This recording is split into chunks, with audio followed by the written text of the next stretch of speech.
Brunsey. I mean, I was going to say there is a little bit of poke in this composition. Brunsey obviously shorter range on the MF, but it can still, if you hit one of those Qs. Frosty going forward with the flash. Q did not think that through, I don't think. But he blew IU's flash, so fair enough. Yeah, I mean, IU very fast on the answer of the flash, Seriously. making sure that he is under turret. He is not in under any actual threat, at least in this wave. And the good news is that Lilia is not much of a ganker early on the game. She really loves to power farm until a level 6 and just get some neutrals if they're free. So you're not under any significant threat of a dive. But 2 summers down on IU means that every time that the wave overextends, he's going to be in such an awkward spot. You can't really farm effectively. You only have 4 swords. The rest of your tools influence the waves in ways you don't really want to, because the bouncing grenade hits multiple minions. Deadly Flourish hits multiple minions, so you don't really want to be using them too much on the wave. You're going to be perma-pushing, and Brunsey now finds himself in a very, very nice spot to start slowly bleeding away IU's resources. Yeah, and the summoner spell advantage is huge, right? I mean, taking the barrier as well. So opting for something a little more combat-oriented. Mago's got to be careful, man. Tuts has flash. Could go for the all-in if he wants to, but Mago has his as well, and he knows that. Down to 100 HP. As the Make It Rain comes down there onto IU. Yeah, it's advantage red in this bot lane. But up on the top side, as both these teams vie for an undefeated start to this group phase. Up on the top side, it's been some fisticuffs, but no one really going for that all-in. Both of these guys very content to scale in the grasp of the Undying there on Giga. Hold on a second here. One more auto might do it. Just barely escapes. FNB down to 12 HP. Barely got out of trouble there. My goodness. And no one there, unfortunately, in the jungle to respond. Now Age is coming in hot. Not much of a ganker pre-6, but he's sure as hell going to try. Jojo able to headbutt Frosty away, and that might be enough to dissuade the gank there. Yeah, and the fact that he still has access to that pulverize means that nobody can ever collapse. If you get flash queued from the cow, you will stay under turret for just enough time to give away some very, very important kills. So now, you've shown when your jungler is. You're giving so much time and space to Jin Zhao to go in and steal a couple of enemy camps. Yeah. And Furia must be feeling very, very happy with those slight incremental wins all over the map. Yep, you hit the nail right on the head. Yeah, it's little things. Now, Tatu might be in danger of getting collapsed on himself, but Jojo might have bigger problems than that. The Ignite taking down, he should be okay here unless he gets hit by a rogue double up, but Brunsey low on mana, low on range. Tuts just ripping through Mago right now. I mean, Mago, yeah, he took the 400 gold to go into the tier, so he's not as strong in combat power right now. But Tuts, I mean, he's making him pay for that right now. Up 10 CS, took the Dark Seal, knows that he's the favorite in this lane matchup, and he's certainly playing like it right now. Yeah, most lanes, like top lane, jungle, and mid lane are so much in Furia's favor right now that there's already a 500, 600 gold difference, even with one lane winning without any kills, with just one plate, and that's absurd numbers. They could be the start of a very, very significant snowball, especially considering that Mago now, him having to reset, costs way more than somebody would expect, as he just used his teleport. So now with the tier, he goes, takes just the boots tier 1, that's nothing. There's 0 combat stats in his inventory, just some sustain, just some vision, just utility, and that means that he's going to be suffering from the Ahri, who goes back, gets a mana crystal. That means more mana to spend, more spamming in your face, more damage, but you're going to be slightly tanking slowly and slowly. Yeah, the Ruby Crystal as well, as Gio able to get a plate there onto FNB. Really abusing this matchup, like you said. It's things are going really well in the solo lanes, right, for Furia. But that level 6, that's the key benchmark that we outlined, obviously, for Aegis. But for Brunsey, Frosty, and FNB, I mean, the game changes completely once they hit level 6, right? There is so much good setup for Brunsey in this bullet time. But you've got to get there right now. And to be fair, right, Furia, it seems like they've kind of dominated this early game as much as you can, quote-unquote, dominate an early game to the tune of a 700 gold lead. But once Red Canids hit level 6, right, if they can get to that point unscathed, you're feeling pretty good about things if you're Red. Yeah, for sure. But I think that you're feeling pretty nice as Furia, because the more I think about it, the more I find solutions, even for that big lulling lullaby into bullet time combo that we were talking about. Because Ayu has the cleanse, right? So you can cleanse away, just run away, you wake up. Jojo has the unbreakable will, so you cleanse away, walk away. Whoa, Frosty with the flash engage. crash down immediately. Polarized, I think, just saved Ayu's life. He's still got the heal, actually. If he wants to use a deadly flourish, Brunsey's gonna sidestep it. If he hit that with the fourth shot, Brunsey was toast. He did have the barrier, so actually maybe not. Low on mana now. Jojo low on health as well. This one coming down to the wire, but we still might get no blood, coming. Rev. Come on! Mago is coming, so there's your blood, and Toots is following on his tail, ready to spend the ultimate the moment he sees the enemy Corki. Oof. But there's still no first blood. Perfectly played from both of the support. Brunsey still has access to that barrier, so was never in any actual danger, just was baiting around. Well, the bait never worked, but now Aegis might be in trouble. He's getting flashed on, immediately flashes out. I started with a level 6, very, very strong. Yeah, really, really strong early damage there on the Xin Zhao. Obviously, Mago going forward with the flash! The rookie mid laner takes his talents to the south of the map and grabs himself a kill. Oh, that's how bot lane is played. He screams at the enemy team, gets the first blood immediately. There's nothing that Jojo could do. He was so confident, just headbutt pulverizing into the enemy team time and time again. And now he gets punished for it. All right, Mago. All right, I apologize. I was not familiar with your game. Very nicely done. Pulling something out of nothing and closing this gold lead just a little bit. And Rev, that's got to feel real good. I mean, especially we talked about it, right? Just so behind early on in those early combat stats, right? It's an investment for later, so it's not a sunk cost. But you're kind of recouping that gold a little bit in this early game, right? Jojo, like you said, just went right in. Mago said, dude, I've got ult, man. I've got a couple big ones waiting. And using the flash there, gutsy play by Mago, but it worked out. Yeah, I mean, still full HP. The enemy team has no summoner, so no real threat for him. Now, he still has no combat stats whatsoever. He just has a Ruby Crystal, so that's 150 HP. The rest of it is very, very situational. So yeah, I can dodge away from a couple of orbs of deception if I'm not charmed. I can have an extra power dot attack, but his AT numbers are so low that right now it doesn't really matter. He's going to be just clearing waves for the next couple of minutes into the Ahri. But the Ahri is also just having a catalyst, just making sure that she's healthier, has the mana to spam, but no extra combat stats, no extra damage to speak of in her inventory so far. Yeah, not quite. Yeah. Both these mid laners kind of struggling with that in different ways. That Rod of Ages build, I mean, it's really taken over the mid lane as it's become just a slightly more smooth of a curve for the build path. As Tuts, the charm doesn't land, so Mago going to make him pay for it. All of a sudden, taking the better of these trades right now as Gigo trying to get something onto FNB here. But Rev, on the other side of things, yeah, I mean, the objective's kind of coming up now. We'll see who's going to be first to them. No one's completed a full item just yet. For both these teams, like we said, looking for their first win. And it's been advantages kind of across the board. Well, I was going to say it was advantages across the board for the side of Furia. But now, finally, we're going to get some objectives taken as Mago has equalized the gold. Brunsey always had himself a nice little cushion there on the bottom lane. And set Ayu back just a little bit. Mago keeping Tuts locked under tower here. But on the other side, Tatu responds with some grubs. Yeah, suddenly, I'm not sure if it's the level curve or it's the catalyst, but that Shin shouldn't hurt that much, in my mind at least. Right. But maybe I'm just delusional and in caster low, so I don't know how these matchups are played. Now we might have a fight. Tatu, level 8, he will face check.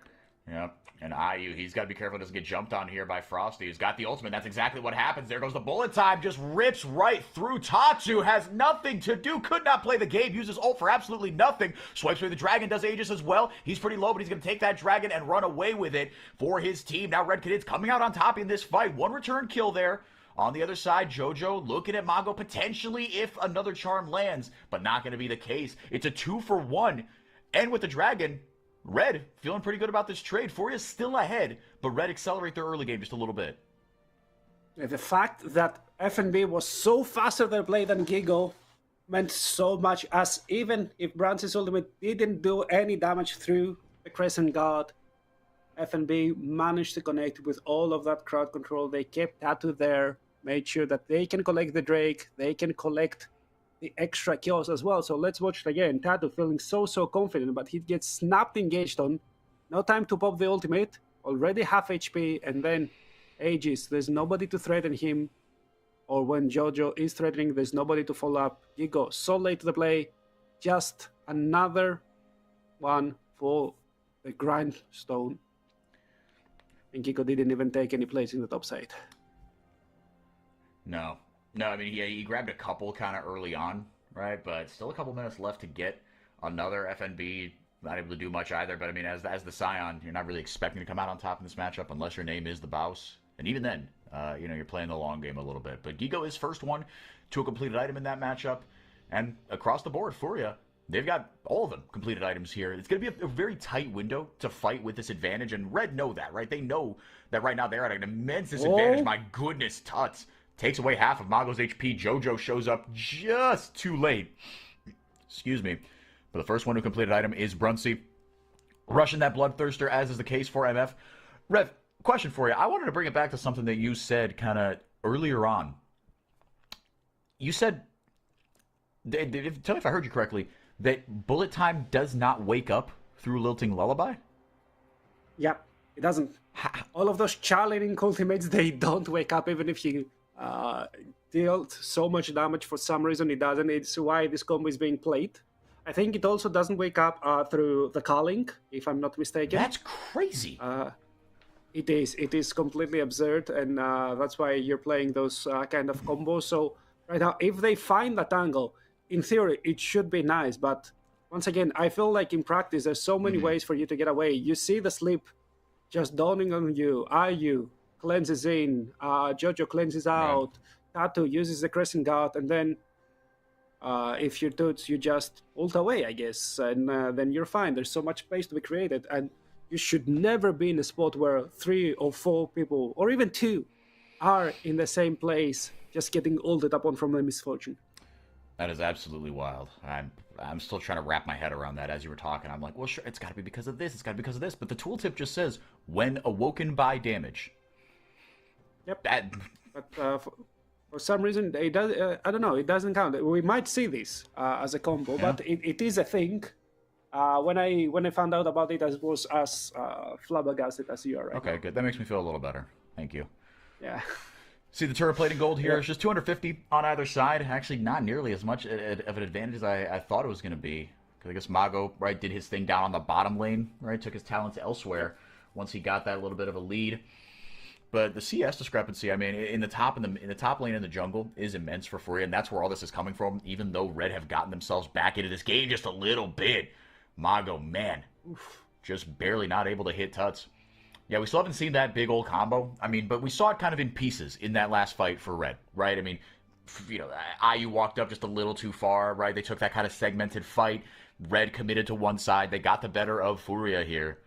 But Furia, again, just in their mid and late game, we talked about it. We trust them more. Red Canids, even if they are to get another successful couple fights here, unfortunately, even though this team has won 2 titles in the past with Aegis as their jungler, FNB is one of the better players never to win a title. Mago's promising.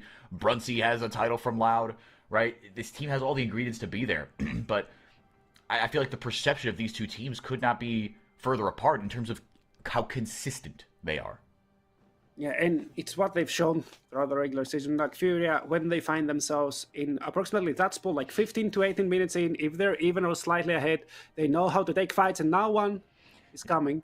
You're able to lock up Frosty, able to get forward there. Bullet time going in on Tattoo, but like you said, the Crescent Guard just completely nullifies it, and Frosty is left to the wolves. One more kill for Furia. Yeah, and IU needs to cleanse and flash away.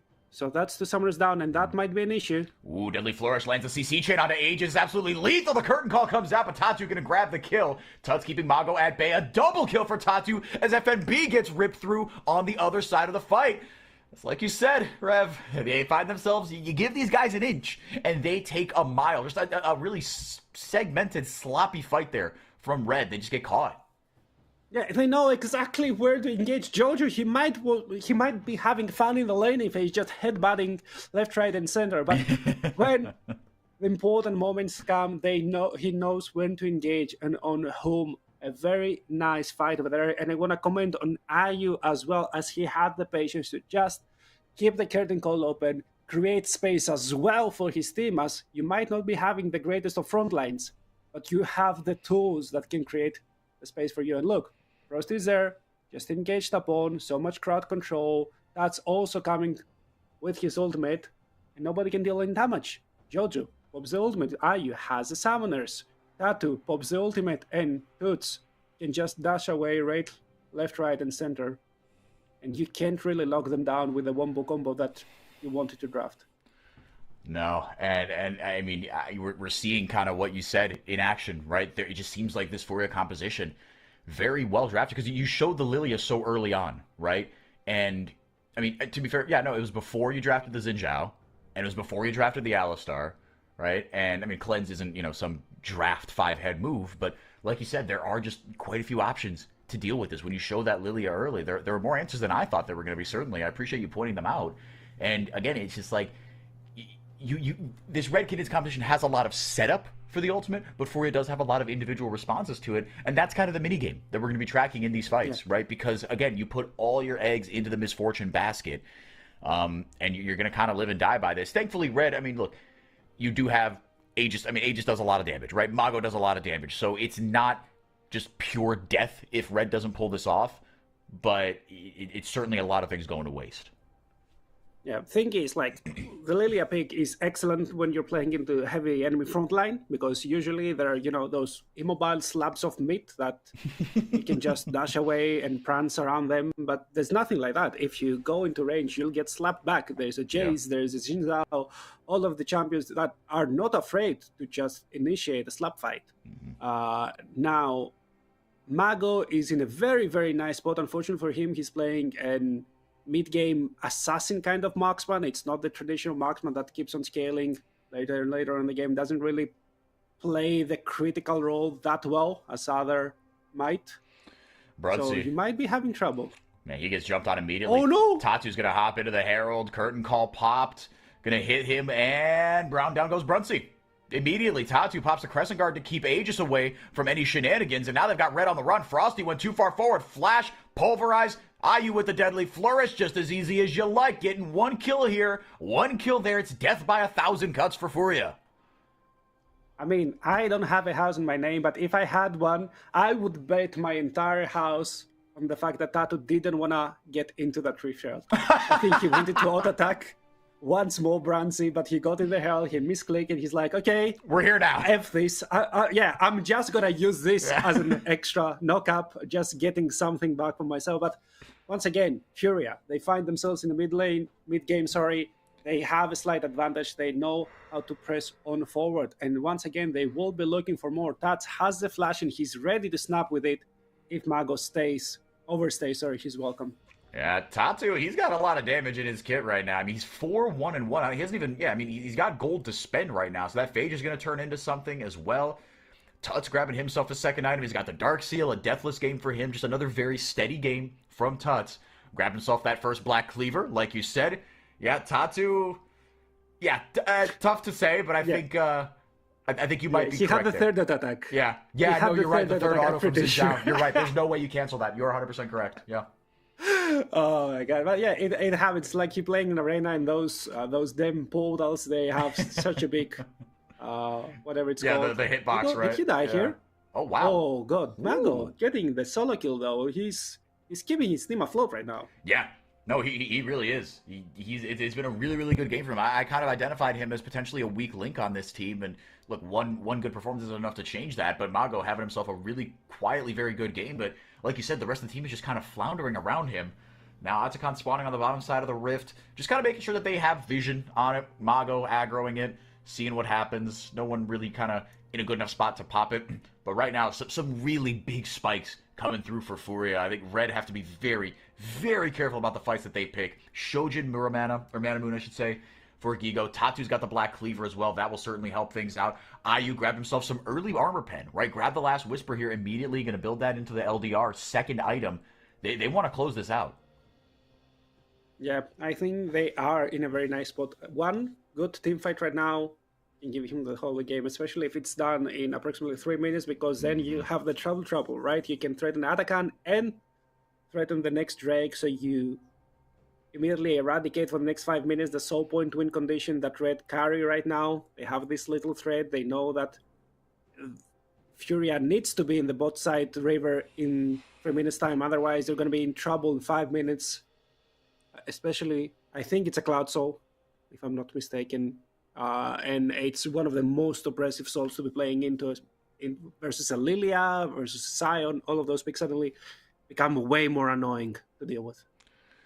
And I think unless the tooltip on the top right is lying, it will be an Infernal Soul. Oh yeah, it's Infernal. I'm also looking at a Cinder over there, but sometimes my stupidity is unmatched. So join the club. Happens. Ultimate there just to kind of dissuade the wave and kind of prevent that mid lane tier 2 from going down. But it feels like a when, not an if. Well, actually, to be fair, they do kind of back off that. And Mago still having himself a great time playing a solo laner in the mid game, right? When you're behind, what do you got to do? You got to focus on the map, try to get advantages where you can on different sides of the map. And Mago, he's definitely in the running for the ace, right? On OPGG, right? The best player on the losing team right now, if this does go Furia's way.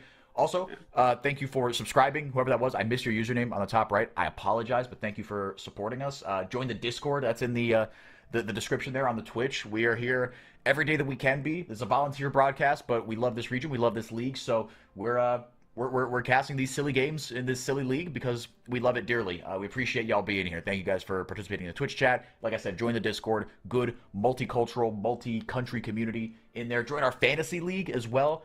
Can plug all those things. We have a podcast once a week. It's on YouTube and Spotify as well. So plenty of ways to stay involved here if you are joining us for the first time or if you're joining us for the 1,000th time. We don't bite too hard unless you're into that, in which case we can figure that out. Getting over there. But anyways, you can join the fantasy. You can also prove yourself to be better than Super Brand, because anything that he picks, for some reason, it suddenly flounders. Yeah. Anyways, we've all been there. Fantasy is harder than you think, especially this model. It is. Yeah. It is. But anyways, Drake is up. It immediately goes into the position of Furia, who will most likely transition into the bot lane tier 1 tower, but there is some defense from the red Canids over there, as Frosty and Brancy are waiting out, making sure that any snub decision from Furia will be punished. Yeah, it just feels like everything has to go perfectly for red Canids here. FNB, he's got the TP, gonna recall first, grab himself some sort of component, and then join his team via the TP, it seems like. Yep, immediately dropping in here. Oh, ultimate burn there by Frosty. That is, that's going to be a tough one, because like you said, Frosty, he's pretty squishy on the rel. You're kind of good for one thing in the late game, and that is a big Magnet Storm, right? Crash down Magnet Storm. Oh, Charm lands there, threads the needle onto Bruncy. Not sure he was aiming for Bruncy, but he got him. I'll give him the benefit of the doubt. He was aiming for Bruncy, of course. Mid lane. I mean, Teleport comes in. They want to be looking for that fight. They are missing a very, very important ultimate, but the rest of the tools are there and available, and the lanes, the top lane and mid lane, are pushed into red side, so they are the ones constantly bleeding resources. Yeah. No, it's a shame as the Baron spawns here. Yeah, it just feels like red. They're in kind of, they have one lane to play through right now, literally and metaphorically, and Furia know that so well. And they know that actually they can kind of play a fight backwards. They're ahead, right? If they get jumped on, especially with no ultimate, right? The engage is going to be more telegraphed, right? Like you said, there are big ultimates available, but Frosty with the flash ult, that's your snap engage, right? And that's just completely gone now. So Furia doing a good job of spreading the map and locking red into one course of action here, right? You've got to pick, and now they pick defend the mid lane tier 2, but again, too little too late. They're just trying to stop this push, and now Furia have completely seized the momentum, and now they jump onto FNB here. Frosty looking for something on the other side. Gigo jumps in the air, does arcane things. Jace in the back line, and the bullet time gets interrupted immediately. They get nothing out of that. It's all going wrong for red, but the health bars aren't looking too hot for Furia, to be fair, and now they're on the retreat here. The charm lands there, and deleted is Aegis. Doesn't get much out of the ultimate as well, and we've got to pause. Honestly, fair enough. I don't know what went wrong there, but that was a weird looking fight. It was, but I think it was just Furia team fight masterclass. They did use resources on the tank, which is usually not what's what people want to do. They just want to keep everything until they find the perfect target. But no, they know they have enough time. They know how to play this. They know where to space. You saw how useful those ultimates were, and how much space, how far away can Ayu interact with the fight. Gigo knows where to go in, when to go out, and that's also, you saw him getting bullied in the whole of the mid game. But now it's his time to shine. Yeah, he's been hitting these charms pretty good. I mean, with the headbutt pulverizer, that can be a bit of a tougher engage to land, right? And if you don't do that with the ultimate, you are kind of, again, you are just an immobile slab of meat. Well, you're very mobile, but you're like the thin kind of strips at like Korean barbecue, right? Like the skirt steak, sort of. Like it's very, you're not like this big fillet, right? That you get to just sit there slow cooking, right? Get it to the perfect temperature and crispiness on the outside. I just got hungry, by the way. Thank you. Yeah, in between games, I've got my protein bar here for later because I'm starving. Right, I did not manage my time well this morning. I woke up, I did something I had to do for work that I completely forgot was due at 10 a.m. my time. So I woke up just kind of like when you woke up and you're like a little sleepy, but then you remember there's something you forgot to do, and all of a sudden the energy floods into your body, and you don't need caffeine, you don't need nothing. So that's what happened to me this morning, and now I'm here. I submitted it 5 minutes before I went on air, so. So 4 minutes too early, it seems. But exactly. I was completely in the opposite position. I had like my whole day free. I was just playing, and those days happen when you get all the munchies immediately for some reason. Yeah, I don't know. And what I do sometimes, it's a very, I would never suggest it to anyone, but I do go through my daily caloric intake in the span of like 2-3 hours. And then I have to try and keep myself from overeating, and it usually doesn't work. So yeah, that's go me. Yeah, I get that. I used to. So I have ADD, and I used to take drugs for that. But we'll get to that potentially later. I'll tell you my story. Charmlands again by touch, just rips through Frosty. You'd like to think he's just gonna go down here. IU can't get close enough here. He gets a little bit of a shield with the crash down, but Tatu going to work on this Atakan, able to smite that down. Frosty taken very, very low, taken completely out of the fight. This is a 5v3 if they want to go for it. Tuts again with the flash charm. He is absolutely money on these. Doesn't even need the setup. He is the setup. F&B doing all he can to save his teammates. Into the passive he goes. Tatu having an absolute game on this Xin Zhao Rev. I mean, the whole of Furia, right? They're playing calm, they play collected, they don't overforce, but when they find the angle, that killer instinct, snap engage, comes through every one of them, and that almost 6k gold lead is the most deserved one I've seen all day. Now, with the Atakan in their pocket, there's only one big neutral objective on the map for the next minute and a half, and they start looking at it. Baron up. Frosty was able to get out somehow, some way. Actually, maybe he died. I don't even remember. But point is, he's able to get a little bit of vision down in their own jungle, get a ward down into the Baron pit. Kind of. Not really.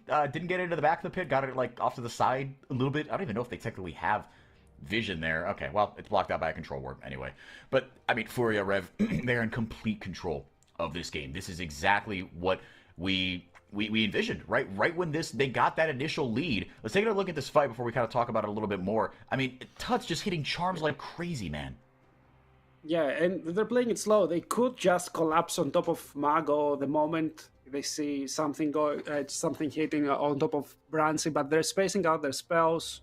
They know that they don't need to overload onto anyone. They know that there are multiple targets that need attention, and all of them get the attention they deserve.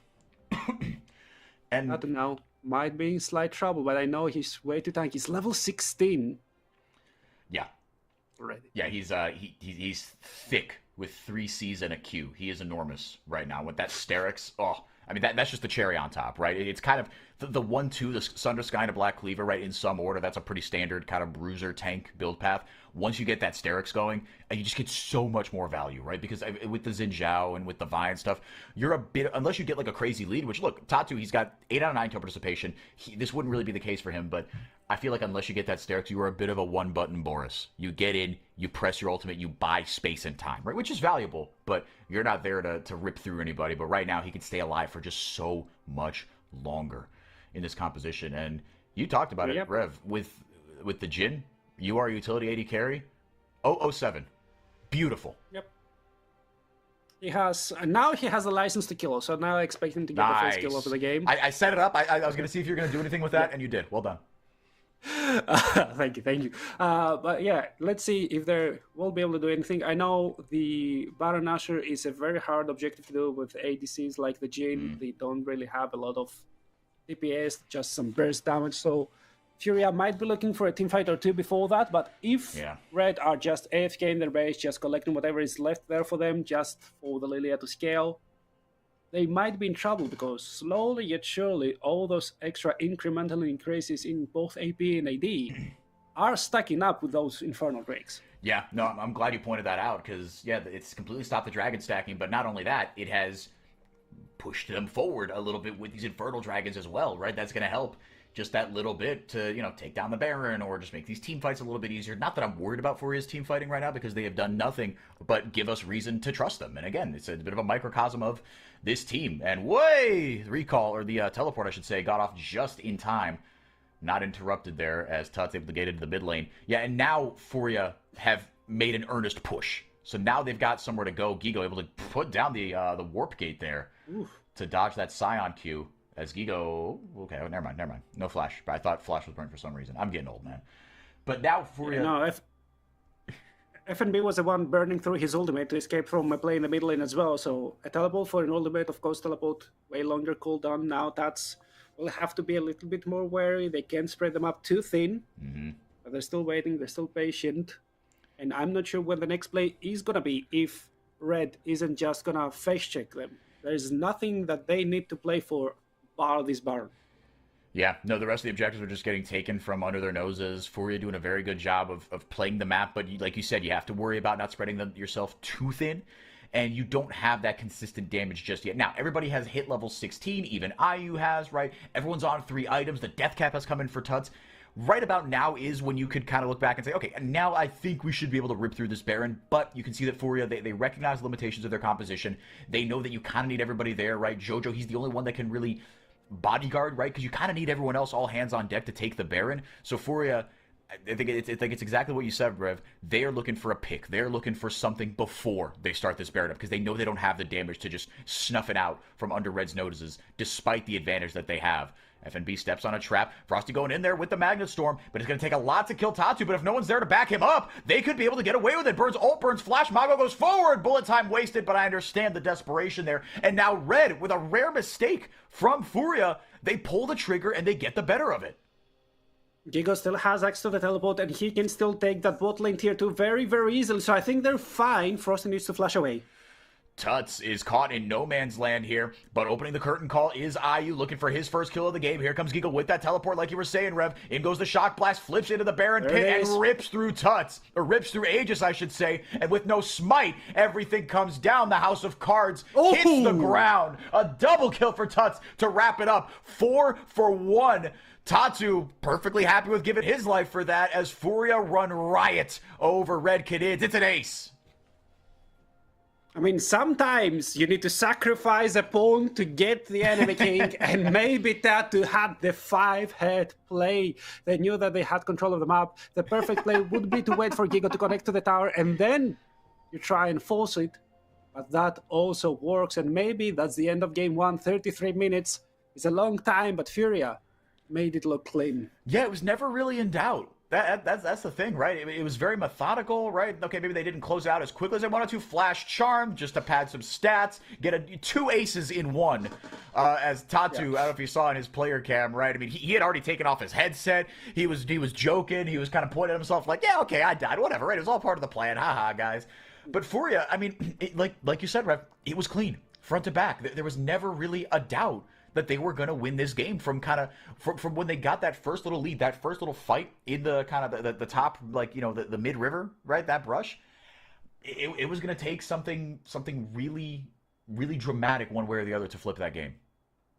Yeah, and the script is becoming very, very repetitive because it's the same thing all over again. If you're not in a great deficit as they were in the regular season, or like the positioning phase versus Red for the first 25 minutes, it's exactly the same time frame. 14 to 19 minutes in, they find a fight over an objective, they win that fight, and they start a very methodical snowball. Time and time again, we've seen the exact same things, and teams are falling into the same trap, and I'm not sure what the exit is from the trap. Is it to just not fight, not exist in those 5-minute period, or is it to find a way to completely overload Furia in the early game? Yeah, I mean, it feels like it is just you have to get some sort of advantage in the early game because Furia, they've done a really good job of not giving Red any windows to punish, right? Their vision setup is very good, right? Their map positioning and their lane assignments in the mid game are very, very clean. They seem to have immense self-awareness about how to play their competition.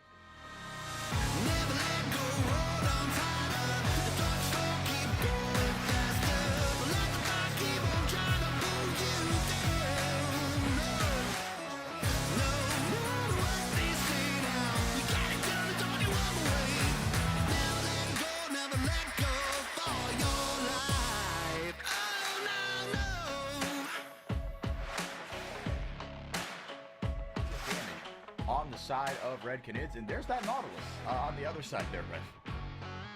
Yep, there's another. I mean, it's a high risk, high reward kind of play style. If you can catch the Nami, you're one of the best counters, right? You're playing with the Aftershock, even if the Nami kind of finds the angle on you and gets you with a bubble, you don't really care because you've already done the job. You are there, you can tank almost anything, and the Nami can't really survive the oncoming onslaught of the arrows and the range of focus. The Lucian early on in the game can't really deal enough damage. You need to get yourself slightly ahead in order to do that.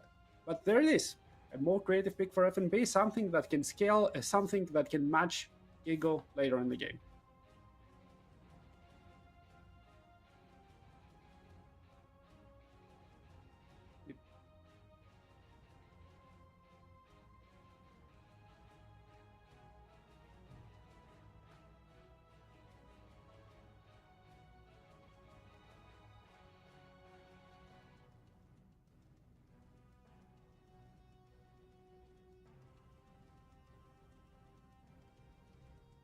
Have I been muted? All right, there we go. Sorry, all right, we're back now. Sorry, I coughed a lot. What I was saying is, don't play Furia's game, right? Don't play their kind of methodical, slow game. And Red, with this composition, that is absolutely not what they are doing. They are playing kind of balls to the wall. We want to get an advantage in this early game. It could all completely go sideways, but I trust.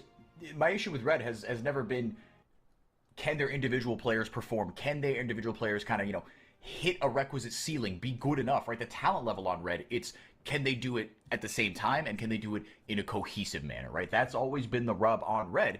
Rev said it when we kicked off. Their greatest opponents, more times than not, are themselves. But I think they've given themselves a really good opportunity here to take it to Furia in this game too. Yeah. And the thing is, how much can you stop yourself from going too far? That's a big question for me as well, because this is what they've been doing, and they've been getting punished time and time again. They've been going too far. They've been having those advantages, and then more times than not, they just overstep. So can you stop yourself from doing that? Can you find the angles and then play slow, play methodical, play, well, more or less? Can you play the Furia game? Yeah. We will find out. Red Canids giving themselves a lot of tools to buck the trend here and try to prevent themselves from going down 2-0 to Furia. Furia would be jumping out in front of this group. The second group that is, I think, a little more interesting. It really was always going to be, for me, Red and Loud fighting for second place in this group. And again, if you finish third and fourth in the group, right, it's a single round robin, best of 3. Even if you finish bottom 3, bottom 4, you don't get eliminated. You still get to play one other match, another fearless best of 3, to see who goes home. If you finish, if you finish third in your group, you play the fourth place one from the other group, and vice versa. And the winners of those matches go into playoffs. But you're in the 5-6. You're in the losers bracket already. So if you finish first and second in your group, then you go into the winners bracket. It's just you're playing for seeding. So you will not be eliminated unless you play 4 best of 3s at a bare minimum. But if you do, then yeah, your season is over until June, which is or maybe even July. It could be a long, long time before that gets going again. I want to talk about this Rise a little bit. It's been, I don't know, in the circles that I'm in, it's been a bit of a controversial pick in terms of just how good is it actually. What has popped it into prominence? Is it just the Rod of Ages build, or did you get some buffs that I missed? I mean, Rod of Ages is fine. I think it's more than the Rod of Ages is the pick the picks that the Rod of Ages buff brings into prevalence as well, because it brings all those mid-range mages that can kind of they deal a little bit of a burst damage, but not enough in order to threaten you immediately. And Rise, he really rises to the occasion when you're playing slow and long fights. Yeah, these very drawn-out fights, absolutely. My two of my favorite champions back in the day, one of them still is Ryzen and Nivea, big Rod of Ages enjoyers, but it's exactly like you said, just these mid-range sort of, these mages where you have to get up close and personal. Jojo, immediately level 2, jumping there onto Brunsey, cleanses out of the root. And Ayu and Jojo with an early advantage early on here. Not at all how they wanted the lane to go, but it's far from disaster here so far. Yeah, so far. That's that's what we need to keep in mind, because it's also a very nice start for Furia, right? They got the Nautilus, we identify the angle, and they know how to pressure. Lucian Nami, everyone thinks of it as this big pressuring lane, but in reality it starts popping up after level 3, and usually close to the 1 item spike is where you really start looking to punish the enemy team, and they're nowhere near any of those so far. No. Okay, maybe near the level 3. Yeah, actually kind of, on similar trajectories here. I think it still seems like Jojo and Ayu, based on the experience bars, are a little bit further ahead, but should be relatively even. Yeah, it's hitting your spells, but level 3, once you can get kind of that full combo off, then it gets really, really deadly. Yeah. Mago, meanwhile, had himself a pretty good time here in the mid lane, but Tuts is trading back very nicely. Can throw down all those summoner spells with the W. Ken Mago took a really nice chunk out of Tuts with the Sleepy Trouble Bubble into Paddle Star combo. Rev, any insights on this kind of this Zoe pick, and maybe any insights on, okay, why pick Zoe specifically, or, well, okay, but you're just gonna die? I mean, I think you just pick Zoe because you want to execute somebody from far away. Anyone that you can deal a lot of damage, but I haven't seen Zoe in quite some time. Yeah. So I'm not sure how good it actually is in this scenario, and if we take into account any recency bias from what we just saw, it's not the greatest. But that's only if we take the recency bias into account. That's the thing about recency bias. You're supposed to filter through that. Rev said, absolutely not. I am biased as hell. Brunsey in a little bit of trouble here. Low mana, but Ayu gets lethal tempo up, can't return fire enough. Age is able to walk away with a kill, little bit over eager. Our Furia and Mago, he could be able to, gets a Sleepy Trouble Bubble down, flashing over, gets the flash off as well. Paddle Star from downtown. Mago has completely redeemed himself in the eyes of Rev. Oh, that's an excellent angle from Mago, but Tato is looking for more. Brunsey has to flash away. Frosty has to flash away as well. They still might get the kill here, but it's going to cost them a lot. Brunsey goes down, and Age is here to save the day. Finally, Tatu might have gotten 2 out of that. Oh my god, that's... I don't know what's going on over there, but it's a lot. And Red, they are the Chaos team. They are the one thriving in that. But once again, Tats, he's chilling in the mid lane. He's just farming up. And he's not that far behind the Zoe who needed to move all that way. No, he's completely even on gold, in fact. Mago feeling pretty good about himself. Got himself a Dark Seal. Attaboy. Yeah, he's not affected by recency bias, I'll tell you that. Yeah, for sure. We'll see who's right. Yeah, no, that's a different question. That's a different question. Who's right? I think he's going to be right, but that's fine. So far, he hasn't won, so I'm getting that as a huge W for me. Yeah, so we'll see who wins. One Zoe or one Rev. One 30-year-old caster. Ayu stepped up just a little bit too far. Sorry. Am I getting attacked for no reason at all? But yeah, Ayu stepped here. The flash didn't help him a lot. He just wanted to see if Mago will not flash behind him. But Mago has no issues doing that. Tatu getting a couple of summoners more. Brunsey will end up dropping from the red buff and the passive. But Frosty, he's just barely dodging away from that rock. Man, that was really, really close. I'm not sure what BLZ's telling the rest of the coaching staff there, but all smiles so far. As look, things haven't gotten disastrously in the early game. You're feeling okay about yourself. The only place where we haven't gotten any sort of shenanigans is in that top lane. Well, I say that, and here comes Aegis. Giga went into the Executioners very early here. Flash E to get out of trouble. And fair enough, into an Aatrox, that's not a bad pickup, but into the Nami as well, just pretty much negating anything that she's going to do. Yep. Now, that is looking for more and more. Wait, there's a Dominus top, but we're looking at bot lane. Yes, we are. Gigo has hit level 6, and he gets a ton of healing out of that. Yes, he does. Aegis goes down without blowing the flash. FNB blows his to get out of dodge. Tatu, right place, right time. Furia equalize it. Very nice answer over there from the Furia duo. Gigo making sure to spend the flash immediately to get all of that crowd control. Get one more kill in their pocket. They might not have the Fit of Warfare, but they have a slight gold lead right now, and they're looking to keep on pressuring. If that hit, that would be very hard to deal with. Brunsey going in, trying to get the full combo down. He gets the Ignite on him. Not able to get rooted. IU with just enough sustain in his pocket. Brunsey blew the cleanse, but that's about it. Small price to pay for a little bit of a lane advantage. They're able to equalize the state of this one. And maybe even get some prio to get that dragon, as that's certainly what was on Aegis' mind. Let's see if they can actually get it. I think they can, as Tatu is on the other side of the map. They don't really care. In 15 seconds time, they 3 or grabs will spawn, so they can just trade that with no real issues while keep on pressuring on the top side. Gigo, 2/3 already into his Dominus cooldown, and that could be the angle to start pressuring FNB. FNB with no flash and with so much crowd control existing between the Skarner and the Renekton might be in trouble over there. Yeah, let's see. I mean, the World Ender would certainly help, but that's going to be value obviously negated by the early executioners here from Gigo.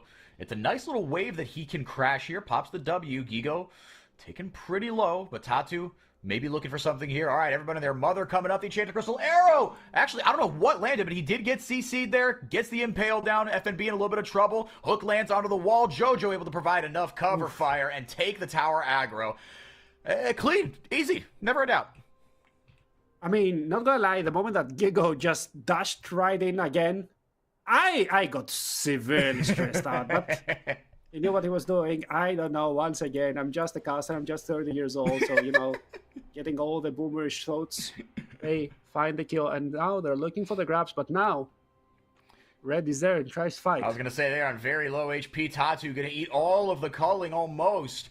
Gigo might be the sacrificial lamb here. Mago using his actual flash, using his W Ignite, though. Pops the healing. The Dominus comes up. Is that, in fact, the angle? No, it's a little too much damage to chew through. Shutdown goes over to Brunsey. Not for nothing, that could be huge as he looks to accelerate and carve his place out in this composition.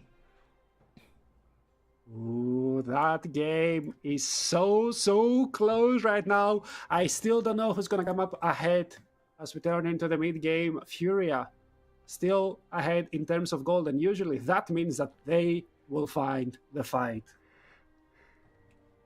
It's all about how you're going to play this composition out. I mean, Red certainly have a number of different ways that they can come into this. FNB can always, look, on the Aatrox, you can always be a menace in the mid-game, right? You get one good team fight where you're not really targeted, right? You're allowed to run Riot. The anti-heal doesn't come down on you, but I think that's going to be kind of the big difference, right? As FNB kind of getting bullied here early on. Actually, okay, he's made the CS deficit not terrible. I feel like he was down almost 20 at one point, so it's not horrific, but he's not in a good spot necessarily either. But Red, they certainly have an avenue into this one. An unorthodox pick, obviously, Mago on the Zoe. Had himself a really good game one on the Corki, but a very, very different style of champion here. As the Paddle Star lands there onto Tuts, he's playing the Zoe actually pretty nicely here. Yep, he knows how to trade, even though he doesn't know how to sometimes dodge a gank. The trading pattern is there. He knows his matchups. He has played this matchup before. It shows. Mm-hmm. But let's see if he knows how to pilot Zoe in a competitive environment, because sometimes it's so different. Even in chaotic games, the information, the collaboration through all of those players sometimes can be the difference maker. Oh boy, here comes Tatu, gets the Impale. The Triss Glacial Prison doesn't land. Tatu had no idea Aegis was there, and it literally did not matter.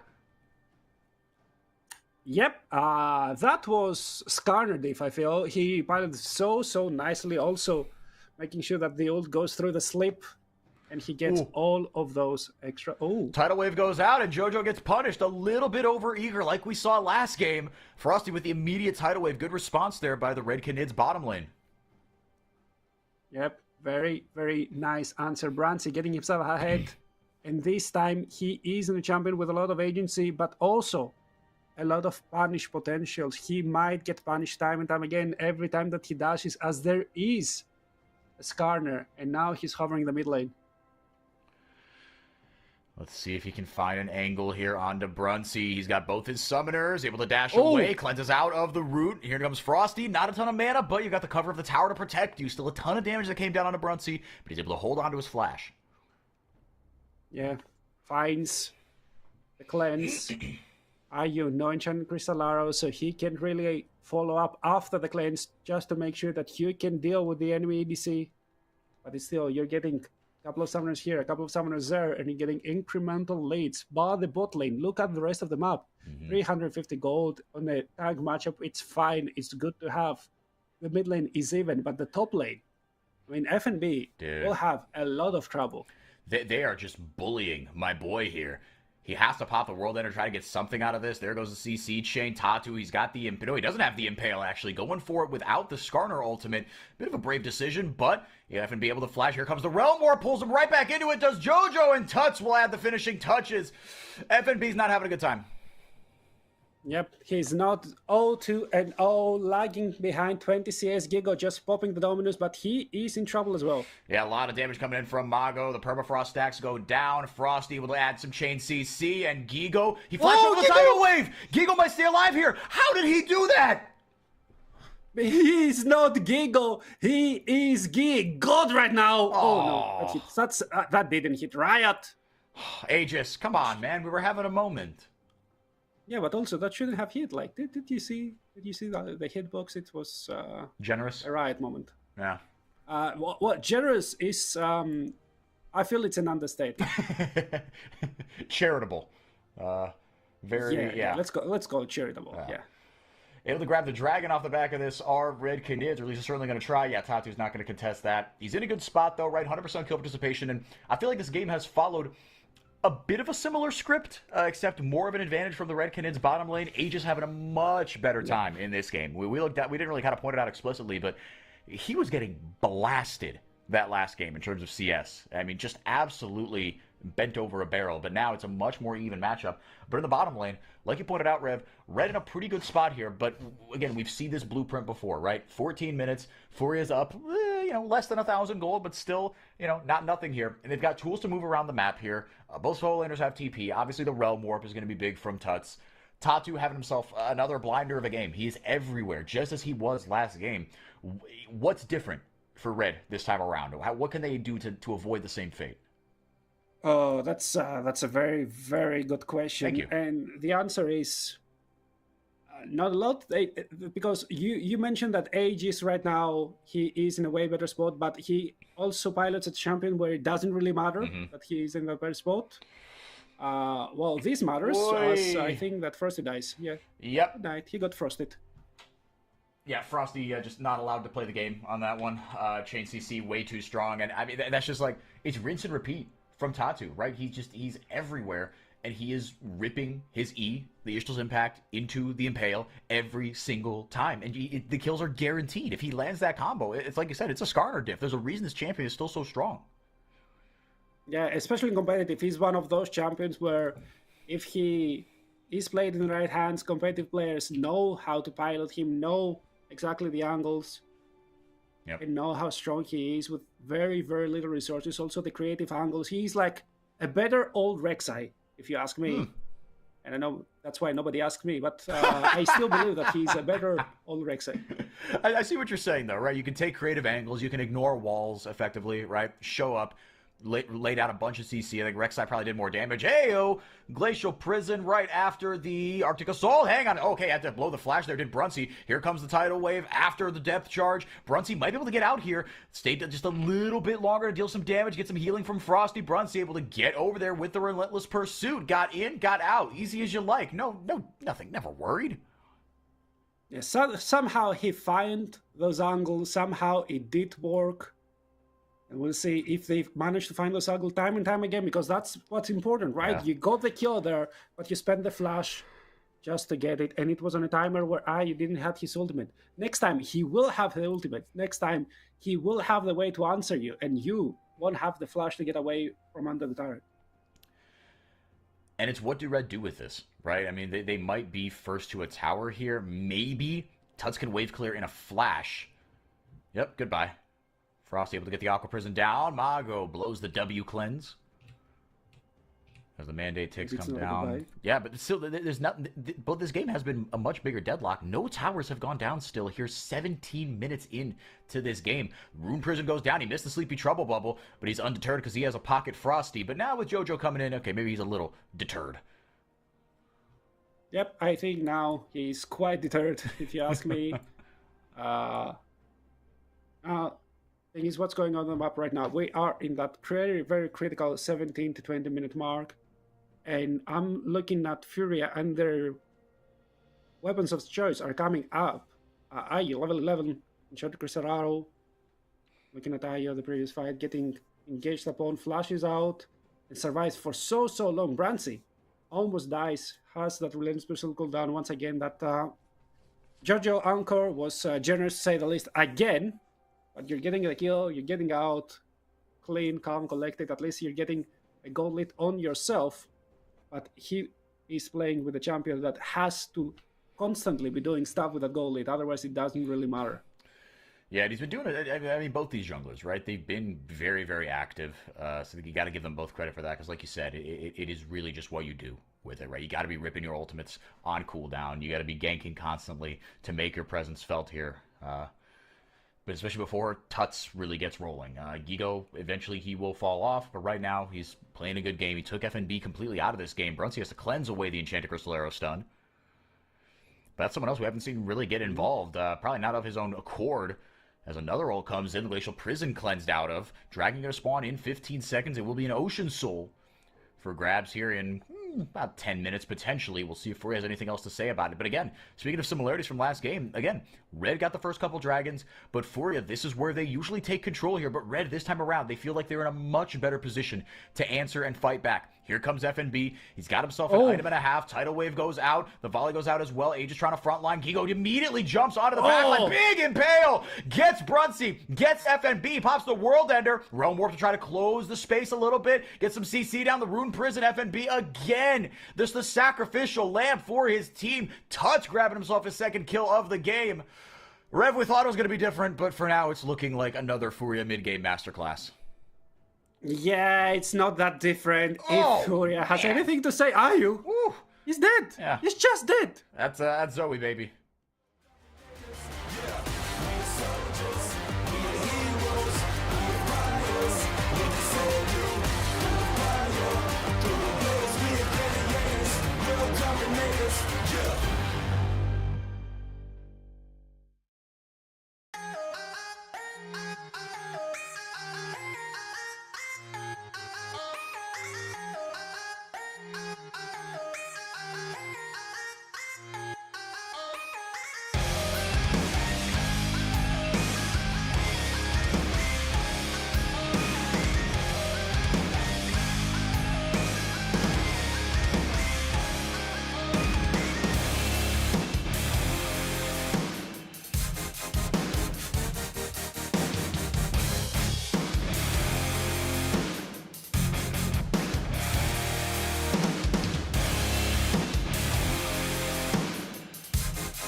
welcome to the LTA North waiting room. What were you saying, Rez? No, don't worry about it. Yeah, what were you saying, Rez? Don't worry about it. I'm just curious.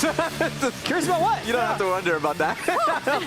Now I'm curious, Raz. Interesting. Fans are curious. Now, we have too many curious people Your here. curiosity suddenly went Interesting. away. No, it's gone. You know what less I'm curious about? What? How the League- players are going to adapt to the seasonal changes. That's a great Amazing question. segue. Season 2 is Wow. Before So we get deeper, take a naturally look. curious. here. Yeah. I'm also curious. Yeah. Let's take a look at what we can expect. Season 2. Woo!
Magic is more than sunshine and rainbows, girl.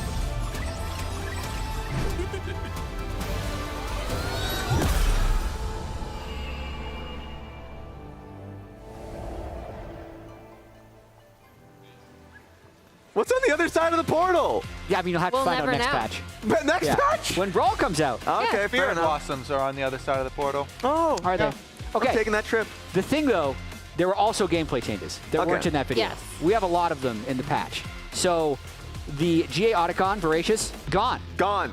Yeah. Yeah. Ruinous Otacon? Bye-bye. I mean, technically, gone. They renamed him, in my Come opinion. on. Thornbound. Found us his own Otacon, you know. Yeah, the big thing for me about this is the permanent buff that it gives you. So when you get a kill, there's going to be this little Nova explosion. You can see when someone dies, they have that little explosion around them. It's a 1.5 second, 60% slow, and then 15% current HP adaptive damage. So it'll be reduced by resistances. It isn't as big of a nuke as it would read at first. The other big thing is that you don't have to pick up all the flowers after you smite the Otacon. They just disappear. So they made it simpler. You smite the Otacon, you get all the value of it. Yep. Yep. Which I kind of liked, having to get Pick some up the flowers petals. afterwards. Maybe sometimes you could go fight them. Even if they got the smite, you could get the flowers. I and like kill the them all. noob trap. But now it's simpler. Yeah, and it was funny though when you guys were talking to Matthew on the dive, and he's like, Yeah, yeah, Froxon. a lot of people were not picking up.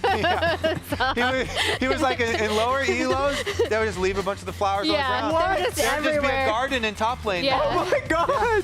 That would drive me nuts. No, I loved the noob trap. Just lying in wait for them to be able to like, hey, finish it. I don't really care. I'm taking the flowers. I'm taking the fight and the flowers. Now, of course, it's completely just dependent on just nuking the thing. If you smite it, thumbs up. So it's very strong, to your point. Yeah.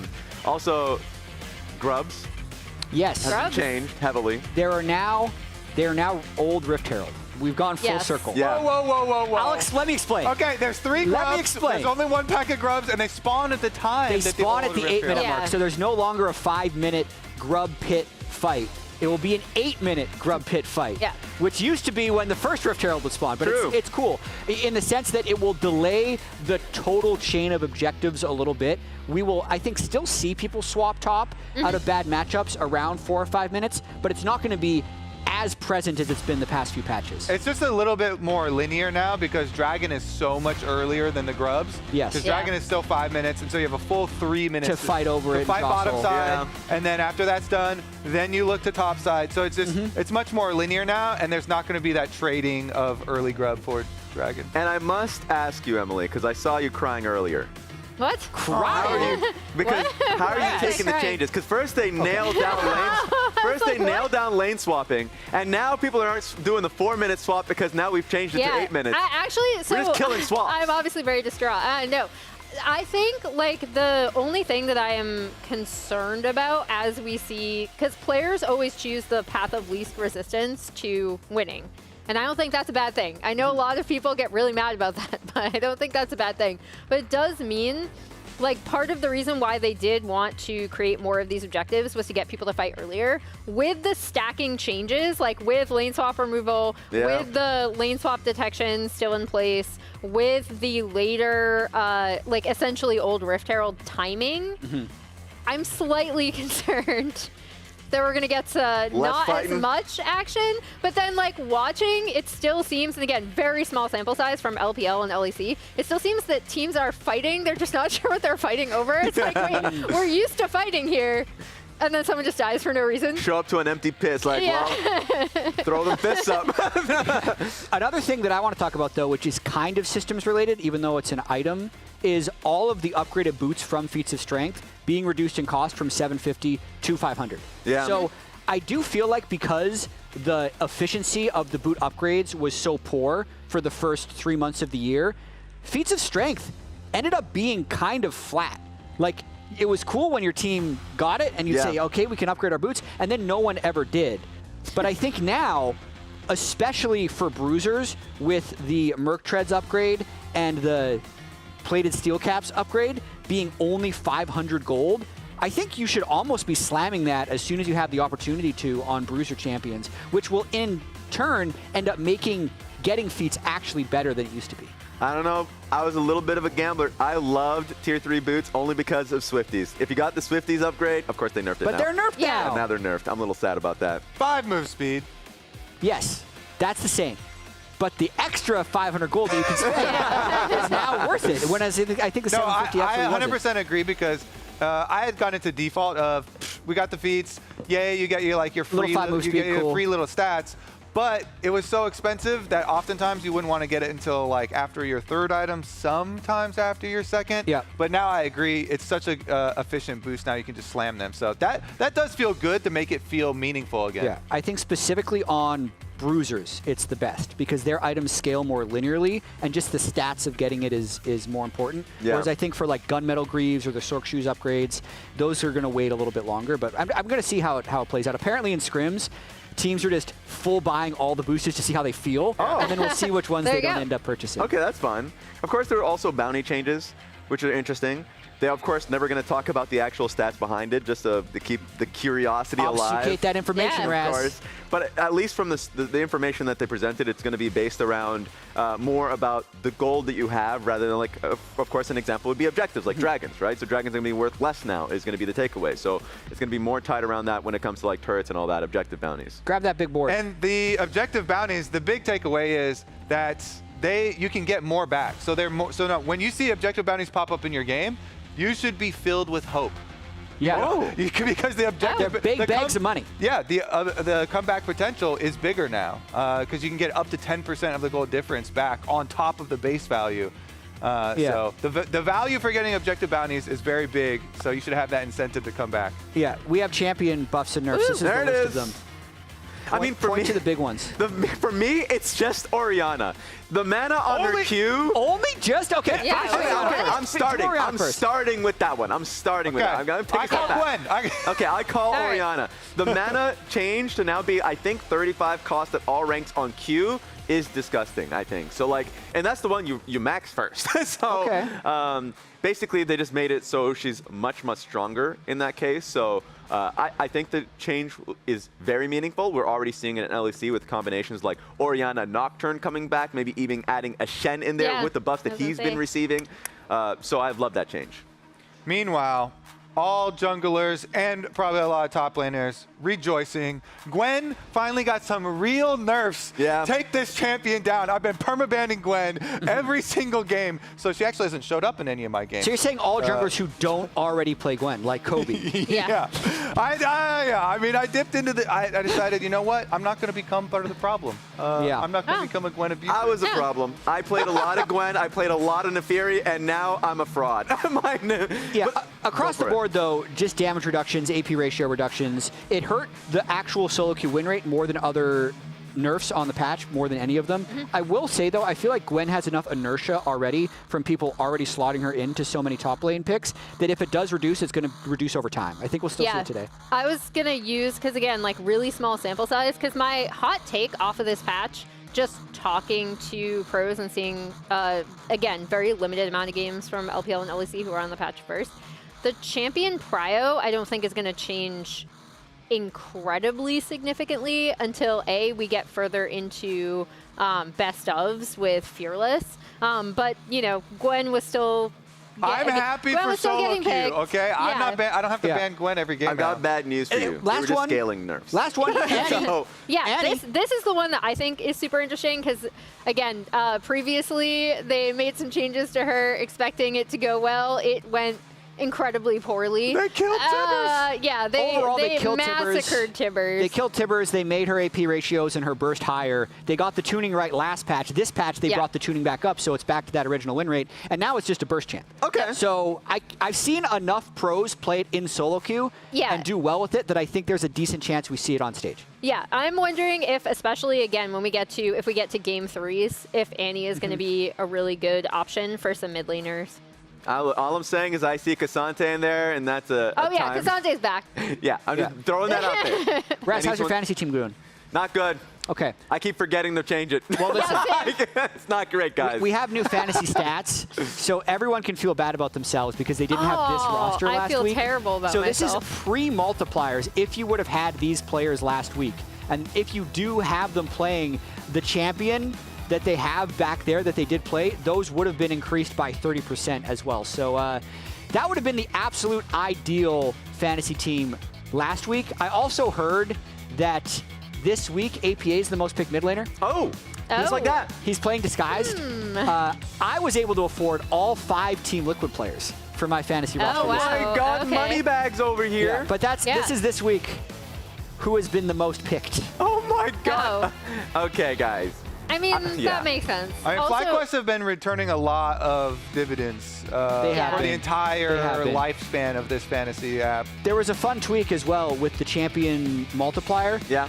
You can get up to a 1.7x multiplier now if it's the first time that champion's been picked in the LTA this split. Oh, so you guys got gamblers now. Yeah, so I'm gambling on APA Asol and Core JJ Tarek.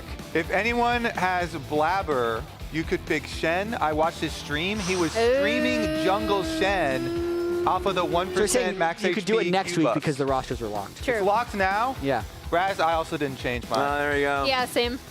Come on! There we go, everyone. I forgot. All right, you guys are just going to lose. Well, here's the standings. I was already losing. I was losing in my own league. Yeah, It's not great. It's not great. We're in the group stage, so we've got 2 different groups of 4. These were decided by the best of 1 positioning stage. Top 2 from each group will automatically go to the upper bracket of playoffs. Bottom 2 from each group will cross-play to get those last 2 playoff spots. And today, we've got Fly Shopify and Team Liquid DSG.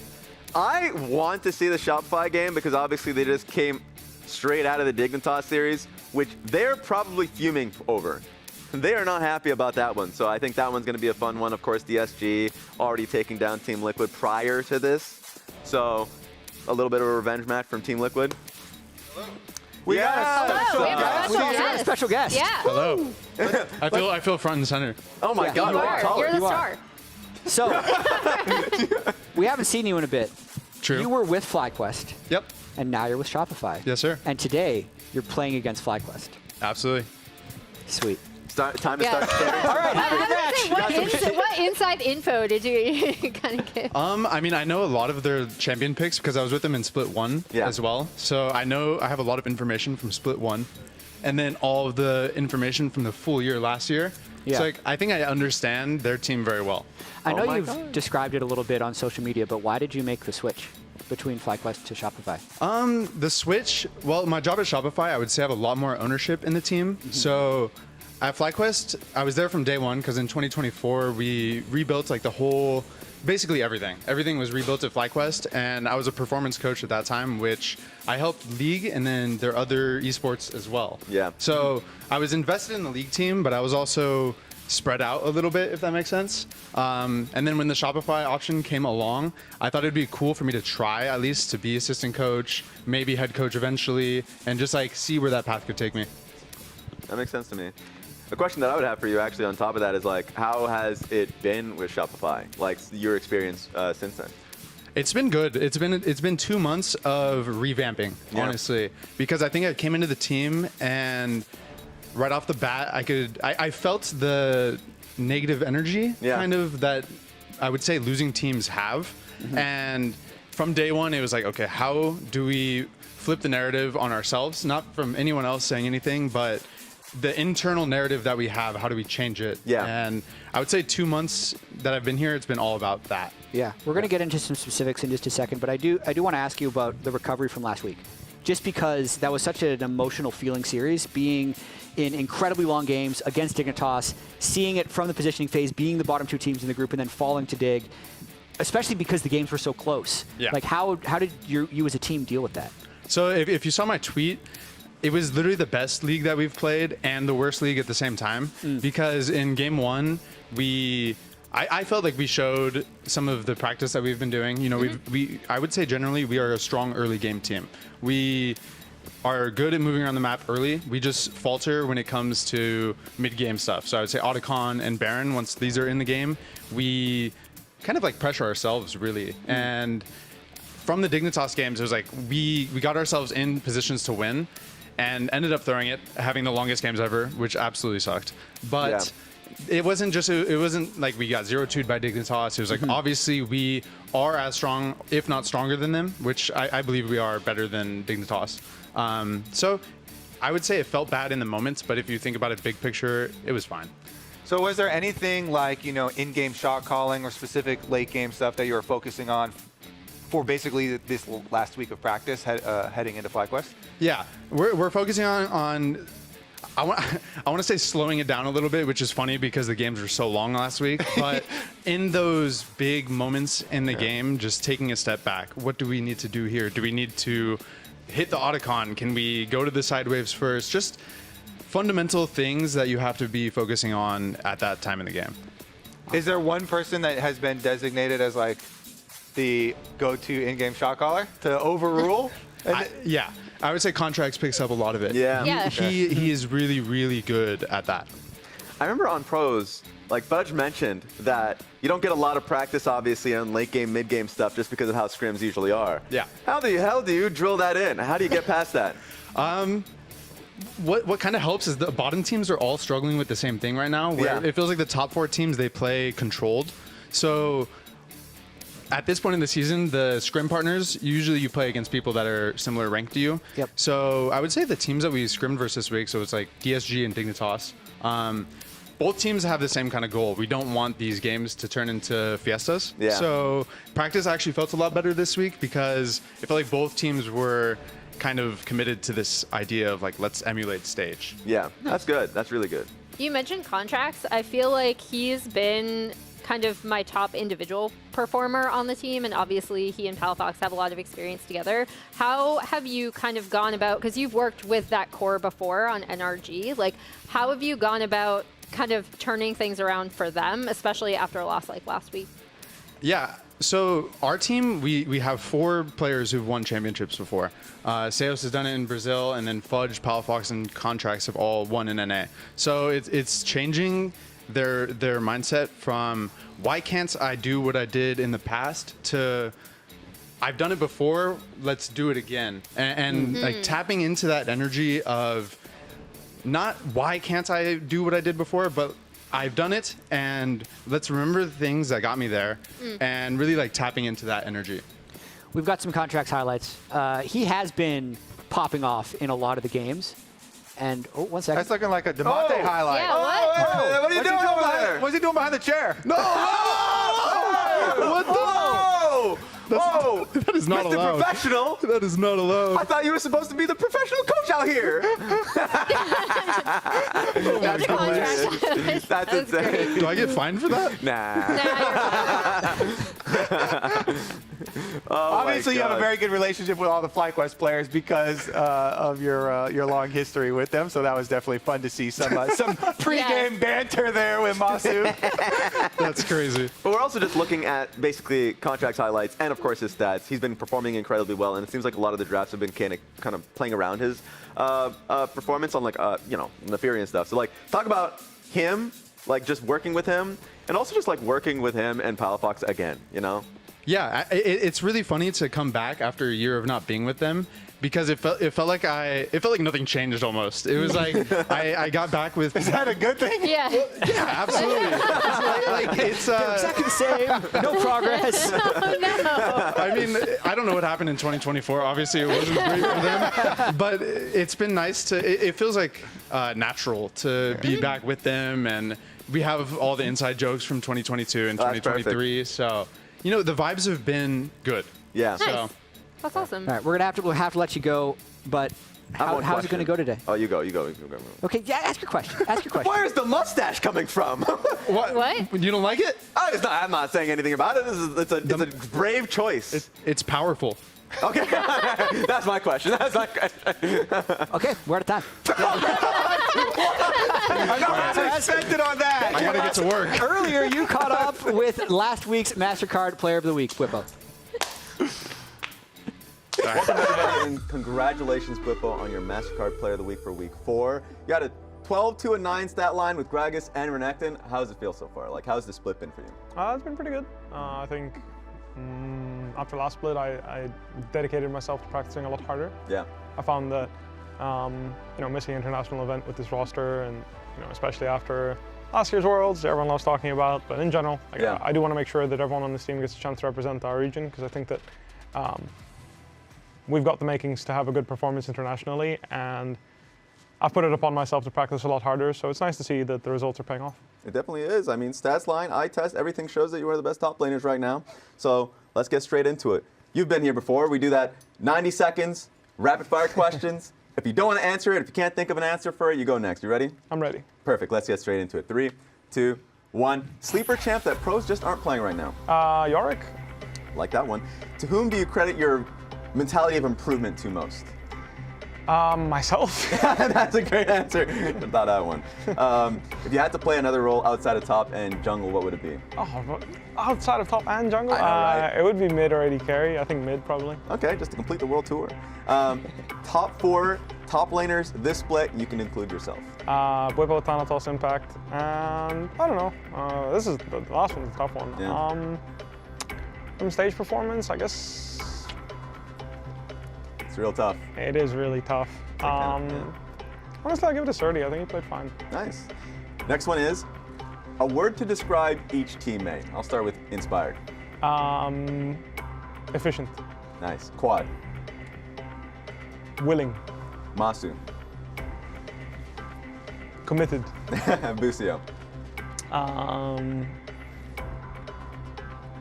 One word? Damn. I know, right? Improvement focused. That works. Improvement. We'll take it. Yeah. Tips to climb solo queue.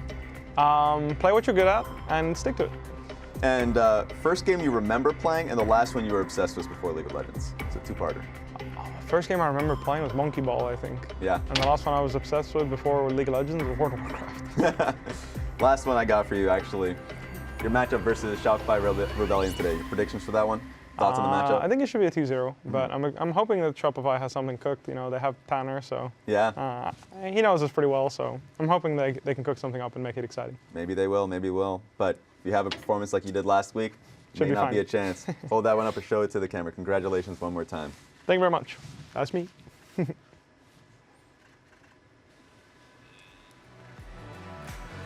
Whippo was so good last week. Yeah. Yeah, he was just popping off. I know he was up against Sniper, who he's traditionally had pretty good games against, but I do feel like he's taken his game to the next level. Also, shout out, Whippo's been streaming very consistently, pulling really good viewership late at night in North American hours. But look at these stats this split. First, pretty much across the board. Yeah, we're not even talking about lanes. It's just literally first in the league. And that's where it comes, I look at his games, and yes, the stats say the same thing, but also just if you look at the eye test, the champion diversity that he has just been, I feel like, his best self in a very long time. Like by far, I mean, Thanatos is probably the next one that people will think about, but he has been incredible. Yeah, I was going to say, I think the champion diversity is huge, right? Because we had already talked about how much top lane had opened up before we even got into Fearless. And Bwipo himself had said, like, you know, I think we're really good in best of ones because we have all these picks. I think they're really good in Fearless for the same reason. But even before we got to Fearless, he was already pulling stuff out. The Yorick in particular, he was, I believe he was the first LTA North player to play it. Did insanely well on it. Throughout the year, it was the Swain, the Yorick, the Vladimir, even Fudge, who is his opponent today, talking about like, what's hard is like playing into him and not knowing what matchup really that you're facing. I think most of us are going to be predicting FlyQuest in the series, but Emily, I know you have prepped Shopify. I did. I really wanted to do it with Tanner, okay, but he's not here. Basically, I have this board. I got you guys you. are gonna have Let's to put the help me. camera Okay. All right, really quick. The Kobe board. This was their Baron setup. Kobe, you'll remember this. Shopify have Otacon, right? And so there's going to be this fight here. Where with everyone. Essentially, literally everybody. And it's going to set up for Shopify to eventually take Baron, Drake, mid-tier 2, and be able to protect their own mid-tier 1, right? Okay. So essentially, there's a fight here, right? Shaden and Isles actually die. Fudge and Palafox just get recalled, right? So this actually sets up contracts to take the Drake. These guys. Katie is going to get down here. Pop quiz. I don't remember. I failed. But then the other big thing, this is turned around, is that B-Boy actually ends up getting this mid-tier 1, and this dovetails into the Baron setup, where Kaney is actually going to end up backing. Fudge meets him here. He's been farming bot the entire time. Palafox is going to end up here. And so we have this setup where essentially Isles is going to go in onto Seos. He's actually going to end up dying first as Kaney TPs. And the big thing here is that Fudge is Rise, right? So he's actually going to end up realm warping in as the fight goes. Seos lasts long enough for Palafox to come around and wall. And then both Surdy and Shaden die. They get the Baron. I thought this was a really cool setup because then Palafox still has his TP and he is actually able to protect Tomo and Kaney from pushing in that mid-tier 1. Kobe and I talked a lot about this first game as a really good example of how they used Talia Wall and the Rise Realm Warp to be able to join fights, which is actually what ends up Palafox having TP to be able to protect that turret. I just thought it was a really cool Baron setup that started with the Vodacon take, and also why Shopify are so infuriating, right? Because they do things really, really well, and then they have other games, like in games 2 and 3 against Dignitas, where they weren't able to close it out. Yeah, as a reminder, this game 1 was the one that Tanner was referencing as like the best and the worst we played league. our best League of Legends and our worst League of Legends, you know, in that series. This first game was their best because they got a really good early snowball. They split pushed really well, and they did not overplay. They used the map really well. Yeah, they used especially the Rise and Talia super very to be able to set up these fights. Okay, I'm predicting FlyQuest 2-0. What? Same. I think That's everyone crazy. is. I think Emily convinced me for a FlyQuest 2-0. Because we just talked about Shopify having some good league, let's just throw a percentage chance in. Like, what chance of upset do they have? Ooh. I'm going to give them 25% actually. That's a lot. So I think when FlyQuest is really feeling it, they get way too loose. I think Bwipo after Player of the Week is a very dangerous person to have on your team. To lose a game or a series? So arrogant. Yeah, a series. Once it goes bad. Okay. Also, the wild card upset energy that Contracts and Palafox had from NRG with DeMonte, by the way, they were the team that had the most upsets of, you know, top teams when they're least expecting it. So honestly, I'm kind of with you there. 25% sounds pretty good. Is that per game or for the whole series? Look, as good as all that sounds, I do not care. The only thing I care about is to start the damn show. Okay, start the game, Raz. Yeah. Start it. Start the game, Raz. Hear me. You're all talk, Raz. What the heck?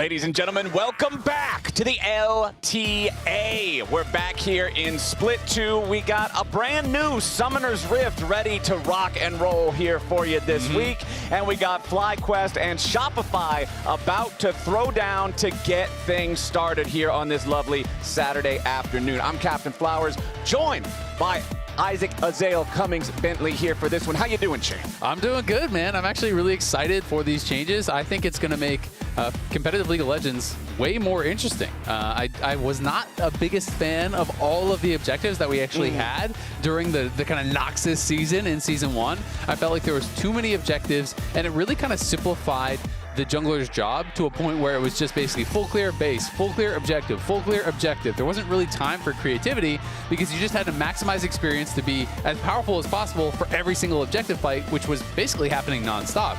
Now there's only the one grub spawn. It's desynced from dragons. There's more of an opportunity for junglers, I think, to actually showcase some creativity, to potentially look for more ganks and actually plays on lanes instead of just always having to be glued to objectives time and time again. And especially with that happening this week specifically, because when you look at the LTA schedule, we've got a lot of those top half versus bottom half matchups. And if you're a bottom half team, I think you're actually really happy to have major changes to the game, to the systems of things when you're going up against the tougher squads, because now you have an extra lever you could pull. If you understand the changes better, if you have a better grasp on this new version of the game, that could be the edge you need to get a dub here. So let's go ahead and jump into it. Draft is already underway. Nefiri, Yone, Ezreal banned out by FlyQuest. Shopify taking out the Varus and the Vi. So if nothing else, we're not getting Varus Ezreal here in the first game. Nico, last ban of the first half. Yeah, my question is Kalista priority going to remain high with the nerfs that came through?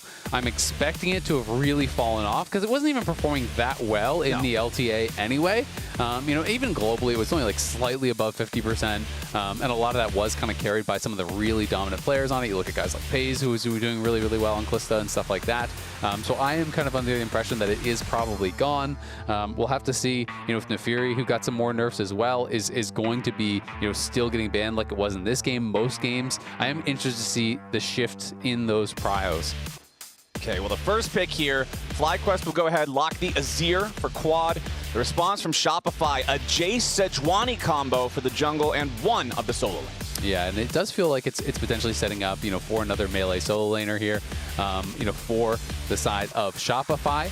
We'll have to see if they are going to go for it and exactly if what they want to pair with it. Inspired has been hovering on this Nidalee for quite a long time. If it gets locked, I wouldn't actually be super shocked to see it go up top for Bwipo, because if you've been watching his stream, he's playing a lot of Nidalee top, and it is actually quite strong. It's very heavily used just kind of as this massive lane bully, basically.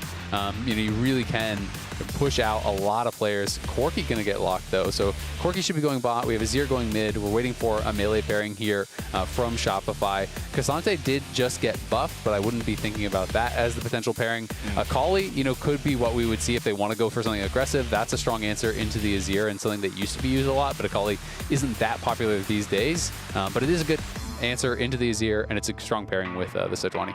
We'll see what they want to lock in here, as that could be an interesting one. Okay, Sylas picked up. I'm honestly not super surprised by this, considering we already see the Xin Zhao on the other team. It's not as effective as like an Alistar ultimate, but these powerful defensive ultis are always a prime target for Sylas to seal. Yeah, I mean, it's another good answer into the Azir. Also, you can steal the Azir ulti, and look to really try to trade aggressively with the Azir, scoop them in. 2 potential ganks here from contracts, and it is another melee pairing that they can use. You're going to get banned out. I do think that's a pretty smart ban. You're playing against Bwipo, and it is a good matchup into the Jace, and it is something that got nerfed in this patch, but only for jungle, not really for top lane, so is still a very strong top lane pick there.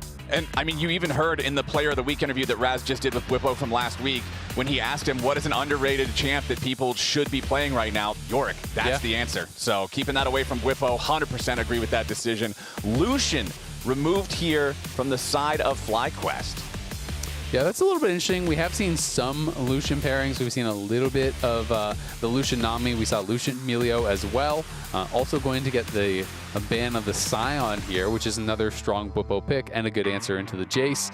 Bwipo still has a lot left in his pool, so it would be interesting to see where he goes. But of course, some of these top laners are going to get denied by the fact that there is a Sylas. When you think about good answers into Jace, one of the things that I always think of is things like Malphite, but of course you're never going to pick Malphite when the other team already has Jace. You're never going to pick Alistar when the other team already has Jace.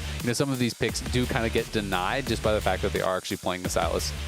All right, Kalista will be that final ban. So a little bit of an answer to your previously posed question. They have enough respect for it that they're still going to ban it out here in the second half. Shopify is still needing to pick both AD carry and support. Likely, I'm guessing, we're going to see the AD carry here on pick number 4 to try to get an advantageous matchup for the lane with support on pick 5. And they're really running the clock down with this one. They know they're up against a Corki, and the final answer is going to be the Kaisa for B-Boy. All right, so we're just waiting for Seos for that last counter pick here down on the bot side. I wouldn't be surprised to just see like Renekton or Cassante or something like that from Bwipo up on the top side.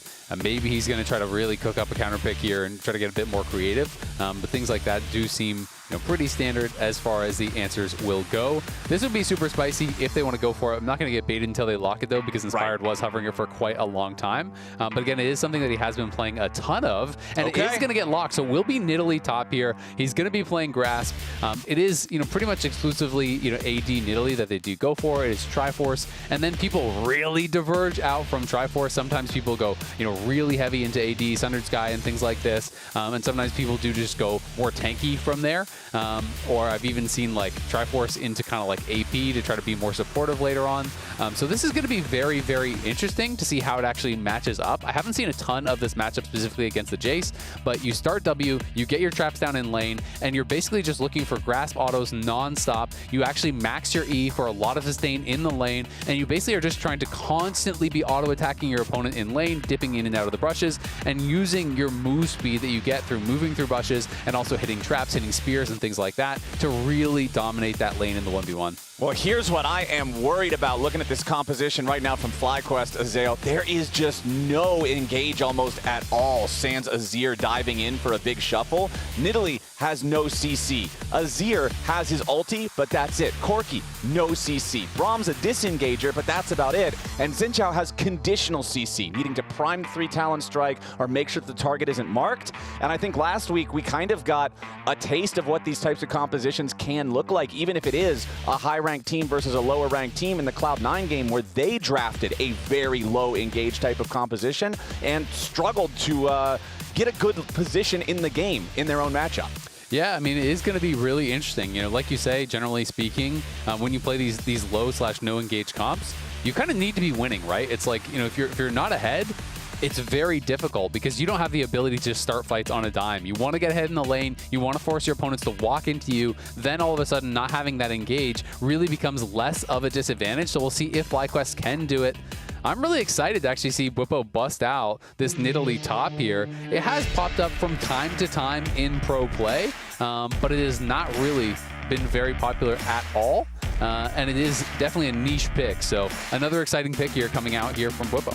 So I'm really looking at this one as an opportunity for Shopify. I think that this is a team that has shown that they can move around the map, get some of those early leads like what you're talking about. You need to keep away from a draft like what FlyQuest has picked for themselves. And I want to see if Shopify can rise to the occasion here. The analysts' predictions, I think, are pretty spot on for what a lot of the community is expecting, which is a pretty one-sided matchup favoring FlyQuest, who have been at the top of the table, versus Shopify struggling a bit more. And we'll see if Shopify can get the early leads that can bring them a win here. Yeah, this is actually the first Nidalee top in the LTA/LCS since 2014 summer. Wow. Seraph played it. Again, it has been played around the world. The Shy has been playing it. Zay has played a couple games of it. I know some other people have played it as well. So it's not like he's debuting this pick to the world. And this is something that you do see in solo queue from time to time. It has actually been in solo queue a decent bit over the last year or so, but still, it's pretty niche, and it's usually people who are like heavy Nidalee players that are the ones that are playing it. It's not just something that anyone will play. going to be really interested to see how Bwipo does play this out. Another trick that you can actually do is if you want to prep your grasp, you can actually drop a trap on a jungle camp so that it spawns on that jungle camp as it starts. And then you'll see that he has a grasp proc ready. Doesn't look like he has that trap down, but then you can actually start the lane with the grasp auto immediately. So this is going to be fun.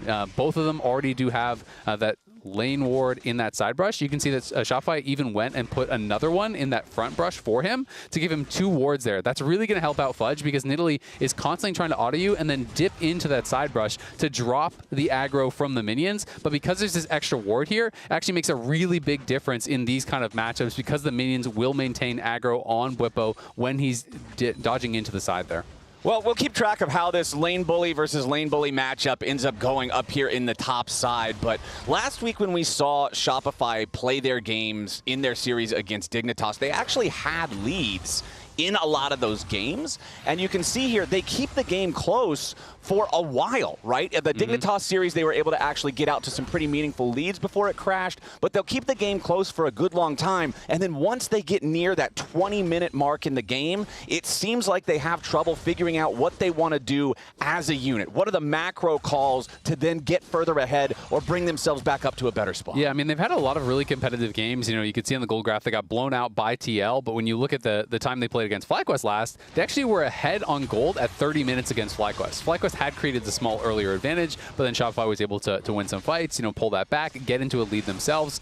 It ended up then being FlyQuest, you know, still had the Dragon advantage, took Soul, won the game, whatever. But they've been close against them at 30 minutes. Cloud9, they had a really tight game against Cloud9 at, you know, 25, 27 minutes. And Fudge barely surviving there, as it is just so hard in the 1v1 here against Bwipo. And you can see Contracts is moving around. They may TP aggressively and try to look for a play here, but it looks like mostly Contracts just wants to go and grab that top scuttle. All right, Contracts making his way down into the river there. As you can see that Inspired is also on this side of the map. Teleport returning now from Fudge. As if Contracts moves up here, they might have the angle on Bwipo that they need. The Nidalee is pretty mobile. If nothing else, he should just have to spend Flash here. Stun coming out from the E. There you go. Escapes to the sky. Still takes the accelerated shock blast. So decent amount of damage. They get the summoner spell as well. But remember that Bwipo still has his teleport. So he'll just go ahead, go back to base, return here. And considering Fudge has already teleported and returned to lane, lost about 1/3 of his health, it's still going to be a good lane state for Bwipo. It is, but it would have been really good because the wave is pushing away from him. So he probably during this lost about, you know, 3 melees or so, maybe even a little bit more than that. You can see the wave is going to be very beneficial for Fudge. And the fact they lost his flash means likely he has way less pressure to actually go for a solo kill or something like that. You know, he was able to push Fudge back, but this is going to buy a lot of time, a lot of relief there for him on the top side. And you can see Contracts is clearing his ward. Meanwhile, 2v2 down here in bottom side. Bvoy could be in a little bit of danger as FlyQuest is not afraid to scrap with this Kai'Sa Rakan early on in the lane. Masu with the cleanse versus the barrier of Bvoy does mean Bvoy has some extra effective HP in that head-to-head, but we'll see now Inspired making an invade at the enemy jungle. He knows that his bottom lane is pushed up, and this could be set up for a dive. Yeah, it absolutely could. And he also just knows he needs to get something on the other side of the map because Contracts went top twice, so you need to be taking jungle camps. You need to be doing something to get an advantage elsewhere. It will just be this Gromp. You know, maybe they look for an early Dragon or something along those lines, but instead he is just going to go for a recall here. But those couple ganks towards topside definitely relieved the pressure there from Contracts. I did a good job. You know, the early buy from Fudge was literally just a tier and 2 more potions when he went back to base. So it was not a strong buy here for Fudge. And had he left that lane in isolation, Bwipo may have been able to really chip him down and extend that advantage. But you can see Bwipo still has Fudge under his tower and is going to be constantly looking for the harass here, as Palafox as well getting dangerously low. Yeah, that's the second time now the camera has panned towards mid lane to see Fudge, or not Fudge, excuse me, Palafox on the losing end of one of these trades, getting knocked down to about 100 HP. Now he's going to be sent back to base, does have his teleport ready to use. And right now, we are already seeing one of the big differences of the new patch. You touched on it a little bit back during draft, but the grubs are delayed. There is only the one set of them. They spawn at 8 minutes as opposed to 6. Normally at this point in the game, in previous weeks, we were seeing bot laners do their late swap up towards the top side to contest for the first set of grubs. They both just took recalls. They're both heading back down into bot lane. And I think for some people, they may be saying, well, why does that matter? Well, I think even in the picks, it mattered, because I don't know if Whipple would have gone towards Nidalee if it was on that previous patch, because what would happen is you would have to lane swap out, you know, and you get in these situations where you can't have that extended, isolated 1v1 that the Nidalee really does want.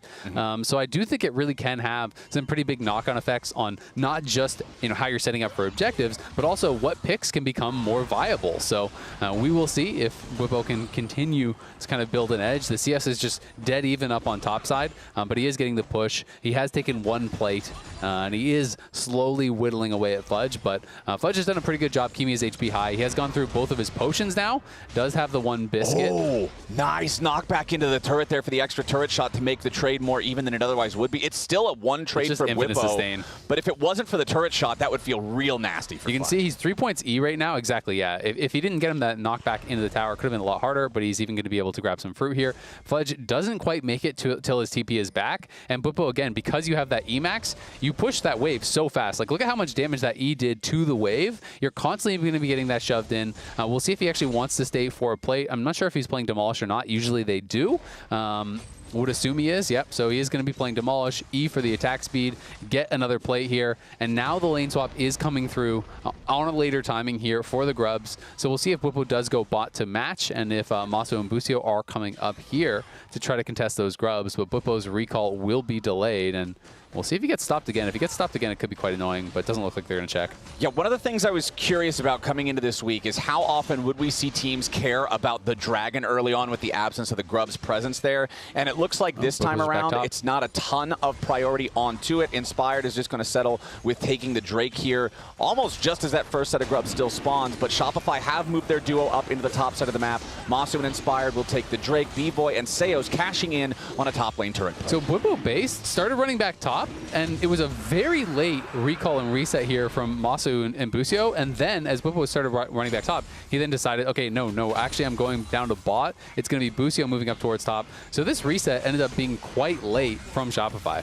Now, important to point out, you get the Feats of Warfare for 2 Grubs now. It's rewarded for whichever side gets a majority of the Grubs, as FlyQuest stepping up to try to contest Shopify, who have already secured the second. Nice engage coming out from Contracts, but where's the rest of the damage? They don't have the burst. The first blood already finds its way into Masu's pockets, as Shopify, they won't get any kills. They lose Seos, but they do collect all 3 Grubs in trade. Yeah, nicely done. Shopify definitely ahead of the pace on that tempo. You know, they lose Seos, but we'll see if they can get anything more on the way out. Palafox with a stolen Xin Zhao ultimate. Run. Okay, yeah. Shopify's just going to back off from it. Yeah, that's really good from Shopify. I think you're pretty happy to take that trade. Getting all 3 Grubs means you get the Void Might spawn. It is not like the old ones where you have to actually get part of the second pack of Grubs to be able to get the Void Might spawn. Of course, 3 is not as strong as 6 was on the old patch, but 3 is much stronger than 3 used to be on the old patch. Right. And this just was Seos here, you know, on the turn, goes in here off of Contracts' ulti. They try to get some damage down onto Inspired, but Busio is there to cover. Inspired has the ulti. You're never really even close to actually being able to knock him down. But it buys time for them to get the Grubs. And they did get a plate top, so they were able to get some gold off of that because FlyQuest bot lane, as I was talking about earlier, you know, reset very late to actually match the swap. So at the end of the day, I still think it is quite a good play for Shopify. Yeah, I don't think you're complaining about that if you're Shopify at all. Palafox just trying to clear out this large wave that's stacked up, wants to use the stolen Crescent Guard to just knock away most of those, farm up whatever he can. Speaking of farming, Whippo is doing just that down here in bottom lane. Plenty of alone time here with the turret ready to take out these plates. On Nidalee in solo queue, not the greatest record, but I feel like it's also one of those things that you just got to improve. Put the reps on. Also, I feel like in solo queue, the problem with locking in Nidalee top is once 25 minutes hits, you're still Nidalee top, and you can't really trust the rest of your team to be able to, like, end the game coherently. I will say that's also a problem in pro play, though. You are still Nidalee top. Okay. You don't get to transition into Kale in pro play. We'll see. But no, I hear you. I mean, it's like, you know, the idea being if you're building advantages, that means more in pro because you can capitalize on it more regularly or whatever. Whippo is also just, he's a fun player to watch in solo queue because I feel like this guy is either going 10-0 or he's going 0-10 every single game. Pushing the limits. Exactly. He's pushing the limits. So, you know, it doesn't shock me that he doesn't have the best win rate on it or whatever, but it has been fun to watch him play it, and I have seen him have some pretty good games on his stream. All right, so let's see what Masu and Busio can get done up here in this top side of the map. Worth noting also, Rift Herald spawning at 15 minutes now. So we'll see if that turns into anything especially interesting in terms of the timers. It probably won't in this game just because of the fact that that first dragon wasn't taken early. Second dragon's going to be spawning here in 2 minutes, and then it's still another 2 minutes away until the Herald rears its head. Whippo versus Fudge down here on the bottom side. Fudge finally grabbing a bit of an advantageous trade there, but unfortunately for him, it's right around the time when Whippo's happy to go back anyway. Yeah, it seemed like Whippo was respecting that very heavily, so maybe was nervous that someone was actually behind him there. You can also see that Fudge obviously has the Executioners now, so Whippo doesn't really want to be healing when he's actually fighting him. He wants to be able to actually back off, let that debuff fall, then use the heal.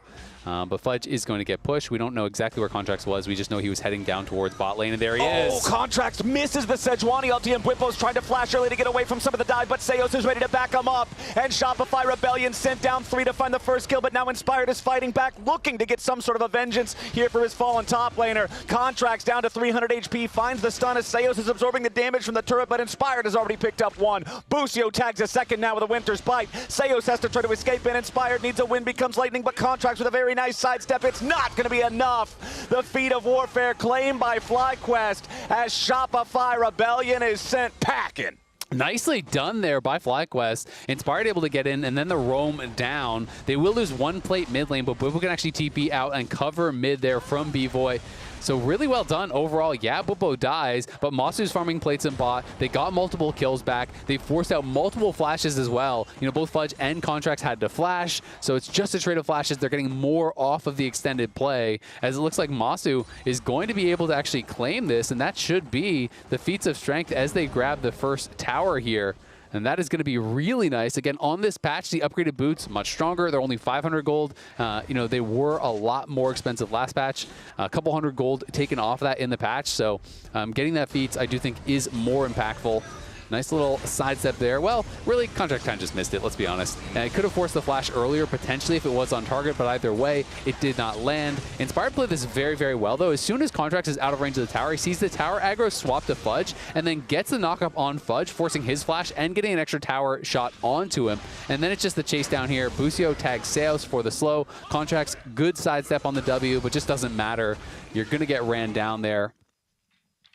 Okay, Sedge is going to die to my spells. He was right. Sedge was going to die to those spells. Well, was he right? Did he die to a spell or an auto attack? Well, the spells did most of the work. The auto attack just KS'd it. No, okay. All right, the spells. Okay. You just don't want to give credit to the honest auto attacks. No, all right. Man, you know? This is auto attack disrespect. Yeah. All right. Well, technically, if you're Xin Zhao, your auto attacks and spells can be the same thing because of Q. True. If you press Q, but it's still an auto attack. Your spell is just enhancing the work. You know? By a spell. It's like you're digging, but now you're digging with a shovel. If you have a magic sword, it's still a magic item, even though it's still a sword. The same rule applies to spears. So you're saying it's no longer an auto attack?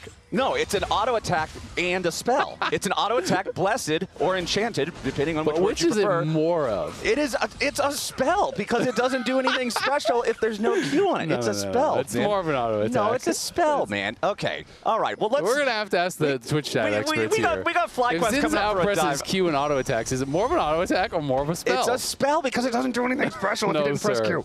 Okay. All right. We're back in bottom lane. Otacon's pit is in the bottom side of the map. Shelly's going to spawn here in about 10 seconds. Otacon going to spawn in 5 minutes. We'll talk more about Otacon a little bit closer to when he spawns because he is also very different now on the new map. But Herald is now spawned. Shopify not going to allow FlyQuest to go ahead and start that one up. Quad sent one soldier in there after it and then immediately decided to back away. Seos is back in his own jungle, now backing up a little bit himself as Inspired has his ulti stolen by the Silas. FlyQuest going to force down the tier 1 turret here. A nice shuffle coming out from Quad. Forces Summoner spells back out of B-Boy, but now Inspired in trouble in the back line as B-Boy barely survives, and Masu's going to get shut down. Inspired could be in some danger now, too. Lots of damage coming in from Shopify Rebellion. They've already found 2 kills, and Palafox wants to make it a third. He claims Busio's life, and now another death's going to pour in as Quad will fall as well. It's absolute disaster for FlyQuest as Shopify Rebellion punish their greed. Yeah, FlyQuest way overforced there. They don't even have TP available on Bwipo, so he was never going to be able to join there. And they are just going so deep for that kill onto B-Boy, they can't even get it. Let's watch it one more time. Fudge was back at base, but he has the teleport available. They could have just taken the tower and backed off. Instead, they get the knock-in on B-Boy here. This is where the overchase begins. Masu flashes forward after the flash from B-Boy. They're trying to finish him off, but Fudge arrives, Seos peels, they knock down Masu, and then Quad here trying to stand and fight after the backside had already been lost to that fight. He goes down as well, 4 for 0. We're back to live. Can Whipple get anything? I don't think so. He's in a 1v5, man. I know that top lane Nidalee can bully in a 1v1, but 1v5 not quite. Also, by the way, I was just updated. According to the public poll, 53% of people agree it's a spell, Isaac. It has magical powers. The majority aren't always right. No, the 47%, those are the scholars in the chat. Stop the count. It's 53 to 47. I was right. It's a spell. Otherwise, it's just a stick. Without the magic, it's just a stick. It's nope, it's a spell. It's an auto attack enchanted by the magic of a spell. I can agree that you are sorely and sadly mistaken, and I will forgive you for that. Because I am a good friend, and that's what good friends do. It's a kind of friendship is a kind of magic, just like the spell that is Xin Zhao's Q. Now that we've resolved this problem, this conflict, this bit of PvP here on the desk, let's get back to the PvP in the game, because FlyQuest, despite the fact that they just had a massive blunder in the mid lane, are still ahead in gold. They are still ahead in gold, but they do still have Nidalee top. And I feel like that is a significant debuff to your team fighting later on. You know, Nidalee it's not like you can't do anything, but it is really hard as AD Nidalee to actually get in there. You can't just like 100-0 people by hitting some like juicy spear. You don't have a lot of AP to actually be able to just kind of like play the supportive role and heal people up. You kind of need to scrap, but in a 5v5, you're generally not tanky enough to actually get in there and scrap. So usually when I see AD Nidalee, you kind of just have to keep walking down the side lanes and trying to get 1v1s and trying to find fights. But he's actually down on gold compared to where Fudge is, so hasn't really been able to create a meaningful advantage. You know, Fudge, that TP play, was able to make something happen, and Contracts early was able to relieve some of the pressure up on that top side. FlyQuest definitely still have a chance, but it's going to be tough. I mean, that mid lane play was really bad for FlyQuest. They way overextended. They could have just taken the win off of, okay, great, we forced B-Boy's flash. Okay, great, we took the tier 1 tower. Okay, great, Whip was pushing bot. Like, those are all wins, but they tried to go for so much more and lost it all. It seemed to me like the big failure point was just the fact that Quad went in slightly too early for the shuffle on B-Void, because then they had to spend 2 more auto attacks to kill the turret instead of him. He barely escaped, and it just all collapsed. But now, FlyQuest have already claimed the first 2 Drakes. Shopify want to stop their stack, but FlyQuest are not willing to allow them to do such a thing, as now they're taking over the Drake pit. The Drake already down to about 4,000 HP. Seos and Contracts, keep your eyes on them here for the engage. Bucio has already thrown up the shield. Contracts gets an ulti, but it doesn't do a whole lot. The Chemtech Drake going to be secured by Quad and the rest of FlyQuest, as Contracts is left to the wolves. Shopify Rebellion just fall apart here fighting for this. The Dragon goes over to FlyQuest. The kill also looking pretty good for their side, but not quite going to come through. It's so interesting, you know, how Shopify decided to play this out, because they weren't willing to give the tier 2 top, which is obviously a lot of gold to give over to Bwipo. But I feel like if you just bring Palafox to the fight, you win the fight for sure. Yes, you will lose your tier 2 top, but you're probably going to be able to get something more on the other side. It's just kind of interesting because they decided to actually match, which I think is really advantageous for FlyQuest. Bwipo really can't do a lot if he showed up to a 5v5, whereas I think Palafox can. So it ended up just being this scrap in the side lane, and now Masu is here. He could be in trouble. Yeah, Palafox, not long for this world. A stolen Corki ulti's not getting you out of that one, and Masu collects another kill for his team. Yeah, that is really good. They get that kill in the side lane. They already have this tower very low. They are going to have to back it up here, as Contracts is around as his B-Void. Shopify now sending multiple members top, but FlyQuest has now reestablished a pretty significant gold lead here, up to 2.2k. Masu very far ahead of where B-Void is. He's sitting at 3-1, 1.6k ahead, almost the entire gold lead, it really feels like, for FlyQuest. FlyQuest with 2.2k, feeling just absolutely great about the current state of things. Otacon is alive, so let's talk about him a little bit. It's not the 2 different kinds like it was in the last split. Thornbound. It's Thornbound Otacon instead. He's got a couple of new shiny powers, including the ability to have a pretty impressive takedown effect once he's claimed. Yeah, so basically it is like the Flowers one from before, but Thornbound is a little bit different. Basically what it does, instead of spawning this big kind of grove of flowers flowers, the 30 flowers that you could pick up before. Now it just sucks up all the flowers on the map, so you get 30 flowers less. You are getting a lot less experience as well as adaptive force, as Bwipo scrapping here with Fudge. Yeah, Bwipo versus Fudge is not a winning matchup right now. Fudge forcing the flash out of Bwipo. We could walk into Silas. This is a problem for the FlyQuest top laner. If you can't win the 1v1s, the Nidalee just feels so troubled, but the nice use of the Blast Cone gets Bwipo away. Yeah, that feels really bad for Palafox. You actually flashed there as well. But yeah, so you are minus 30 on the flowers, but we will get to it. I just don't want to be interrupted by a fight. So yeah, so basically what you are gaining though is the automatic pickup of all the flowers. So if you get the smite, you get that. That is automatic. You also do get this takedown proc like you were talking about, which is about 650 units in range when you get a takedown. You also get a 60% slow for 1.5 seconds, and you get 15% current health damage done to your enemies. So when you start to win a fight, you really start to win that fight even harder. But you are getting less experience, a less adaptive force, so there is that trade-off. I do think it is weaker than the previous version when you claim it, but it does have some different powers. I'll be excited to see when we first get to see that chain effect in a team fight really be the difference maker, because a 60% slow for 1.5 seconds is not negligible. Like that is a severe like hamstring. And I have seen some crazy moments for reset champions. I saw a Katarina game where they get that, and then Katarina gets a kill. AoE damage, AoE slow. That puts you even closer to your next kill. Even more AoE damage, AoE slow. You know, these kind of champions that have the resets. Nefuri as well, obviously nerfed on this patch, but I've seen Nefuri have some pretty crazy moments with those resets. I do think those style of champions, it can be really, really powerful. And even sometimes just getting that first kill means the slows start chaining, and the AD carry is just going to be able to always stay in range and keep getting those auto attacks out. So it definitely can be beneficial. But of course, when you're looking at like win rates and things like that, base stats are always going to kind of reign supreme because they're just always going to have that effectiveness, you know?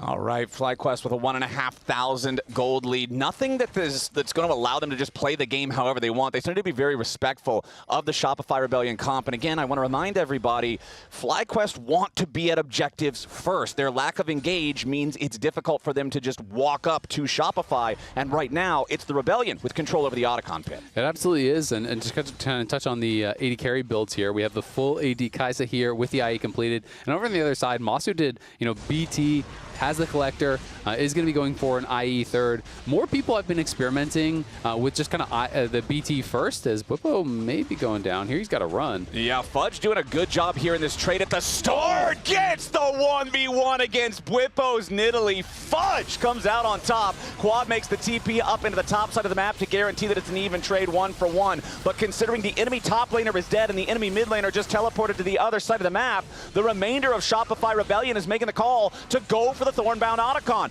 Palafox is coming in over the wall to try to contest Inspired. They can't allow him to be able to steal this one away. They're all going to dive in, switch the focus over onto Inspired. Instead, he steals it away.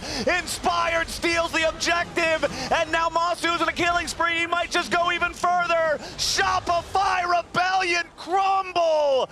Inspired, the hero of the day, a triple kill over to Masu as the dust settles, and it's about to be one more on top. Palafox trying to sneak through the brushes, but he shoots him right in the face, point blank range with the Corky gun. There's no way out. That is it. Yeah, that is devastation for Shopify there. It all came down to the smite.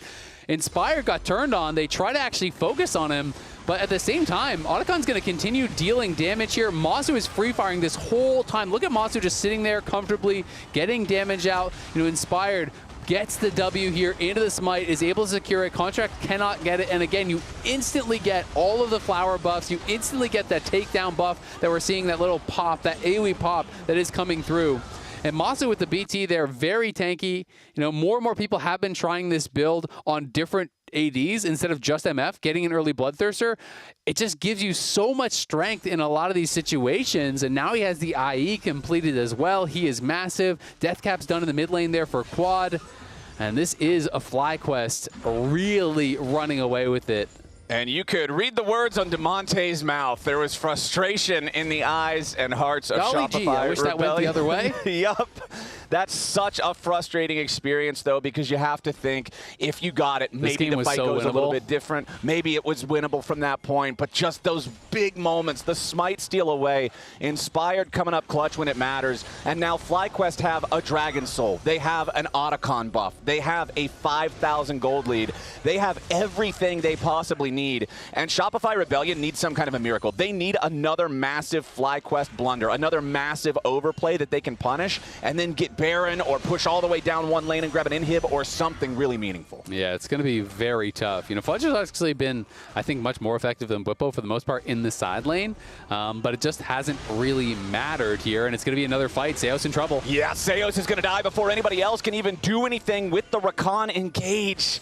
Just getting caught out there, and now FlyQuest moving up to continue their work on the turrets. Bwipo, free firing time on that tier 2 up there, claims that, brings the gold lead up to 6,500 as the rest of FlyQuest will move on over to the Baron. Taking this is great for them, and it also removes one of those comeback conditions from Shopify if they were to win a fight later on. B-Boy's going to walk up, try to check the area, immediately finds Busio waiting for him there with a winner's bite. Fudge versus Bwipo. B-Boy swooping in here with a killer instinct. One more shot's going to get him. Bwipo did not manage to flash over the wall, so the first kill goes to Shopify Rebellion, as Palafox does not end up getting stunned by the fourth and final hit there with a Winter's Bite. Busio trying to get away. They want to go in after Quad, but a nice use of stasis keeps him alive. Masu going godlike. They've already killed 2 on the side of Shopify. Double kill over to Monster. The Corki is absolutely massive. Palafox needs a little bit more damage, but he ain't going to find enough. Contracts will die next. Everybody on Shopify is way too squishy for the 10-1 Masu Corki, and FlyQuest wipes the fight. Yeah, Masu is just going crazy in this game. He has just been untouched. It feels like the focus is on other players, but they can't make it happen. They get this initial pick here onto Bwipo. Fudge goes in, gets the knockback, which applies the plasma. In comes B-Boy. Fudge, isn't able to actually finish off the kill himself, but it just doesn't even matter because Bwipo is trying to get to a wall, trying to flash over, can't actually find the angle, flashes into the wall, goes down, and Shopify here decide, you know what, we're just going to try to make the fight happen, but look at the timing from Quad. As that ult is coming in from Contracts, and as the flash chains are coming from Palafox, he just stasis it, immunes both. All of those tools get spent trying to take down Quad, and meanwhile, Masu is completely ignored, just wiping the entire fight. It really all came down to Quad very quick on the Seeker's arm guard. Perfect timing. Yeah, really good response from him as now he has to try to get away. Shopify trying to make their move back here in the mid lane as Quad dashes back over the wall. Busio should die here. Quad falling back to the safety of Inspired and Bwipo. FlyQuest now in a 3v5 in the mid lane, now a 4v5 with Masu ready to join, and honestly, they like those odds. B-Boy has to get away from the Sun Disc as Inspired keeps chasing after Palafox. Contracts defensive ulti to try to get him and the rest of the team out, but Masu's not going to allow it. Legendary Corki in the mid lane. FlyQuest have a 4v4 game, and they're smashing their way into the enemy base. The first inhibitor is already down in mid, and in bottom lane, the wave is just about ready to crash into the tier 3 turret next. Yeah, Shopify gonna try to defend here, but I don't think they have the gas to be able to hold on for very long. They're going to have to give this inhib very likely. They're waiting for Contracts up in 20 seconds. Busio just respawning now, so it is going to be a 5v4, potentially briefly if they overstay, but they are just going to back off instead. And we'll see if Shopify can find any sort of a chase. Doesn't look like there's going to be an angle for it. No, there's just... If you try to chase after them, if you try to walk into any fog on the map, there's a chance you've just got a Corki waiting there for you. Braum tags you with Winner's Bite. Sorry, you're dead. Masu is so far ahead this game. And honestly, Quad is too... And Inspired is too... And Boost... Everybody that's not Bwipo on Nidalee, who has been kind of the sacrificial lamb, he just draws aggro, people kill him, he's like, aw, rats, you got me, and then the rest of the team wins. Yeah, exactly, the sacrificial cat up in the top lane. He has gone more towards that full, like, heavy AD bruiser style that you were talking about with the Sundered Sky and the Sterix, so it's harder to kill him, but his job is just to be a nuisance, provide a little bit of pressure. The job's been done at this point. They're 11,000 gold ahead. There's 1 minute and 15 seconds till the Elder Dragon spawns, but honestly, I don't think FlyQuest need it. You just keep them locked up here in the base, you force the end, and I don't see a world where Shopify is able to do a whole lot of anything about it. I mean, just Masu is so tough to take down. Now he has a full shield bow plus the Bloodthirster shield. He'll have his cleanse back soon. He has his flash. He's going to be almost impossible to take out. There's a Mikhail's and a Locket on Busio. He's going to be protecting him. Yeah. If you can't kill Masu, you just can't win the fight, and I just don't think they have the tools or the damage to really be able to do it unless Masu just like Valks in the middle of 5 people. Yeah, Masu would have to make a pretty serious error. But right now, it's all 3 inhibitors down. FlyQuest on the victory push. Shopify have 1 fight left, but the health bars are just getting chipped away before the fight can even start. Bwipo and Masu just poking at these guys as the first Nexus turret is already about to die. It's going to drop right there before the fight even starts. Contracts and Seos have to find their way in. Seos gets a knock-up onto Quad, but it's not going to matter as Masu's already killed him. Double kill for the Corki. B-Boy with a killer instinct is going nowhere fast. The stasis isn't going to work. Quad even lives through it. Only 2 left alive on Shopify Rebellion, but the Nexus turrets are down. FlyQuest will look to pick up whatever they can here on the steps and pad those stats, but 19-8, FlyQuest take game 1. Nicely done by FlyQuest, but it's another game, you have to think, from Shopify's point of view, where they had some real chances. After that big fight they won mid lane, where they got a 4-for-0 when Bwipo was in the side lane, it looked like Shopify had a real shot at actually winning this game and starting off the series with a bang. But FlyQuest, they battle back, they show their class, they get the smite, won by Inspired at the Otacon, they wiped that fight, and from there it just felt like they straight up took over. It was another tough one for Shopify because of what you're talking about with the fact that you know there were moments, there were angles, there were opportunities, but the big one that I look at is going to be that Otacon fight specifically. It looked like they had the angle. The enemy top laner's dead. The enemy mid laner's on the other side of the map, but Inspired showed up and clutched it out. During LTA North Split 2, you could win a trip to a League of Legends event or a set of Player of the Week statues. Use your MasterCard to make a purchase from the in-client store and save your card on file to be entered for a chance to win. And now, with game 1 done, we're going to head on over to the LTA Lounge to break it all down. Yeah. They're in the choke. I might just toss ult. Rakan. Dude, my brain was just, I felt like a crazy brain like that whole time. I couldn't find any words I wanted to say. I was just felt like I was... Nice drop team. Get her.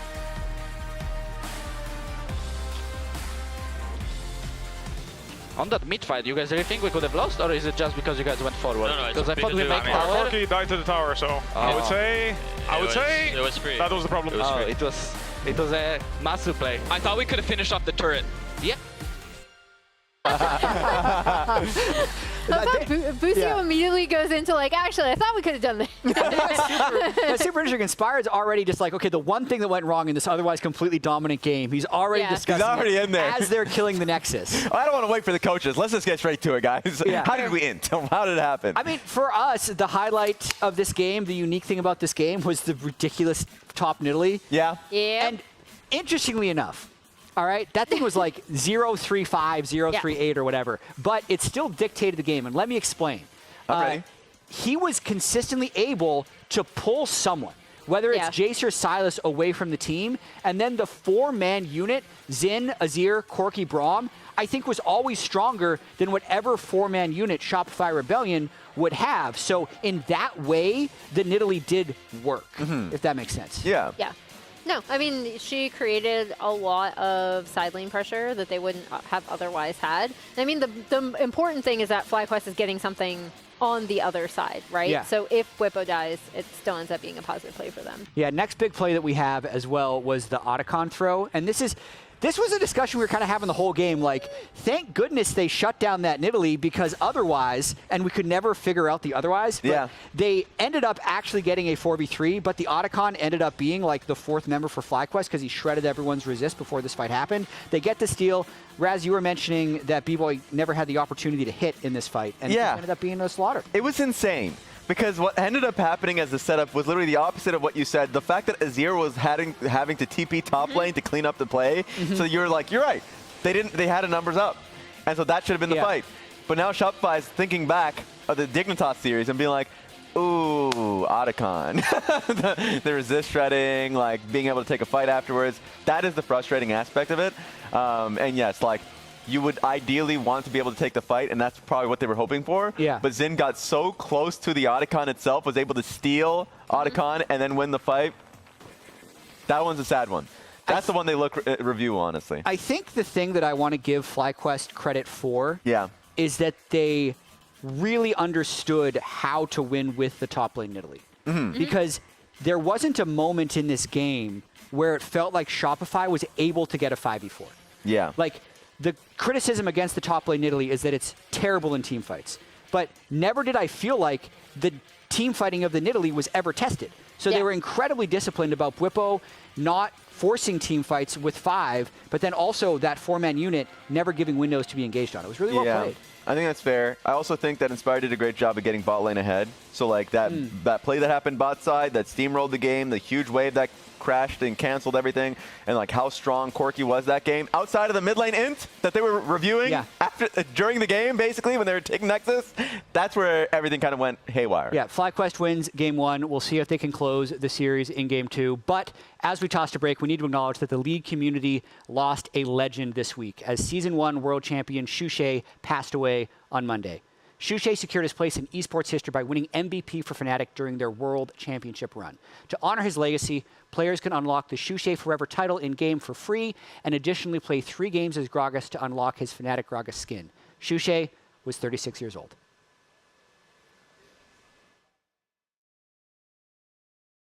So Shushay, as you were saying, the MVP so far, I think he's going to go 70-0. I think Shushay going 70-0 in this game. The game will only be 4 minutes long, but he will get 70 kills in a row. You see the push around from Jarvan as well, moving into this area. Follow rolling, amazing from Shushay. Dla mnie Shushay jest jak smok wawelski. To jest legenda, która gdzieś tam istnieje, wszyscy o nim mówią, był taki wielki midlaner Shushay, który grał Gragasem na midzie, on tam beczkę przynosił na eventy, rzucał nią w ludzi, fajnie, zabawnie było, wygrał Mistrzostwa Świata. Fnatic going to win the Season 1 Championship if they can hold on. This Nexus will go down. Congratulations to Fnatic winning the Season 1. GG indeed. Trzeba patrzeć na konia, jakim jest. Hej, to był turniej inny niż wszystkie pozostałe mistrzostwa świata. Czy to ujmuje sukcesowi Shushaya? Nie. Wszystkich, których powinien pokonać, pokonał. Więc co miał zrobić lepiej w tamtym roku? W 2011 wycisnął z LoL'a, ile się dało w 2011. Więc mamy Polaka mistrza świata i nie powinniśmy umniejszać temu, nie powinniśmy się tego wstydzić, powinniśmy się cieszyć, bo Shushay został zresztą MVP całego turnieju w pełnym zasłużeniu. So I want to ask you about your cosplay here. You are the best Gragas cosplayer I've seen at DreamHack. To był słynny wywiad, bo on wtedy wziął ze sobą butelkę wody i udawał Gragasa, który był jego mainem. On był słynnym w ogóle Gragasem. On łamał troszeczkę metę wtedy, tak? Na przykład grał tym Gragasem, ale pamiętam, na środku, co w ogóle wszystkich głupieli przy tym, po prostu nie wiedzieli, co się dzieje. I would like to ask the fans to support the idea of making Gragas Shushay skin. Ooh. Yes, I'm gonna make the post on forum later and yeah. So I think we're gonna have to see a petition form and a lot of signatures if we want to get that skin made. So help us out, get a Shushay Gragas skin. No i później zrobiono w sumie skina nawet na jego cześć troszeczkę. Te skiny Fanatica zostały wypuszczone chyba z 3 czy 4-letnim opóźnieniem, no ale właśnie pamiętam, że wyszedł i mogłem zagrać Shushayem w ligę. Strasznie mnie to bawiło zawsze. So when did you know that you had won? When Nexus fell. That's a pretty good answer. Był taką, nie chcę mówić maskotką, bo to jest deprecjonujące, ale taką trochę ikoną, a trochę właśnie takim pomieszaniem ikony z maskotką. Był zabawny, był wyraźny, był świetnym graczem i był rozrywkowy. Słowo legenda do niego akurat bardzo, bardzo dobrze pasuje.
LTA. We are in the middle of FlyQuest versus Shopify Rebellion in our first best of 3 to kick off this week. Game number 1 went about like people predicted it to. FlyQuest found a pretty dominating victory in just about 30 minutes. There were some glimmers of hope for Shopify, but overall, despite FlyQuest's lack of engage on the team, Shopify never really found the angles they needed to sufficiently punish them. Yeah, it's tough. You know, it's just Shopify, I feel like in almost every game they've played, you could take a moment in the game and screenshot that and say, who do you think wins? And if you turn the nameplates off, people would probably say Shopify. Like there's like always a time where you're like, hey, they could actually win from here, right? Like after they got that 4-4-0 mid lane and the other team has Nidalee top that doesn't have a big advantage, I feel like nameplates off, people would predict Shopify to win every single time pretty much from that spot. But unfortunately the nameplates were on and one team was FlyQuest and they're pretty good. So they were able to take it down. Masu did that early Bloodthirster that, again, more people are experimenting with. I've been seeing it on more and more champs. You're just using it the same kind of philosophy that you do with MF, where when you get this, you can't be pushed out. You can just maintain prio through mid lane, and you really aren't going to be worried about poke whatsoever. Has a lot of power here, but we're into game 2. And a lot of mid lane bans getting thrown out here by Shopify. Yep, Shopify are going to target quad with the Cassiopeia and the Rise ban. Over on the other side, interestingly, even though we had the sides swap this time, FlyQuest is doing the same first 2 bans that Shopify did in the previous game of Varus Vi, keeping those meta picks gone. So this is actually so interesting because I was talking to a couple of pros, and this is maybe like controversial or whatever, but a few people were telling me that they think basically like quad is getting too much credit for his current level of play, and that they were saying they thought he would be exposed once he's actually forced off of his couple mages that are his comfort picks, and he's having to play melee champs. Okay. And so I feel like with the Azir is out, and they're going to triple ban, well, I mean, it could be, you know, Nico support, whatever you want to argue, right? But like a lot of these kind of like AP mages that he's comfortable on are now taken out. So it would be very interesting to see what quad goes to and how he performs on it, because there seems to be this opinion that based off of scrims, a lot of mid laners and teams are thinking quad is not as good as he used to be. And if we can just push him further in a series and tax his champion pool a bit, we can get an advantage. And he's also going to be up against Palafox's Yone, which has historically been one of his better picks. It's one of the champions that even when the team is struggling, even when he individually has been struggling, he has put up better performances on Yone than on other picks. So I think this is one where if you're saying, all right, we want to full send the quad is fraud narrative here in this game too, we're going to do it by not only focusing his picks, but getting our guy his prio pick, first pick blue side. Yep. But there are, of course, still a lot of mages that he could go to. I think it's probably just going to be Grasp Victor. There's been some really tanky builds that are floating around. Some people are doing even just like Catalyst into Liandry's. Some people are obviously doing Roa into Liandry's. These very, very kind of like beefy builds where it's tough to actually push him out. Shen would be a lot of fun to see. I don't think we're going to see a Shen blind, but Shen is actually quite strong in this patch. Can be played in multiple roles and has received 3 straight buffs across different patches. So it can be pretty powerful. Rumble, good pairing here with the Yone, of course. The Yone goes in, snaps them together. You drop the Equalizer, you throw down the Bullet team. This is a very combo-based team fight that Shopify are drafting for. So if I'm FlyQuest now, I'm thinking about denying, hard engaged champs and champs that have CC that are coming in through the jungle. To my mind, I'm thinking about things like, okay, I don't want contracts on like a Skarner. I don't want Seos on a Rel, and these types of picks that are going to really provide that lockdown for them. So it'll be interesting to see if that's what FlyQuest does actually target here in the bans.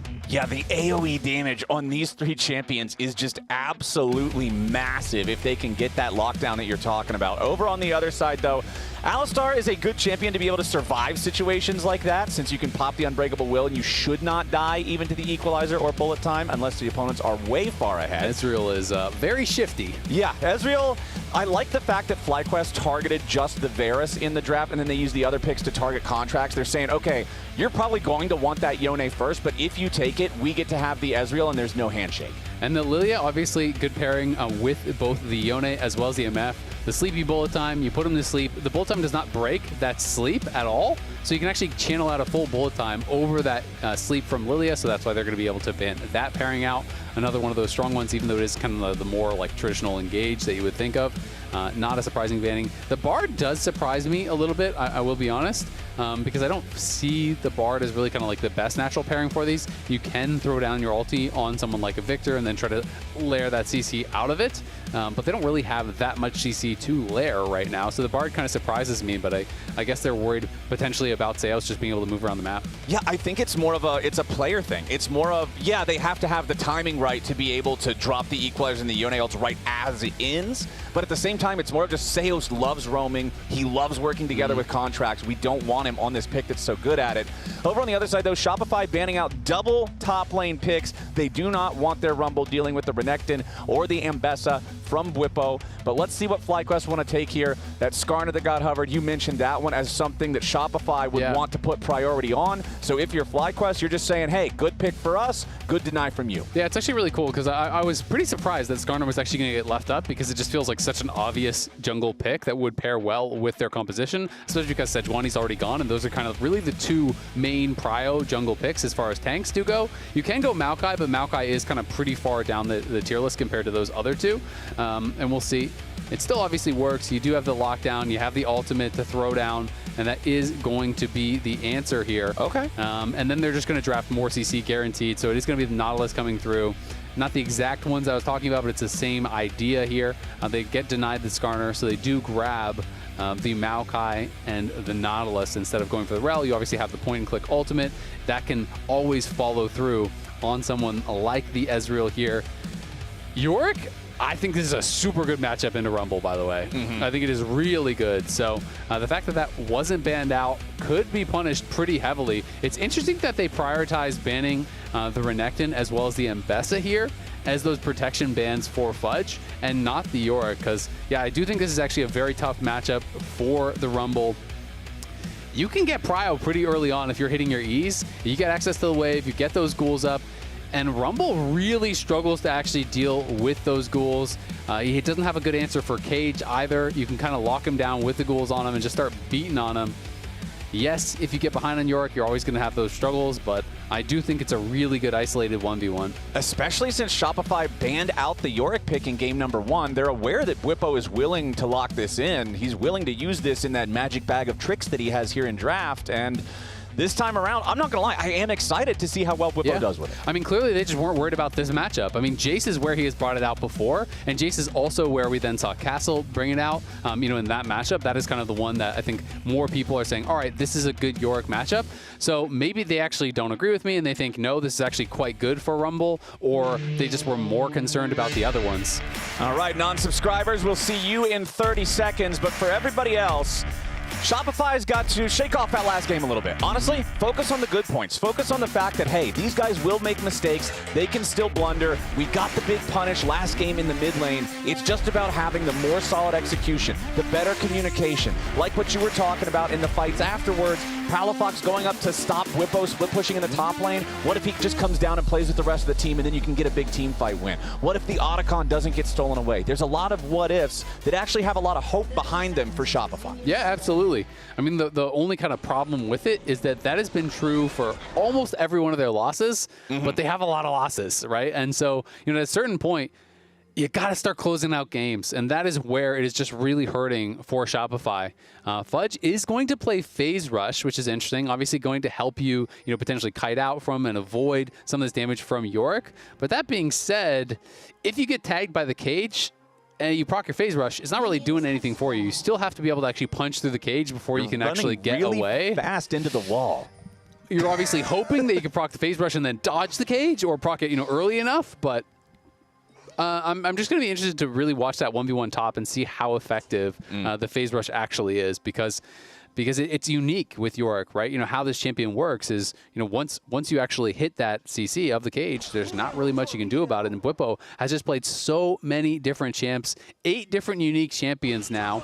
And this is, I believe, the 11th game, so he has a couple doubles, but pretty much he has been cooking. Castle as well has 8 different champs. Top lane, this is the best top lane pro meta I feel like we have ever had. I really have been enjoying it. You can play carries, you can play tanks, you can play AD, you can play split pushers, you can play, you know, AP team fighters. You can kind of play anything, and I think it is making it very interesting to watch. You know, some days when I'm really sad, Azael, I go back and I read the patch notes where they killed lane swaps just to remind myself that there is some good in the world still.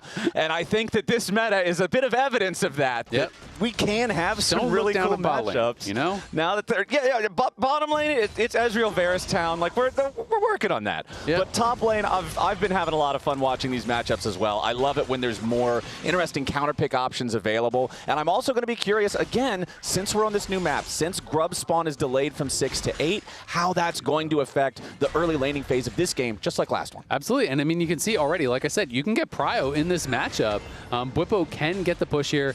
He misses with the goop, unfortunately, and that is actually pretty much, it sounds funny to say, but basically every Yorick lane is like how many E's can you hit, right? Like every good matchup is how many E's can you hit. I will say, like ever since they actually changed Yorick, I feel like the AI changed on the ghouls, which makes it a lot harder to actually pressure for tower plates, because the ghouls now will ignore the tower and hit the enemy champions, which will draw tower aggro onto you. So it's very tough to actually ever walk up and just whack the tower itself. Whereas in the past, I feel like the AI was different and you used to be able to do that. So that is one of kind of the negatives about this little mini reshaping or rework or whatever you want to call it. But as long as you do have ghouls ready, you can scrap with that rumble. And I think Bwipo is just going to be in a really comfy spot here. I mean, he clearly wasn't worried about it. There you go. You proc phase rush. All right, brother, you're caged in. Still got a pretty good trade on him and was able to chunk him down. But clearly Bwipo is not super worried about the 1v1 because he went Conqueror, so heavy scaling, not Grasp. Bivoy and Seos doing a good job trading into Busio and Masu here. Alistar, traditionally one of those champions that you love him for what he can do later on in the game, but the early lane phase is a bit of a weak point, a soft spot for him there. And nice use of the bouncing bullet to get the bonus damage onto Masu, as Bivoy and Seos have control down here on the bottom side.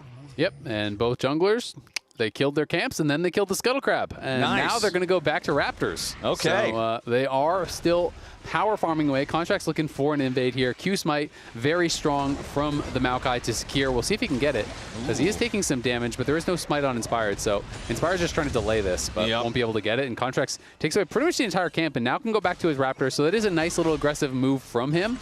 And this has been something that we have seen from Contracts a number of times, you know, mostly on the Neferia and stuff, where they're constantly attacking the enemy Raptors. But I'd like to see it again, you know, in this situation on the Maokai, where you are so good at actually securing that camp.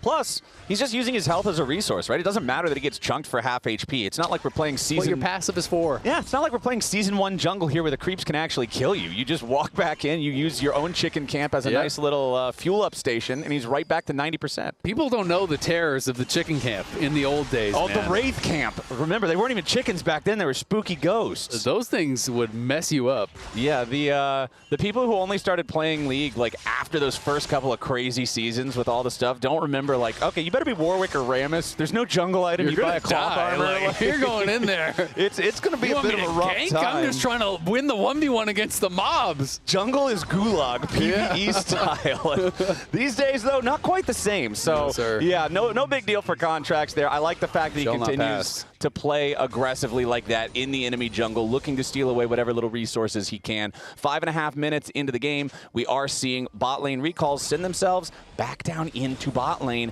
Yet again, it just means what we were talking about earlier. They're not going to be having that same level of like macro movement as early because they just don't need to. There's not a reason to walk top lane for another 2 minutes. Yep, exactly. And last game we just saw a delayed swap up towards top. You know, they did that for the Grubs when they did spawn, and Shopify was able to grab that, which was obviously very nice for them.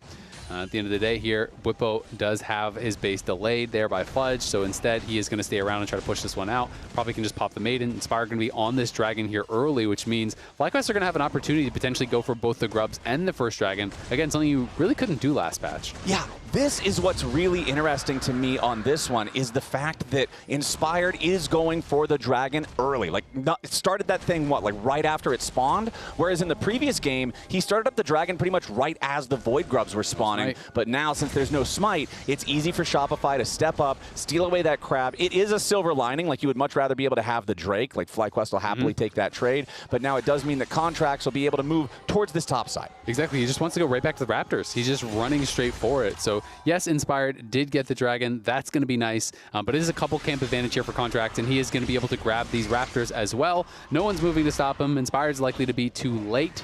Because Contracts does have a smite anyway. So this is just good stuff here from Contracts, and he is just incrementally creating an advantage. Couple hundred gold lead there for himself in the jungle, and now going to look to potentially put some pressure on Quad, but Quad is respecting it, playing safe. So Contracts just pushes out the wave here with Palafox and goes back down to his Raptors on the other side, and it's just going to be able to continue farming away. The Krugs now spawned also, and Bwipo has come back to base. He's 2-0 on Yorick, 9-5 in the 2025 solo queue here.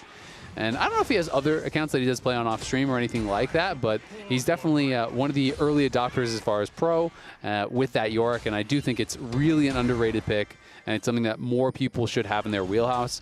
It is situational. I don't think it's a blind pick, but it really is quite strong. Especially considering it's strong into things like Jace or Rumble that are traditionally considered like very difficult to deal with. Fighter, but it made you much more of a team fighter because you can actually get Graves from queuing champions, right? The fact that you couldn't do that before kind of meant you really had no choice but to always stay in the side lane, down a right? lane. Exactly. Like, this is really all you could do because if you show up to a team fight with no ghouls, you are so weak. Oh, Masu taking a lot of damage there from the bullet time as then they try to invest the damage into Busio, but he hits the level 6 at just the right time. Busio staying alive thanks to Unbreakable Will as Inspired is here behind the wall, but Seos and B-Boy not low enough HP there. It was actually so critical that Busio hit level 6 off of that minion dying, because if not, he dies to the follow-up damage there. Yeah, absolutely. You know, or at the very least, he would have had to flash out instead of re-engaging, right? You know, they did use the heal. They held on the flashes, but they spend their ultimates. And Masu's going to be really happy that he was able to get out of this situation. I mean, it was a BF buy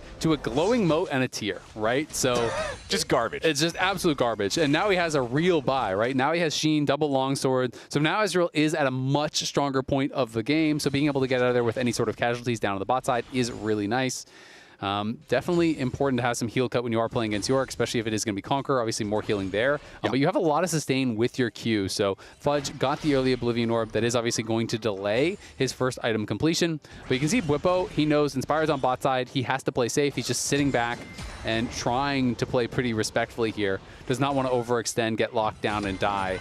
Because there's such a cost to dying when you lose your Maiden. Your Maiden cooldown does not start until it dies. And it is 145 seconds right now for Bwipo. So that's a long time. That is an eternity in the early game. Like, that's the rest of your early 1v1 laning phase is just ruined if you actually die or even just get ganked and they kill the Maiden. So you really do have to be careful with it. That's why, again, he can't walk up. The little ghouls will aggro, but he's able to grab a plate. And then you walk back and you leash your Maiden to make sure that it's not overstaying and getting hit by the tower and getting poked out. Well, now FlyQuest and Shopify are very, very close in gold. It's a slight lead for Shopify Rebellion at this point. This is a pretty common story for a lot of their games, I feel like. Worth pointing out also that Contracts did pick up all 3 grubs while Inspired was down there covering for the 2v2 aggro. Equalizer dropped up here. Flash over the wall from Fudge. He wants to keep going after Bwipo. Fudge with the solo kill for first blood. Sees Bwipo's counter pick and does not care. Nicely done there by Fudge. He just kind of found the opportunity, slows him down with the equalizer, clearly knew his damage thresholds there.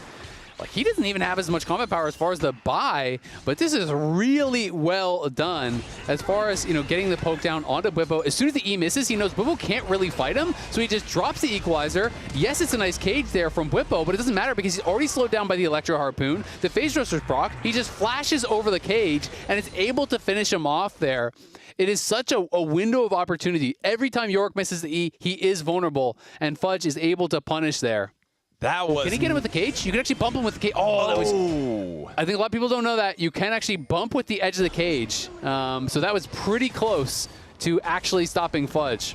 Well, Fudge still gets away, and that's a pretty big win there for Shopify Rebellion, who are now going after their first Drake of the game. FlyQuest did acquire that first one pretty much right after spawn, as Shopify have it down below half HP. FlyQuest still looking for an opportunity to enter into this bot side river. Contracts and Palafox putting the damage into the objective.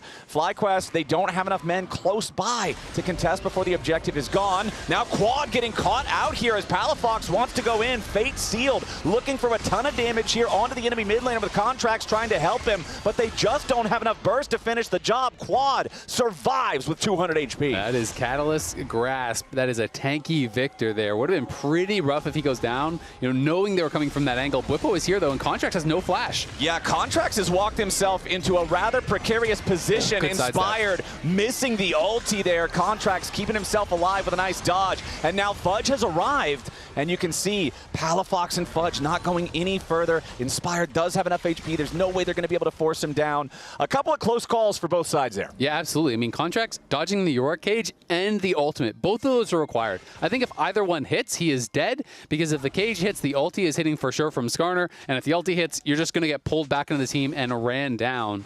It is also worth touching on the fact that it is going to be tank on the Maokai here for Contracts. He is unending the Spare Rush. It is not AP. He is Blue Smite. I think this is absolutely correct. When you already have the Rumble, you don't need double AP. You need some sort of engage. You need some sort of lockdown. So being able to play this style does work quite well. And Shopify, again, a nice early advantage here. It is 1,000 gold. It is not, the end of the game or anything even close to it. But this team just consistently shows they can compete in games, at least in the early game, at least in the mid game, but they can't really close them. So we'll see if they can actually finally get a big win here. I mean, taking down even one game against FlyQuest would be a confidence boost. It shows you that, hey, we can get across the finish line. Yeah. And if you can do it against one of the best teams in the league, then you should be able to do it against some of the other ones too. Well, we've got a minute and a half until Herald spawns, so we'll see how well FlyQuest can shut down Shopify's current momentum at that objective. I feel like Rift Herald is kind of the line where we hit the point of Shopify starting to get a little woozy when they have a lead. Generally, after the Herald is taken or completed, that's when things can start to get a little messy. They're still on their first beer. Yeah, exactly. The Herald is the night second. Is young. The Herald is the second beer. That one's the one. Otacon is where the tequila shots come out. That's where things start to get a little bit. Can't even remember what happened. A little bit tricky. You just ended up at the lose screen. You wake up in your own fountain. What's going on? Why is the Nexus on fire?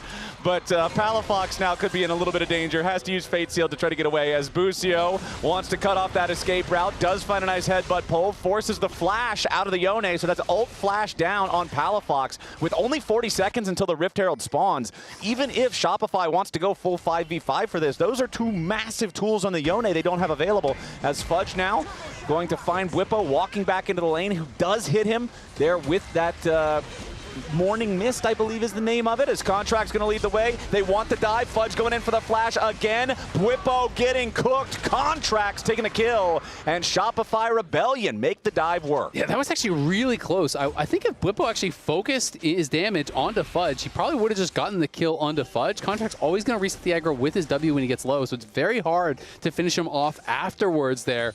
But Bwipo narrowly is taken down, can't get a counter kill. That definitely hurts. Again, he loses the Maiden, so now he is maidenless up in that top lane for a couple minutes. Not the way you want to be, Mr. Gravekeeper. Nope. Not the way you want to be. Palafox right back into position down here in bottom lane as Seos finds a dredge line nicely onto Busio, who does not have Unbreakable Will on the Alistar, so he's forced to flash over the wall to get away. That is a big summoner spell to get from the Alistar. Unironically, that was a ward placement diff there. So FlyQuest had the pink ward on the very edge of that side brush, so it didn't spot the ward that Shopify have on the very other end. If you place it, it doesn't actually see from the full side to side, so he had vision on him, and then Seos able to get that hook as a result. Fudge getting aggressive, but Inspired is here this time. Yeah, this time it's FlyQuest who are bringing extra firepower into the top lane battle, and Fudge will get shut down. Money over in Bwipo's pocket as bullet time doesn't get enough. Seos trying to keep Bwipo locked up inside that ultimate, but Bwipo with the flash gets away. Yeah, I mean, it doesn't get a kill, but it does get 2 flashes. So that bullet time's still very high value,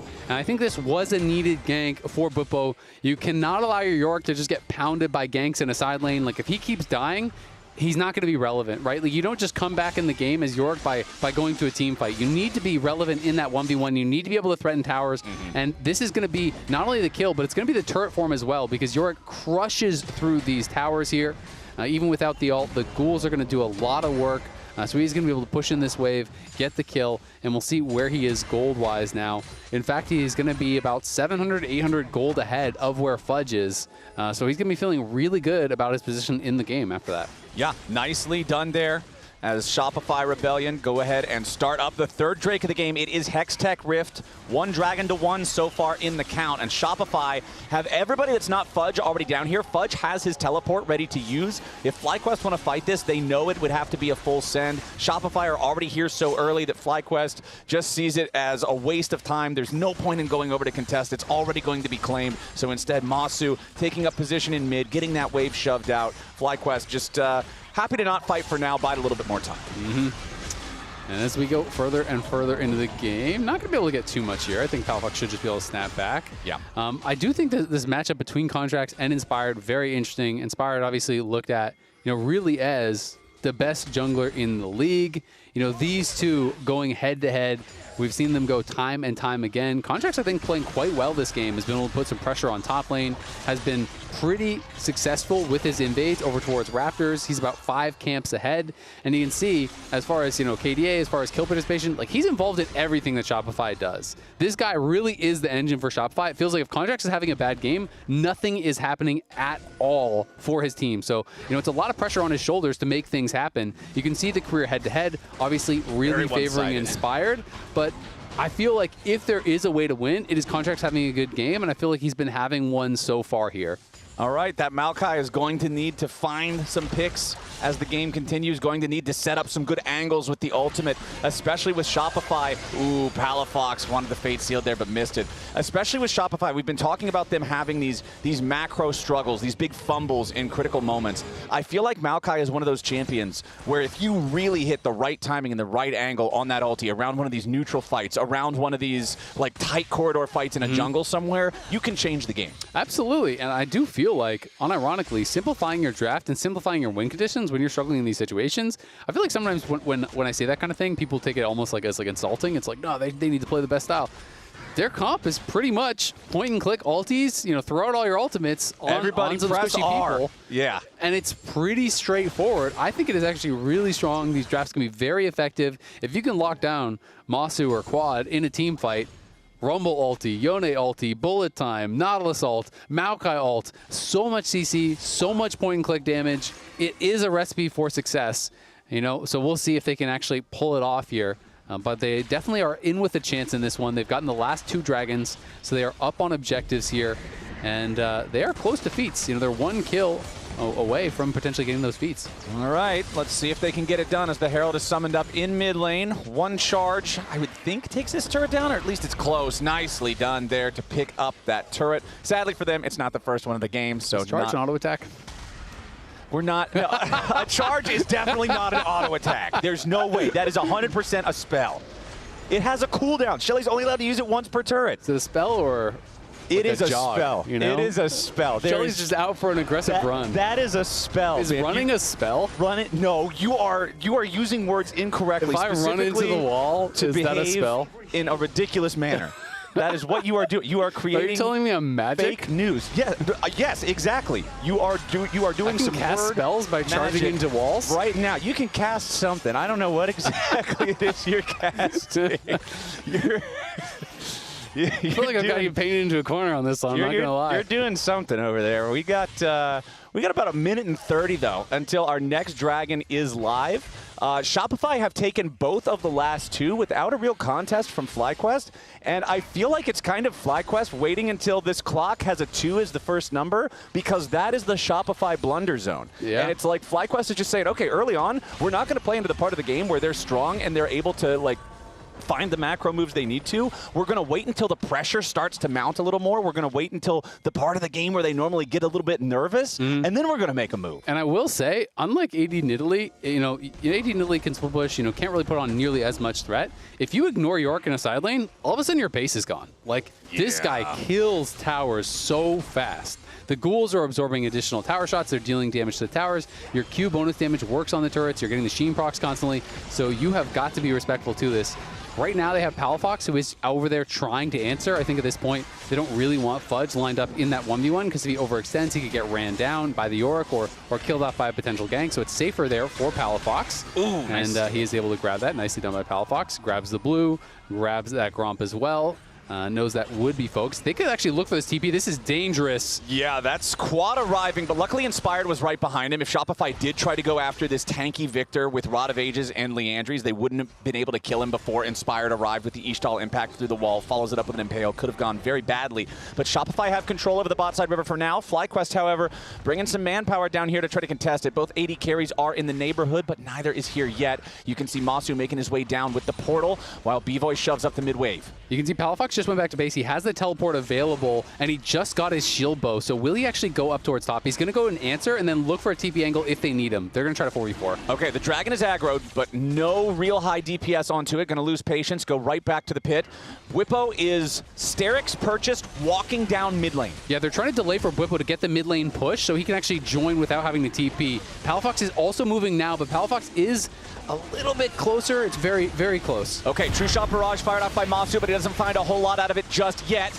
Little bit more as the Maokai ulti flies through, but they only engage onto Inspired. Seos having to get back away as Bwipo joins into the fight. Quad's off on the side, the bullet time over the top, looking to shred through the Dragon, but it's going to be slain by Contracts on Shopify, as now they have to scramble to try to get back to a good position. Palafox, Fate sealed back over the wall. Shopify Rebellion take the objective and disengage with no deaths. Yeah, the question is, can FlyQuest force the Otacon? And it looks like the answer is they're going to try. Bwipo is starting this up. Yorick can solo this thing. He lost his maiden in the fight, which really does suck. It's going to reduce his damage a lot, and they are aware of it, so he's going to have to pull off now, but it's kind of still leashed. Now there's an opportunity potentially for Shopify to say, you know what, we're just going to take it. We're just going to say thanks for the leash and try to start this up.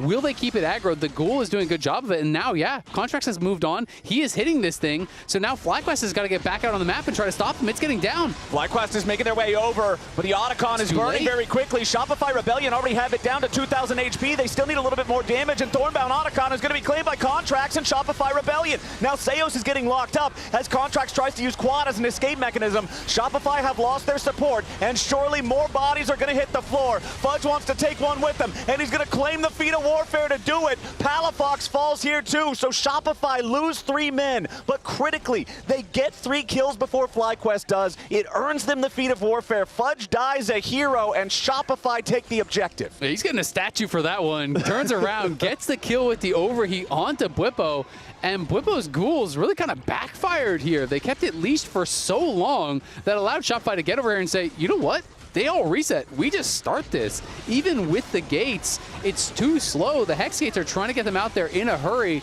but Inspired isn't here. Bwipo has no ult. Bucio's going to pop the ulti early to try to get in, but it's already secured. Inspired arrives in the back line here, and this is where things obviously going to get really tough for Shopify. Seos goes down. Everyone has bought. It's just a full-on run here from Shopify, but Bwipo turns around, trying to fight Fudge. Fudge overheats, takes him down, gets that kill, grabs them the feat of warfare, and it is a very even game.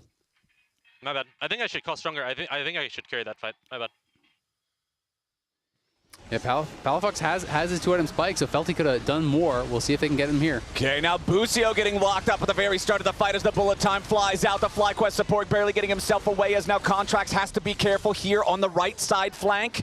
Low HP on Palafox, Contracts, and Bucio together. Quad also chunked down to half. But with FlyQuest having stronger health bars overall, Masu wants to use the momentum to try to take down the Tier 1 turret here in mid lane, and FlyQuest will do just that now. Slightly over a 1,000 gold lead for them.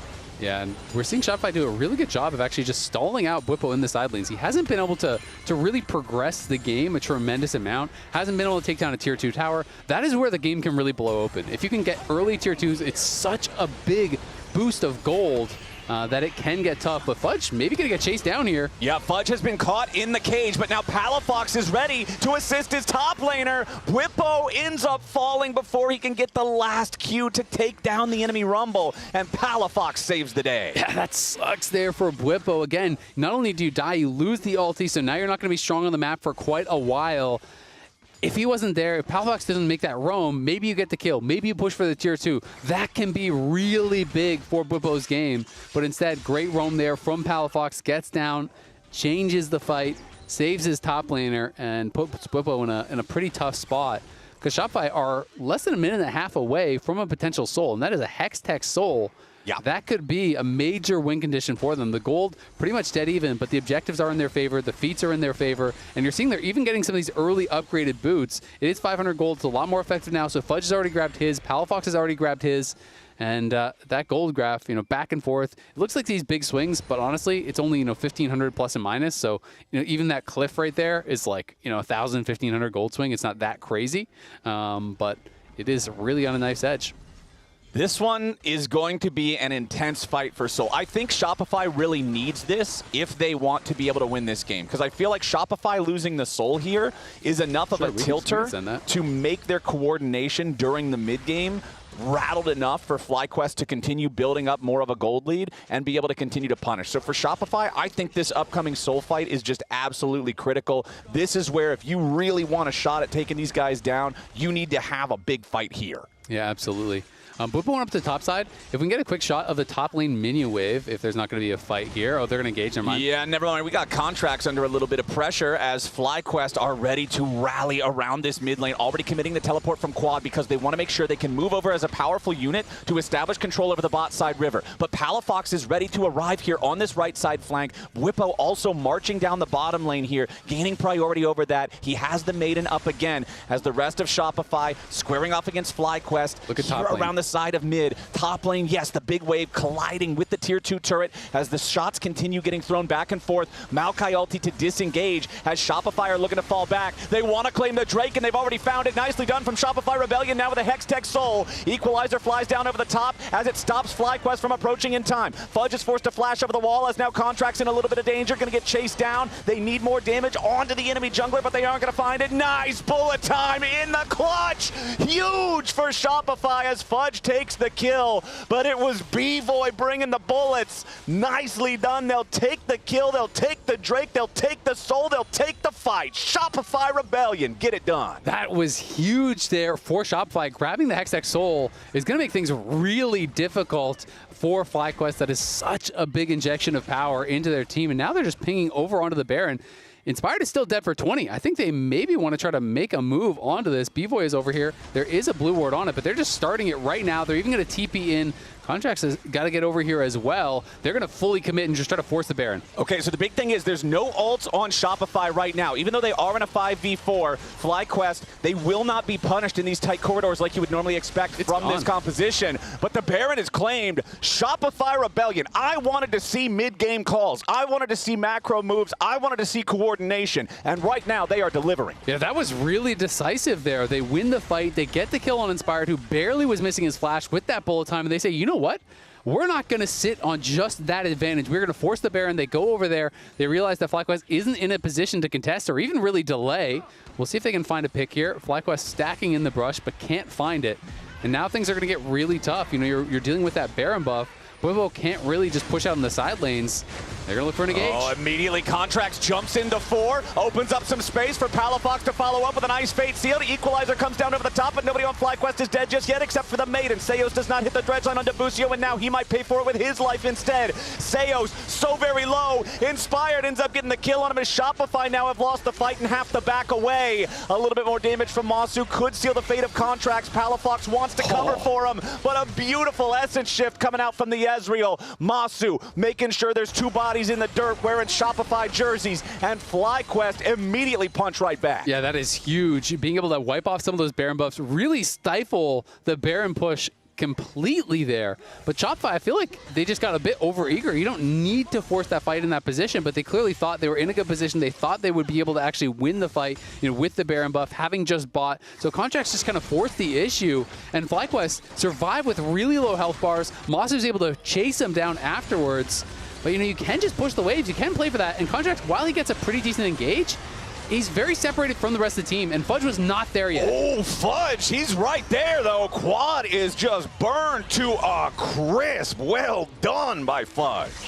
Yeah, Fudge getting a really big kill there, but yeah, Contracts engaged, but Fudge was not in position in that last fight. So by the time he gets there, the fight was already kind of decided. So it just got way too overeager.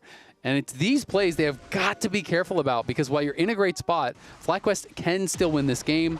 And these ghouls are so pesky. Bwipo is doing a really good job. And what I was trying to highlight before that dragon is, so if you go to a side lane, you summon your 4 ghouls, once they are actually attacking the minion wave, you can then walk away and they will continue walking down that lane. So if you go and you force someone to group away from that, they can eventually actually take down tier 2s. They can push, infinitely against the minions as well. They're very strong in the later stages of the game. So it is one of those frustrating things to deal with, because York can be pressuring multiple lanes at the same time with the help of those ghouls.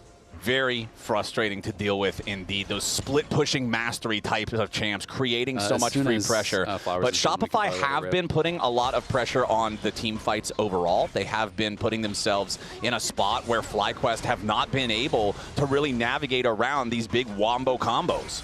Yeah, absolutely. Is going to be very difficult, I think, for FlyQuest here. We'll see if they can hold on a little bit and try to make a heroic comeback. That mid lane tier 2 looking like it's gone. Palafox does take a lot of damage, is going to be able to finish it off here, though. And this is Bwipo on pros talking about a tier list of the 3 worst pros in the league. He put Fudge on there. Fudge has been playing great. Oh, Quad getting caught again. The combo, man. They're doing it exactly like they need to. Equalizer over the top to slow him down. The Maokai ulti comes through to root him up. Then B-Boy just flicked the safety off and rat-a-tat-tat guns him down. Beautifully done from Shopify, up to a 2,000 gold lead yet again. Yeah, they're looking really good. I mean, B-Boy has had some pretty effective ultimates. It sounds funny to say because he's 0-0-2, but I feel like the ultis have been pretty fight-defining at a number of different times, but definitely want to give Fudge his flowers. Bwipo saying that the FlyQuest coaching staff has him as one of the 3 worst players in the entire league. I feel like Fudge has outclassed Bwipo in both games. He's done more than him, I feel like. Even in the loss, I felt like he was more effective on the Jace, was able to deal with that. This time around, Fudge is able to get the solo kill, even with Bwipo having the counter pick. Yes, he also got some jungle help there later on, but Fudge has really been doing a good job, gets a solo kill on Quad, turns around and gets that kill onto Bwipo to grab them the feats of strength as well.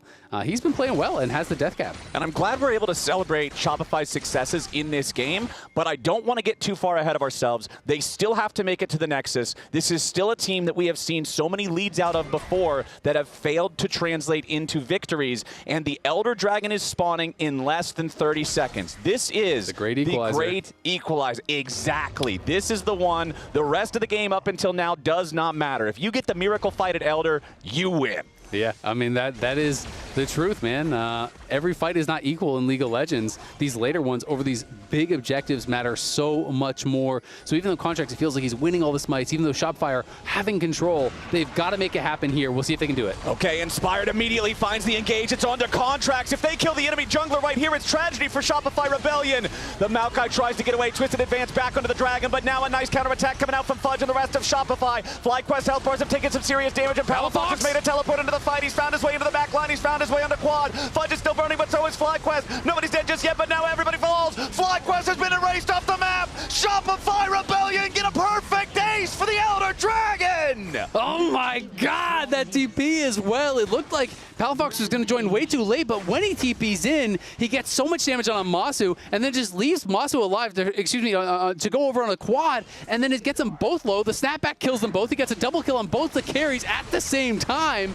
They get the Dragon, they win the fight, and Shopify are pushing to get the dub. Contracts is left to clean up the buff itself, but Isaac, I don't think they're going to need it. The only person that might even be alive to try to stop this push will be Busio, a lone Alistar against an Elder Dragon. Shopify, they drafted the Wombo combo comp. They did not falter in the mid-game. They made the calls to win the game 12-6, 35 minutes in. Shopify's taking us to game 3. That's the biggest win for Shopify so far this split.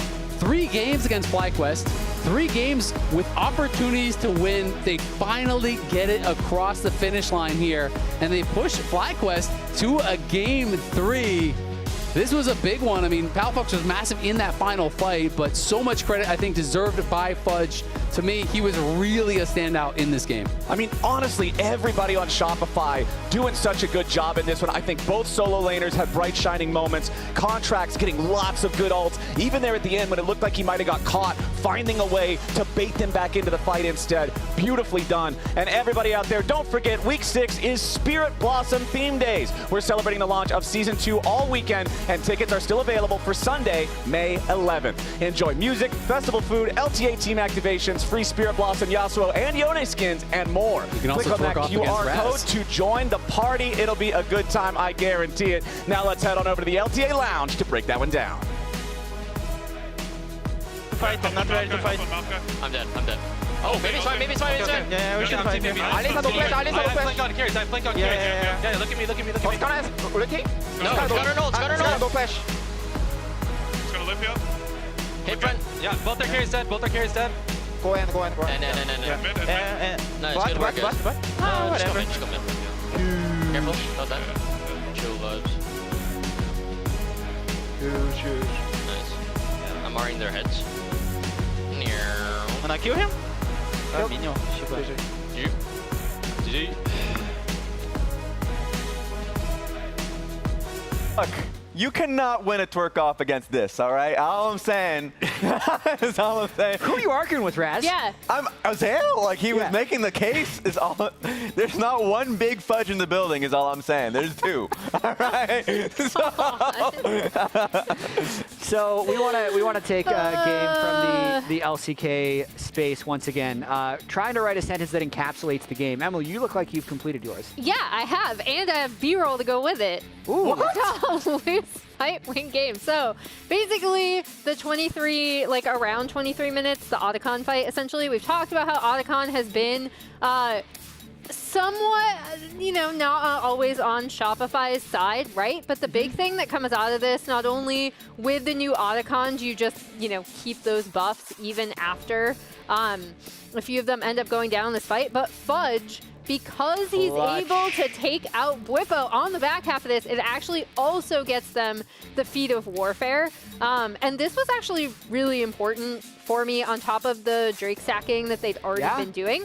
Fudge, I thought, had an absolutely stellar game on this Rumble. He was one of the people who kept them in it. So yeah, and then there's a little spitting flames. And I think that already shows the difference of this new season. That's the latest I've seen feats be given out for sure for a very long time. I actually wonder if the players even consciously realized how important that next kill would be, because I think if Bwipo plays that a little slower, maybe they get the 3 kills first. They can upgrade their boots, which are now cheaper because they're only 500 gold instead of 750. And with how close this game was, maybe that could have been something that completely turns the game. Mine was a little different. Okay. Just scale FlyQuest, probably. Because grasp Roa Victor mid. You have a tier stacking Ezreal in the bottom lane. They're picking York into the Rumble, who's getting pushed in. Fudge also pulls off a solo kill. Inspired's on a Heartsteel Skarner. They were just felt like they had so few tools to actually be proactive. Yeah. And then when Shopify came out and kind of hit them in the mouth, FlyQuest never had a chance to turn on. That's true. Maybe they don't scale that hard. What do you got?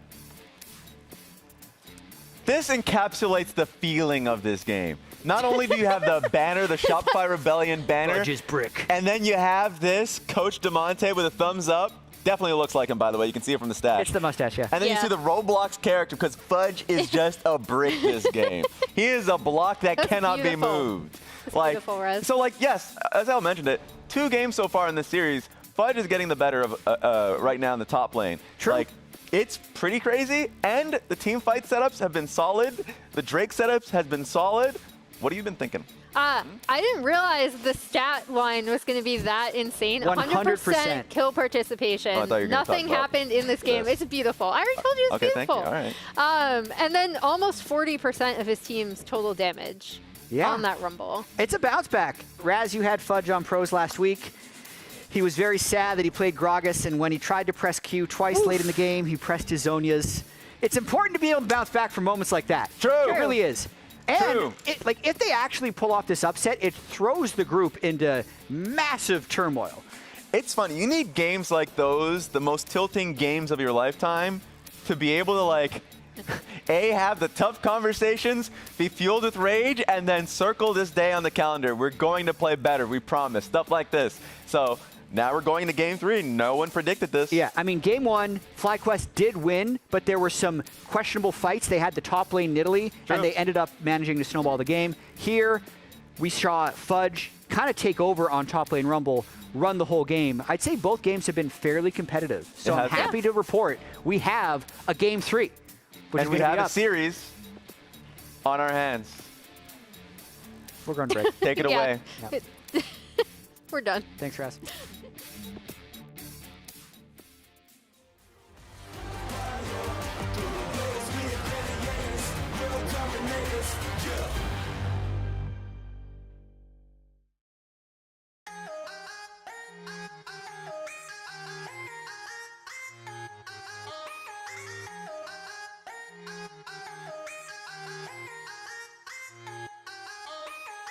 Yeah, opening bot. Yeah. Top fighting, Rumble flash, or York flash, nice shot top. Coming. Edge top, ulti, edge ulti top. Nice. Edge. He's stuck. Yone can TP top. They're moving fully, okay? They're full moving. No flash Rumble. He will die first, and then we'll fight after. Nice job. Edge already. Yeah, good stuff, good angle. Yeah. Looking Skarner. I will look to ulti.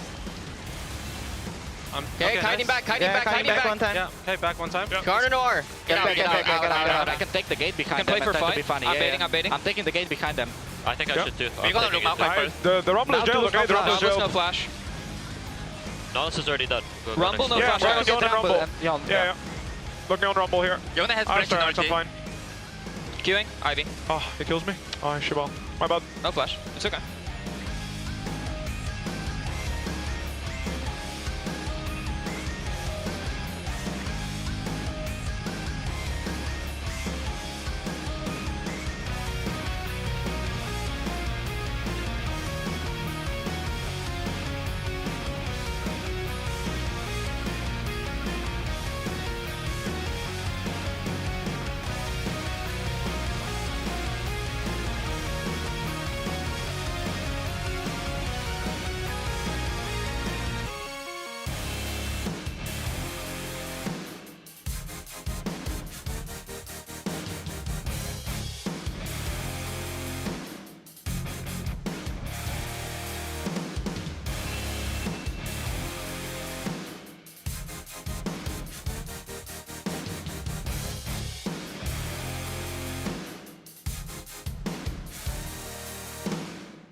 What fuels me is winning the championship.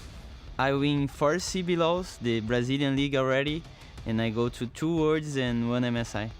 Feel like winning championship is like you need to dedicate a lot, you know. I think everything you do inside the game and outside the game will impact on being on a winning team or a losing team. So I feel like it's just a thing you need to like do every day. Every day you need to try to improve yourself and try to be a better player and a better teammate. What fuels you? That was Seos talking about what fuels him to play, to compete, to win. And I think winning championships is a great one to aspire to. I mean, being the best in your region, getting to represent your region on the international stage is a huge opportunity. It's a huge honor, and it's a huge responsibility. Yeah, absolutely. And I think, you know, coming into today, people wouldn't have given them much of a shot of it. If you win a best of 3 against FlyQuest, people might be saying, hey, like, should they be in the conversation? Yeah, like, are they getting a lot better? Winning 2 games against FlyQuest is 2/3 of the way there to what a lot of teams have had to do to win a championship. FlyQuest has been in the finals plenty of times. Yes, they have. It's honestly, last game, we were talking about it a little bit during the break, you and I just love the ease of execution, what you were talking about in the previous game. It's just Nothing what wrong works. with it. If your team is having trouble getting everybody to execute together in the fights. You pick things that are just naturally so synergistic. It's like, okay, everybody, you know exactly what you need to do. Get the wins, build the confidence. There's nothing wrong with locking in 4 or 5 big AoE wombo combo champions and saying, guys, go to the objective. Team with the more circles often wins the team fight. Yep, the Venn diagram of doom. Just overlap every circle as much as you can, circles. And everybody will have a great time. Now, the problem is, we had a lot of those good Venn diagram champs for Shopify last game. We had the Maokai, the Rumble, the Yone, the MF. They're going to have to get a more scuffed diagram. Yeah, the diagram, we ran out of the good marker. We have to use the off-brand crappy one that half the time doesn't write now. Not Crayola anymore. No, we've got like the special, like Crayola, Walmart Arts or whatever. We're using the name brand champs or the store brand champs on this one. The smells don't match up with the color and stuff. No, it's just that doesn't smell like lime. All right, let's. Don't worry about what we're talking about. We're getting into the draft now. As Nefiri, Gwen, and Lucian are banned out by FlyQuest, who are back on the blue side in this third game. Over on the other side, though, it's Varus and Vi remaining permabanned on red side, as Kalista will join them in this first rotation. So again, some respect towards that champion that we were wondering, is this actually still going to have priority in the drafts post-nerf? FlyQuest gets the first pick. Third game means we do actually have some decent pressure on the pools from the Fearless system. So first pick of the draft is the Renekton here for Bwipo. Just as much as we talk about this guy being a champion pool pioneer, like always willing to try out the experimental stuff, he also plays all of the meta picks. He can dry off every once in a while. Yeah. Hop out of the pool, grab a little bit of sun, it'll be great. And that's what he's doing this time on the Renekton. I mean, Gnar makes a lot of sense. I do think it is a pretty solid matchup. We are going back to stock standard here. Bwipo's cooks did not really work out the last 2 games. I don't think there was anything, necessarily wrong with the picks, but whether it's play or just Fudge playing really well or whatever, it did not really work out. There are still some really high prio picks that are up and available. Talia notably, when you're thinking about some of these hard engaged champs, things like Rel are still up and available. Yep. So I do think there's going to be some changes mostly in jungle, where we've been seeing a lot of tank junglers. All the best tank junglers are gone, unless someone wants to go to like a Mumu or something like that, but even a Mumu usually goes Landry's into tank. So I do think we're going to be seeing more carry-style junglers. Nocturne Orianna definitely could be an opportunity here if they wanted to go towards it. The knock wave, I do think, can work quite well. Inspired, not usually a guy who plays like a lot of Nocturne, but he is a guy who can pretty much play anything when he wants to, and could make sense from this position. Either way, they're going to need some sort of ball delivery system, and I think Nocturne would fit the ticket because Alistar's already gone, Rakan's already gone, a lot of those primo ones are gone, and like I said, the tank junglers are gone, so you need a carry jungler anyway. Great. Yeah. Makes sense. There it is. And that combo that you're talking about with the Orianna Nocturne put together with the ultimates, if the timing is right, it is so damn near impossible to get away from it. It is impossible. If it's straight up perfectly timed, you cannot avoid it. And especially if you're a mage like Talia, who does not have reactionary mobility ability. Like your only mobility ability is stand next to a wall while you're running or use your ulti to get away, which has a bit of a casting time to it.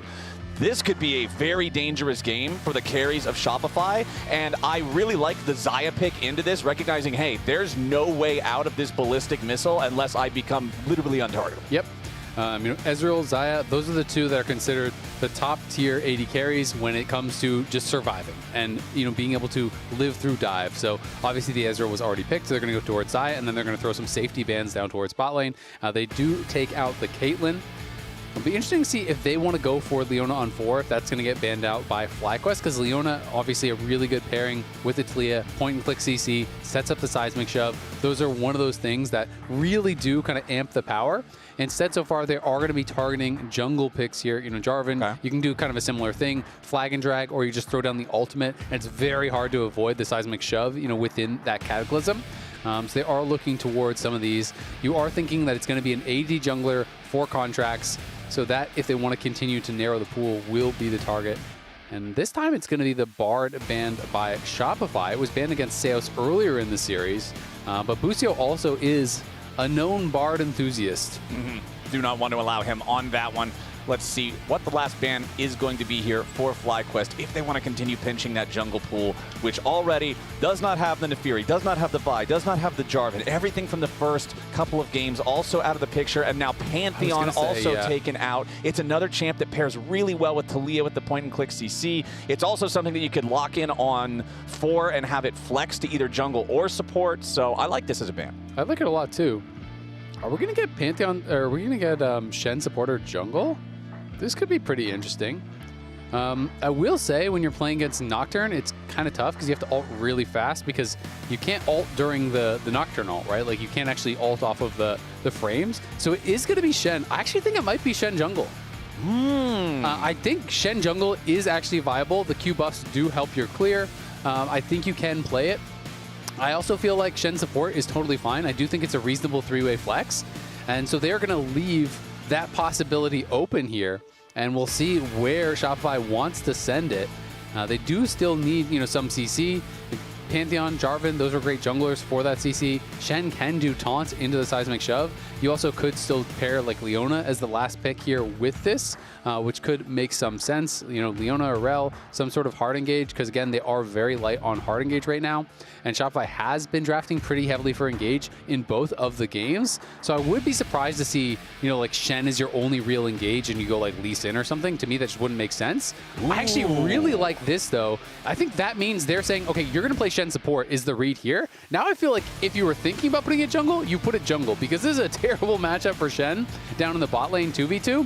It means if the Janna is playing well, you're never going to get your taunt in that 2v2 unless you taunt flash. Snap Q. Yeah, unless you taunt flash, you'll always get interrupted by good Janna players. I like Shen a lot, so I've played quite a bit of Shen support. I feel like this matchup is horrible, so I feel like if you were going to flex it, and they are going to flex it. So it is a Rel, one of the two kind of prime engage supports that were left that I talked about, that and the Leona. It is going to be Shen jungle for contracts. This is pretty exciting. I've been waiting to see Shen come back more in pro. It got buff, it got buff, it got buff 3 patches in a row. And I've been thinking we've been going to see it more. I was thinking more in top lane, but Contract's going to bust this out, and we'll have to see how he actually performs. I do think Shen ult is used best aggressively, especially because against Nocturne, if you're trying to use it defensively, lights get turned out. You can't ult off the frames. So that is going to be really, really tough to deal with. But if you're using it aggressively, you're setting up dives and things like that. In some of these Shen jungle games, you just power clear, and then you just use your ult to counter gank or to assist on a dive. And it can be really nice to keep your farm up that way. I also want to see how well he's able to respond to Inspired's ultimates. Exactly what you were talking about earlier. You've got to be fast on the reactions to make sure you can save people from that paranoia. And remember that although Nocturne flies in early, non-subscribers will see you in 30 seconds. Although Nocturne flies in early and does his initial blast of damage, the follow-up is all auto attacks. Nocturne has an AD steroid on his Dustbringer path. He has the attack speed steroid on his spell shield. He does a ton of extra damage through auto attacks, and Spirit's Refuge just shuts it all down. There you go. Shutting down those auto attacks. Yeah, the auto attacks. Yeah, it's empowered by a passive. No, it's not empowered by. He gets bonus stats towards his auto attacks from his casted spells. He casts Q, and then the effect of the spell, which is a ground effect, now makes it so his auto attacks, which are unenchanted, the ground is enchanted, not his hands. Interesting. This is all very clearly defined. I am using specific language. Defining in-game variables. Is the passive an auto attack? Is the passive an auto attack? The passive is a spell effect. Okay. Yeah, when he's just auto-attacking, they're auto-attacks. You're wrong, but you're consistently Umbral Blades is I'll off give you the credit for cooldown, that. it's a spell, because it has a magic effect that enchants the auto-attack. Because he's doing the auto-attack animations with his hands. No, he's hitting us with this and stuff. He's like, no, it's a spell. Because you clearly don't understand. I have to show you visual aids. Like, come on. This is like teaching 101. Ooh, it's PTA on the Shen. All right, we got PTA. So he is going to be playing PTA, and he is going to be playing Ultimate Hunter as well as Cheap Shot. Pretty standard secondary.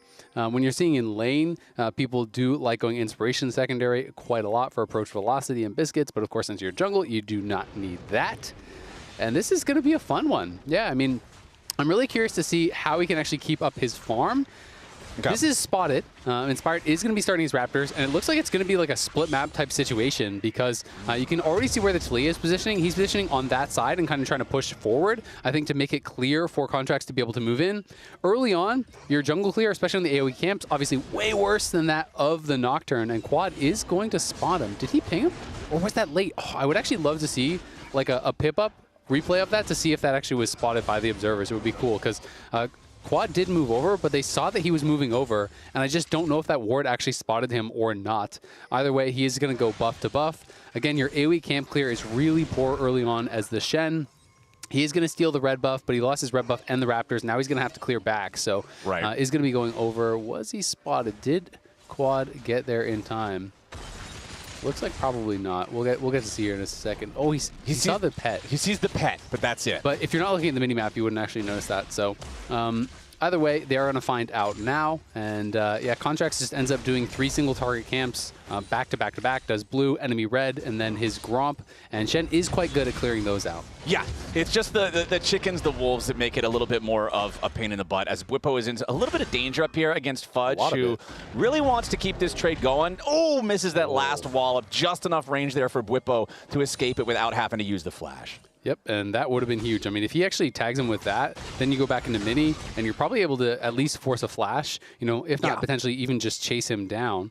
The last time we saw Shen jungle was Spica back in 2020 playing it. So has been quite a while since we've actually seen it. And I'm going to be excited to see how he actually builds. You know, there's not a tremendous amount of solo queue data on this pick because, quite frankly, it's not that popular. Whippo in some danger. Fudge jumps right on top of his head and Contracts with a flash on top to guarantee that Whippo can't make that an even trade. Wanted to take the safer option. Maybe he didn't have to flash. Maybe he did. He doesn't want to find out the answer to that question. It's first blood to Shopify Rebellion. Yep, gets the taunt flash, kills him with the damage from that taunt.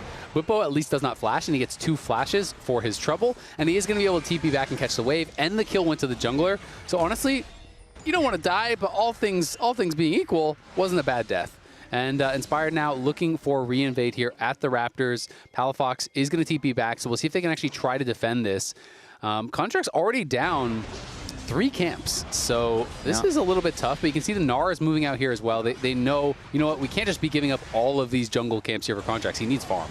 And he will try to at least fight for the large chicken. The little baby chickens are all going to be stolen away by Inspired and Quad. So now Contract's looking for the chance to get back in here. Nice. Fudge trying to just slow him down. Make it so Shopify can line this up here for the taunt. Max range finds it. Contract's leading the charge here, and the seismic shove forces the flash out of Inspired. I mean, cool, you got the flash, but the problem is he can't even go towards the scuttle now because look at his health, right? Yeah. Like, he's getting so far behind in this 1v1. This is why... Oh my God, Inspire got that too. He smoked both of those that they just contested. He now hits 16 to 35 as far as the CS. That is rough. Yeah, that's a little bit depressing. As Seos goes in for the flash shattering strike into the crash down follow-up on Busio, who then flashes away. The Ignite is going to take him low, but not low enough that he's seriously concerned about dying. So Shopify Rebellion trying to find their chance at some aggro down here in bot lane, but it doesn't pay off. Yeah, I mean, Contract is just so homeless right now. Like, there's just not much for him to do. You can see Whippo is actually just proxying on the top side. He's going to go past the tower, clear out this wave. So they know that he's not up, you know, on that top side doing the Krugs. So he's going to go back down to his Gromp, try to get some gold here. Thankfully for him, he at least got the kill. Now that is, you know, feeling a little bit more important that he got the kill instead of Fudge because he has been put so far down. Does have a Giant's Belt here. We'll see if it is going to be Heartsteel. I feel like that probably makes the most sense for competitive. There's not that many melee champs on the other side, though, so I could see you going a different way. But honestly, like, Titanic, you're so poor at this point. Are you really going to go that? Heartsteel doesn't feel that great. I feel like from this spot, I don't even know. Support items. Yeah, they're cheap. They're kind of crappy, but they still work. You need at least one real item to help you clear. That's true. Yeah. Okay. Well, I don't know. It's a rough start for Contracts, it's really man. Tough, You're on one of these champions that does not have natural power farming capability, and you are so far behind. Yeah, I mean, it's interesting because a lot of times in situations where I've seen people kind of, you know, in these rough spots, it's like Shen top, Shen jungle, whatever, they generally, their first component is to help them wave clear, whether it's a Tiamat or a Bomby. Sometimes people, you know, the kind of meta build that a lot of Shen one tricks do top now is they just go Bomby, and then they don't actually build that into anything until much later. They often go Bomby into Deadman's, or if they're playing into AP, then they'll build, Hollow Radiance or whatever. But the clear is definitely weak here for Contracts, and Inspired. Oh no! Back again. This time Contracts gets it though. Inspired will at least steal away 3 of the baby chickens, and that's still 24 of the gold. It's not like they're entirely inconsequential. So Inspired continuing to be a pain in the butt. Yeah, absolutely. I mean, he's nearly a full level ahead. No, not quite, but just about a full level ahead of where Contracts is. It is a 200 gold lead for Inspired as well, despite the fact that Contracts has a kill and he does not.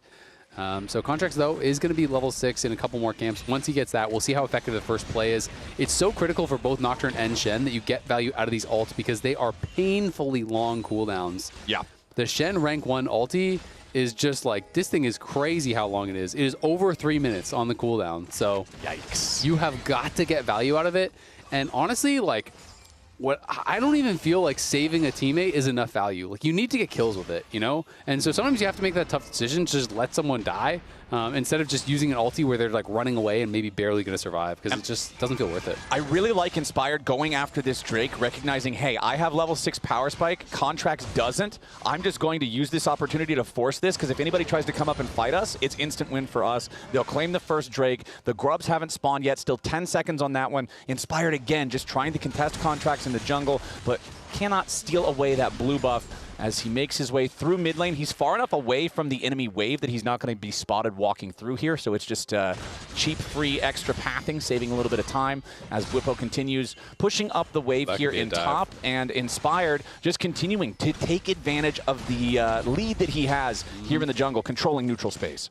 Yeah, Quad just throws on the shockwave. Oh, Fudge. I thought he was going to recall. He's not. He's going to die. Oh, nicely done from Inspired there. You said you wanted value out of the Nocturne and Shen ultis, and Inspired and Bwipo just flipped the switch, instantly kill Fudge and Mininar. Yeah, I saw Fudge actually starting his recall, and I was like, okay, that's really smart. You know that Inspired is 6. You know that Bwipo has ulti. You're in mini. There's no way you live a dive there. Just no shot.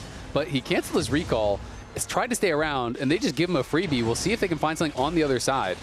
Okay, Contracts trying to get away from this, but man, this Shen is still so weak. Level 6 Shen with a belt. It's just, it doesn't feel great. Masu and Busio, full HP. Would change your mind if it was like one of those cool belts, like a championship belt? Oh, like a professional wrestling like a WWE belt with all the belt? like the gold and the fancy stuff. That would be great, but it's not. It's a Giants belt. It's just gray. It's a gray belt. It's just yeah. You're just like, oh man, you probably didn't. It's not even stylish. It's not even.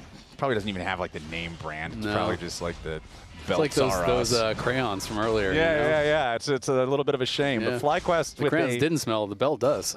Oh no, a smelly belt. That is a nasty belt. Well, he is going for the Titanic first off here as Fudge goes in for the slam. Contracts ready to back him up. Okay. There we go. All right, Shopify Rebellion are on the board. They are going to tie this one up now with their second kill. Oh, that's actually so funny too. You see how Seos got an assist? I think Seos E'd the Shen as the Shen was ulting to top lane and thus buffed him and got an assist.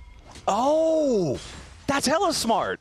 I love that. Yeah. Pad the stats a little bit. Pad the stats. Yeah, okay. Fantasy points. Thank you, Seos. Well, Shopify are now back to an even game state in terms of gold, with that being their second kill. Now, both of those plays having been made on Bwipo, both of them with Contracts going up into the top side to guarantee that Fudge is finding the kills that he wants. And it's kind of going back to a bit of the story that you brought up last game, Isaac, where, yeah, Bwipo has talked some pretty serious trash towards Fudge in the past, but this series, Fudge seems to be having the better games. The Fudge factor returns, and now Contracts has a Tiamat, which I guess is kind of just like an axe to hang in his belt.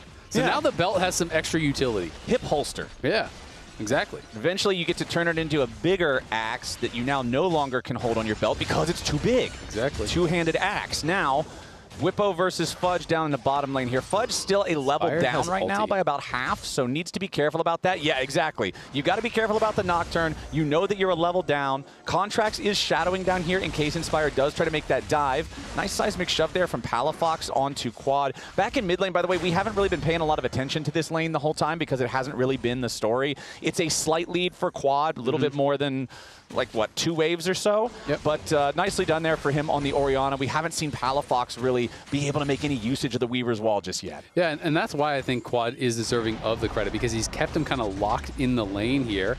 And Fudge going to be able to get a good trade. He could scoop him backwards as well. Shen is coming, but so is Nocturne topside. Inspired ulti ends up just going up on the other side of the map instead, and now Whippo's going to get beat down. Feet of Warfare claimed by Shopify Rebellion, and now they're in the lead. Okay, yeah, and the play on the other side, I mean, Inspired pops that ulti, tries to look for B-Boy, he gets the Ghost, and he gets the ulti out in trade, which I think B-Boy is pretty happy about here. Yeah. And Contracts now gets another kill, has a Titanic, and now with Titanic, you're clear, accelerates like a crazy amount. Titanic lets you just insta-kill camps, and you're going to have a really good duel against a lot of these champions as well. The Titanic burst damage is so high, especially if you get the empowered Q. If you pull the Keyblade through your opponent, that's the buffs that are coming out. That's where you get that extra damage, and then you go auto with the empowered auto attack speed.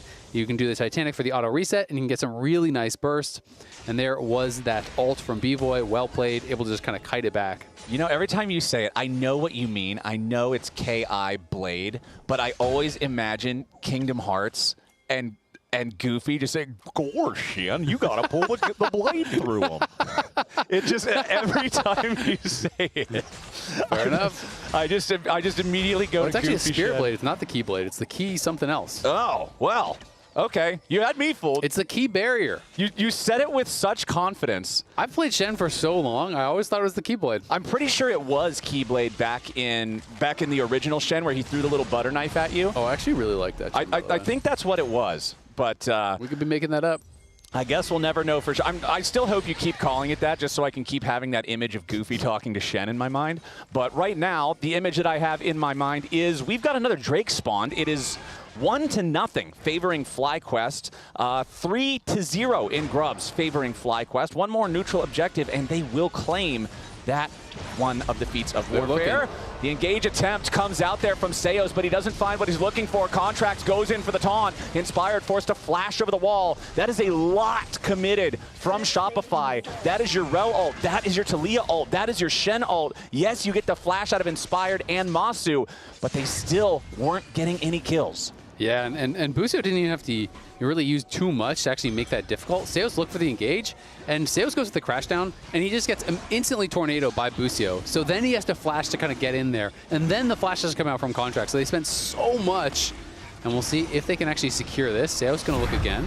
Okay, problem is Busio on those tornadoes, so tough to deal with. Teleport coming in, now Shopify's got to be careful. Whippo has already arrived with the Dominus ready to go. Seos disengaging here with a Shattering Strike. His Contracts wants to try to challenge for the Drake, but it's going to be very tough. Whippo's into the back line already, looking for a ton of damage here into Palafox, who has to flash over the wall, looking to barely keep himself around. His Contract stuck in the middle of 5 players on FlyQuest, going to drop. Fly, they grab themselves the objective. They get the bonus kill. They'll find another one here onto Palafox as B-Boy and Seos are left to the wolves. And those dogs are barking. Masu in a little bit of danger here, but he ain't dead yet. B-Boy down to 300 HP. Busio trying to keep everybody away, but that was just Goofy. He ends up giving a free one back, makes it at least a little bit more tolerable for Shopify, who still lose the fight overall. Yeah, Busio was just trying to keep Fudge busy and ends up going down for it, but you can see Masu now about to cash out the call, is getting a lot stronger here. Quad definitely has been more impactful than Palafox, and Palafox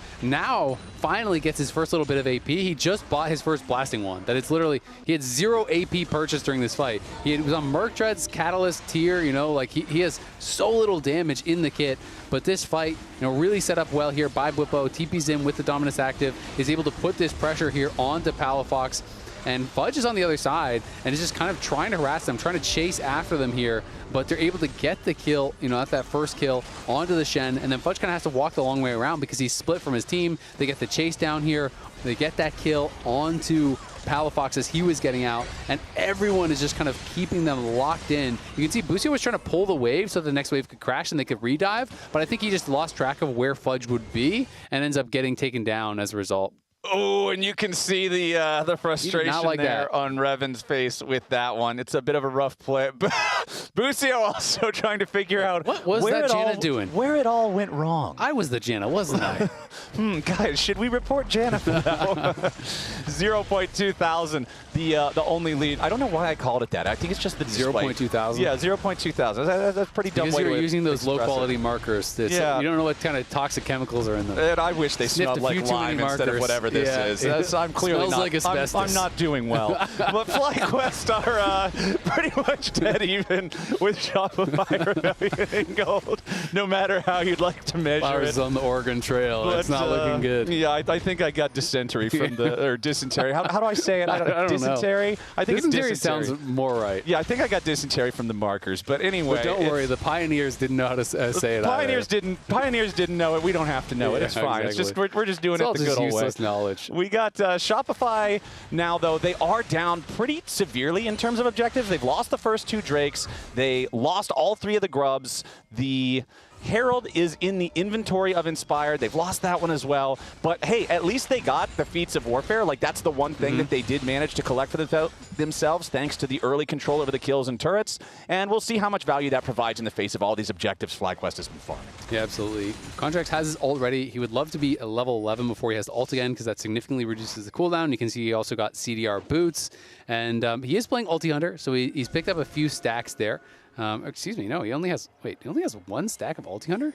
Are all his kills on Bwipo? I guess they are. Wow, that's kind of surprising. I thought he was involved in some other kills, but of course Bwipo was the only one who died, so it has to be on Bwipo. Yeah, the only other kill they got besides Bwipo was one on Busio. Yeah, so he wasn't even involved in that. Yeah, so I thought he would have had a second stack, but he does not. But either way, you know, the CD is slowly going down as he works towards 11. Will be a pretty big chunk off of that cooldown. Does take another couple of seconds, another 16, 20 seconds, something like that off of it. So he's going to be feeling pretty good about that if he can get another effective ulti and maybe just continue attacking the side lanes here. I mean, if you can get another kill onto Bwipo, if you can get Fudge into the spot where he can't really be answered in the 1v1, it's going to make things, I think, very difficult for FlyQuest. Yeah, and Inspired is already at that point where he's feeling better about having the reduced cooldown for the level 2 ulti there on his Nocturne. Experimental Hex Plate also completed. Feels great to have the extra value on Hunter that as well. Yep, so both of these guys just working to reduce those egregiously long cooldowns by as much as they can. Rod of Age is at least completed onto Palafox, stacking that one up. Over on the other side, though, Quad not only had the Archangels done, but also fully evolved now into Seraph's Embrace, so some extra defensive power for this mid lane mage as well. Just the nature of League of Legends these days. Nice taunt flash comes out from Contracts. It sets up the seismic shove, but where's the rest of the damage? Palafox with a Weaver's Wall over the wall, needs a little bit more to finish off the kill onto Quad. They don't quite have it, and finally they get it, but it's still going to be a 1-for-1, make it a 2-for-1 as the Super Mega Death Rocket sets it up for Inspired to knock it down. The lack of damage on Shopify forces them to overcommit, and they end up losing a 1-for-2. Yeah, they used a lot there as well. Both flashes, he survives, he gets over the wall, so then Palafox chases, and they Shenald onto Palafox as he's going over the wall to try to get those reinforcements in. They do eventually kill Quad, but like you said, they spent so much doing it, and then a great ulti from Masu helps Inspired finish off those kills. That was definitely not worth it for Shopify, and now FlyQuest is going to be able to crash this Herald in mid lane, and that is getting chunked pretty low, and they're also going to TP Quad in here, so looks like they want to keep up this pressure and move over to the Dragon and try to claim that. Exactly. This would be a very early soul point for FlyQuest. It would put the pressure on Shopify for the remainder of the game to have to answer all these. Fudge takes a little bit of damage there, still with the Narbar charging, not quite up to where he'll be forced to transform, so has it kind of in that sweet spot, but goes bottom. Out to, though. Clears out the wave. FlyQuest with control over the bot side river, control over the objective pit. Yeah, I mean, now Fudge basically has to force, because they're just going to wait out the Meganar, right? They saw him actually pop that as he went to clear out the wave. Contracts is going to go! Double taunt coming out from Contracts. He grabs the bottom lane alongside Quad. A lot of damage, but not enough to guarantee a kill, and instead Inspired is going to go on a rampage as Palafox falls. Now Contracts getting stunned up without any cooldowns left to play with it. Inspired finds a nice catch onto Fudge and B-Boy both. The Xayah barely gets away with a Super Mega Death Rocket! Fudge flashes out of the way and condemns his AD carry to death. Bwipo is ready to be his judge, jury, and executioner. A double kill over to Masu, and FlyQuest just slammed him. Yeah, I mean, the start of the fight looked like it was going to be so good for Contracts, but there wasn't enough people there to actually follow up on that taunt from Contracts, so no one goes down on the other side off of that initial engagement, and then it's just FlyQuest taking over. They have more consistent damage. We see the Orianna is quite ahead. The Jinx is quite ahead. They just seem to be doing way more damage on the other side. All right, Bwipo. The Weaver's Wall comes down, but Palafox doesn't arrive with it. So Bwipo walks away. Oops. Okay. I saw the wall arrive, and I was like, it was like Imagine an Uber pulls up to your house to drop someone off. The door opens. There's no one inside. The Uber drives away. They have those now. Yeah, that's... Those they do. No, I mean not the driver, the passenger. Oh, yeah. Okay, There's just no one arriving to the house. True. All right. Well, Quad and Busio survive there. They're able to flash out, keep their health high enough. But again, the problem becomes it's these multiple threats. It's a high DPS. Masu going to be able to get the reset as there's the flash from Fudge. Honestly, I think even if it hits Fudge, I think that the AD is close enough that the splash damage probably kills him. It probably does, but it still looks really funny. It does look really funny, you're right. But I think that, unfortunately, is probably the end of the hopes here for Shopify. I just feel like their carries are just getting way too far behind, and they're not really being able to find a lot. We will win, guys. We'll win. Just fight. I'm going to kill them, okay? I'm going to kill them. Yeah, we're back to live, and we're back to watching Otacon die. And I mean, we lose Otacon, they're on soul point, it's 3K advantage, the carries are really fed. This is going to be so hard, especially when it's Orianna and Janna there, because that's double shielding for the Jinx, that's double shielding, plus the Seraphs, if you want to count that as well, for Quad.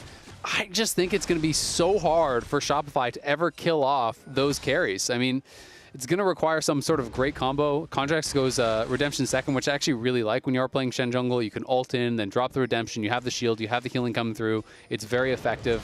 But yeah, like where's the damage coming from? Like you look over and it just feels like Bvoy and Palafox aren't going to have enough, barring some sort of perfect engage, to actually get those kills. And definitely if they get Mountain Soul, then that is going to make it pretty much impossible. It's like the worst soul to have to deal with in a game where you already feel like a lack of damage is the thing that's causing you to struggle. Because I have liked the angles that we've seen from Shopify. The catch on Quad in the top lane, I thought was a good catch. The catch on the double combo of Quad and Busio in the bottom side river before the Drake, I think is a good catch, but they just don't have the damage for the payoff. Yeah, and it's made more difficult when you're a low-threat team and there's someone like Nocturne, right? Because Nocturne has a bunch of kills. Nocturne can just ult one of your carries, and you must respect it and kite back, or you will die. Like, you can't just ignore the Nocturne.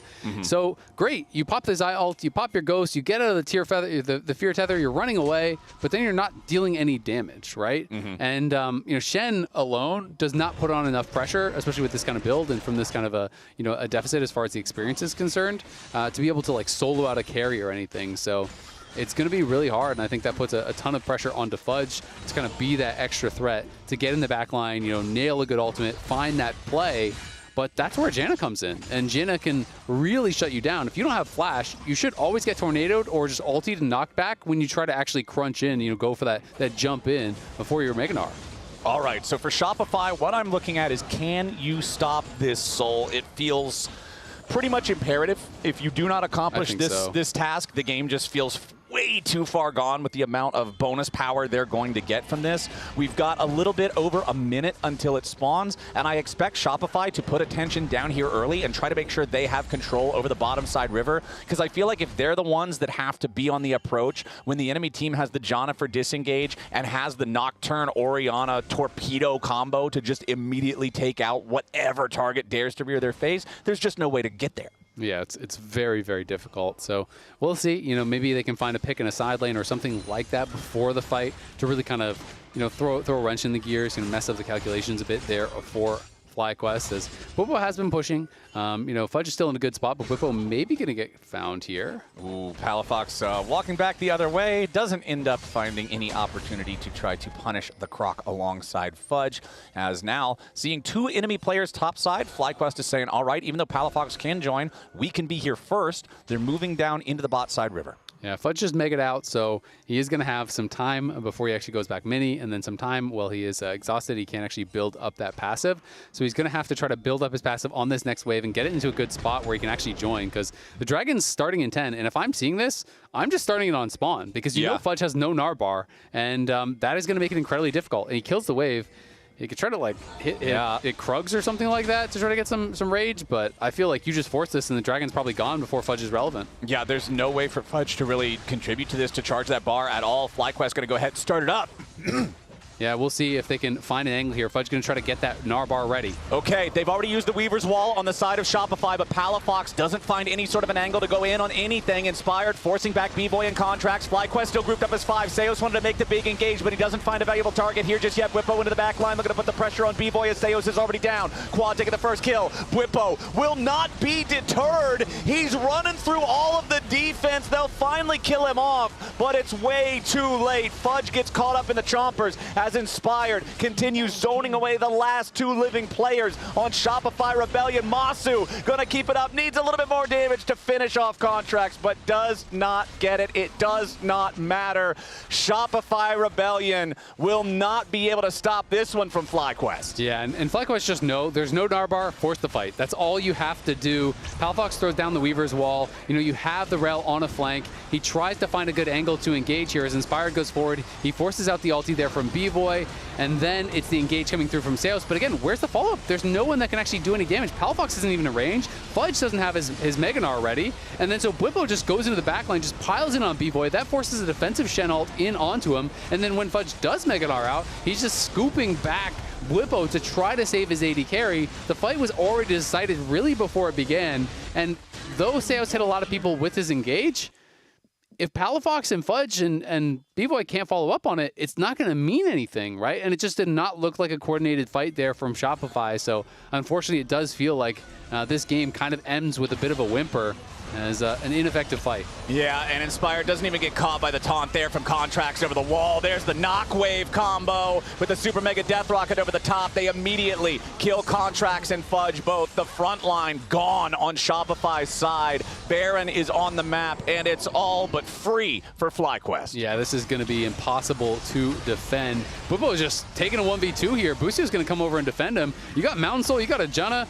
There is no damage, it feels like, coming out of B-Boy. Yeah, Bwipo just does not care about this. Palafox finally arrives. Seos still drops. Bwipo in a 1v3. This is that limit testing that we're talking about. Yeah. He's taking the chances to see how far he can push it. He still gets a 1-for-1 trade while his team picks up the Baron. Yep, still gets that 1-for-1 trade. Honestly, probably not even worth it because then he doesn't get the Baron buff. He could pressure through sides, but I don't think it matters whatsoever. He can even just group forward with the team. You could put Inspired in the side lane. He can join very easily with the Nocturne ulti. Yeah. And you look at the carries, they're ridiculously strong. We can watch this fight one more time. They try to look for the angle. Good little sidestep there from Inspired. He dodges back towards the Rel to dodge out on the taunt. And then there's just nothing to it. The Shockwave came through, Super Mega Death Rocket comes through. They're able to pile in, get the resets, get those easy kills. They knew Palafox was down on the bot side, and it's not like him TPing would make any difference whatsoever. And then Bwipo having a little bit of fun, does get interrupted on the dice after the slice went through, so Seo's doing a good job there to try to protect B-Boy. And then as this Weaver's Wall comes through, he realized, you know what, I can't get the carry. I can just turn on Seos, and does get a kill there. My bad. Nah, I just trolled. Sorry. I thought the Zaya was too cocky. Unfortunately, it was Bwipo who was too cocky. It's a thin line to walk in moments like those as FlyQuest now 6,500 gold ahead. They've got the soul. They've got all the grubs. They've got everything they might need. They've got the Otacon. It's all about just making sure you don't do anything silly as you put the final touches on this game. Inspired and Bwipo looking to keep that pressure going here in mid, doing exactly what you were talking about. Bwipo is now grouping up with the team. Inspired is the separate pressure over in mid. The Weaver's Wall is used to not great effect. It's going to slow down this push just slightly, but they're still going to kill the turret. That's going to get Masu excited. FlyQuest still seeing if they might be able to find some follow-up here, but the zap does not get a slow. So Inspired now just taking the chance. All right, let's keep the mid lane pushed up instead. They also used the paranoia there to stop any chance of Shopify making a move from that Weaver's Wall. So Inspired, not quite the same ability to group up with the rest of the team, but he's got Fudge right next to him. He knows as long as I can see him in front of my face, there's a 4v4 over there, and my guys win it every time. And at this point of the game, you know, only 54 seconds on that ulti cooldown, so it's getting really close to actually being back up. Only 15 more seconds, and it'll have the ulti, basically. So not too big of a concern that he uses it there. Bwipo did use the Dominus as well, so he does not have that available, but all they have to do is just play around these siege minions and try to go careful. Ooh, might be a catch onto Masu here, who has to pop the cleanse to try to get away, but B-Boy is already dead. He dies with ult and flash up, and that's going to be the end of the game. 3 dead on Shopify as they try to get the last couple of players away, but Palafox is not escaping this spooky ghost. Inspire just running them all down. A double kill back over to Masu. And they finish the ace on the steps of the base. FlyQuest. They might have ended up having to play a full 3 games, but they make this third one the most one-sided of the series. They will take down Shopify Rebellion 2-1. Nicely done by FlyQuest. They are able to clean it up. As you said, this final game, by far the most one-sided. Woodville got picked on a little bit in the side lanes, but Inspired, Quad, Masu, and Busio combined for only 2 deaths in the game between those 4 players. 7-0 and 8 for Masu. Monster game on the Jinx. Had a massive Corki game earlier in the series, and Quad as well felt like such a difference maker. It felt like he had Palafox locked in lane in that 1v1 for so long. He could never find any roams. Felt like he was behind the pace of the game. And the FlyQuest carries were always safe and pumping out damage. It's another win for FlyQuest, and now we're joining Raz on stage for an interview. What's up? Got Busio right next to me after that win. First question for you. Nice seeing the Janna pick, actually. Didn't expect it at all. What was the thought process with the pick? Because last time I saw it was like Reckless picking it, obviously. Any surprises there? I mean, I was surprised they picked Rel into Janna, because I actually like playing Janna into Rel a lot, as you saw in some of the team fights. Even if he flash ults, like, if the Janna clicks ult, he's kind of cooked. So it's a pretty good pick if they pick Rel, and if not, it's just kind of a champ that enables your ADC and gives a lot of peel, and obviously we have a Jinx, kind of the king of the lobby is the Jinx. Yeah. So I just had to pick something that complements that. What did you feel made the series a little tougher for you guys? Because, of course, it went to Game 3, and it was pretty close on, I think, the second and third. I mean, I think I personally just had that off day. Like, I was playing pretty, just not aggressive. My laning phases were bad. So then it just kind of came down to, like, late game team fights. So whichever team had the better team fight comp seemed to win the series. Oh, someone just spilled coffee. So, yeah, I think just a little too scared from my end. Sounds good. Hey, Masu, can I hit you up with a few questions myself? Masu, do you hear me? I just made a spill, so... What'd you spill? What happened here? I knocked over the coffee. Okay.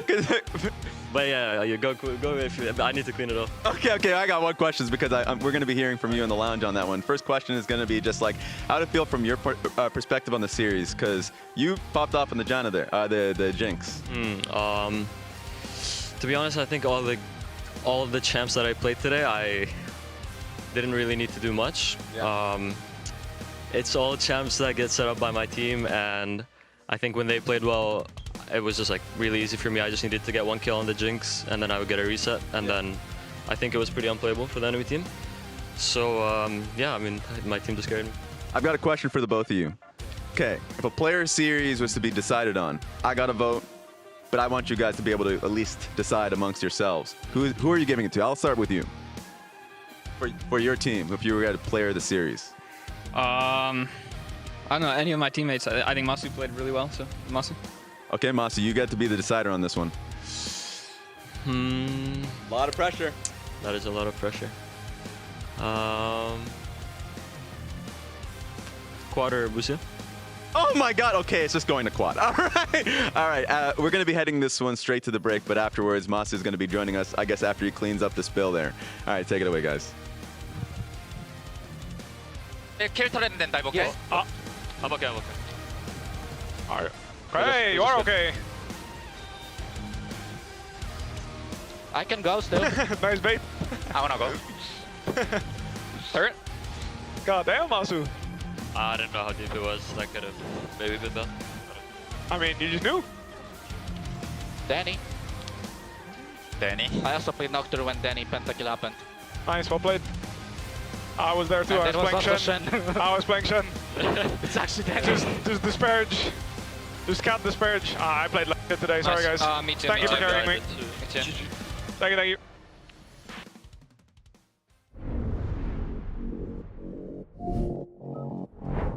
Ready, set, go!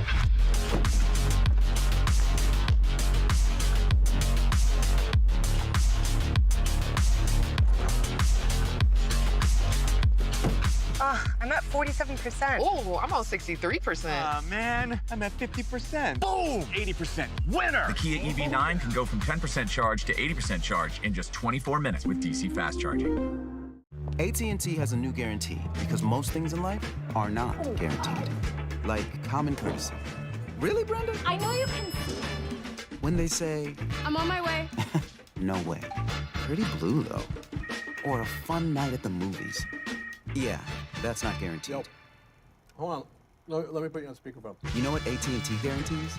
Connectivity you depend on, the deals you want, and the service you deserve. Or we'll make it right.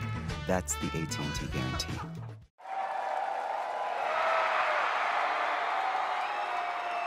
Red Bull gives you wings.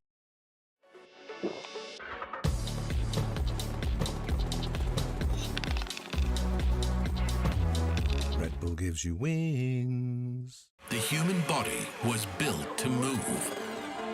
Not trapped at a desk in one singular posture for 12 hours a day. It's time your chair evolved. This is Secret Lab Titan Evo. Ergonomically engineered for you. Gamers, hybrid workers, artists. Backing your every move. Rich in the ground before Dub can even get there. In time to try to knock out as Impact gets burst. Don't feed. Knocks him down. Get fed. Scan the QR code for LTA deals only on Uber Eats.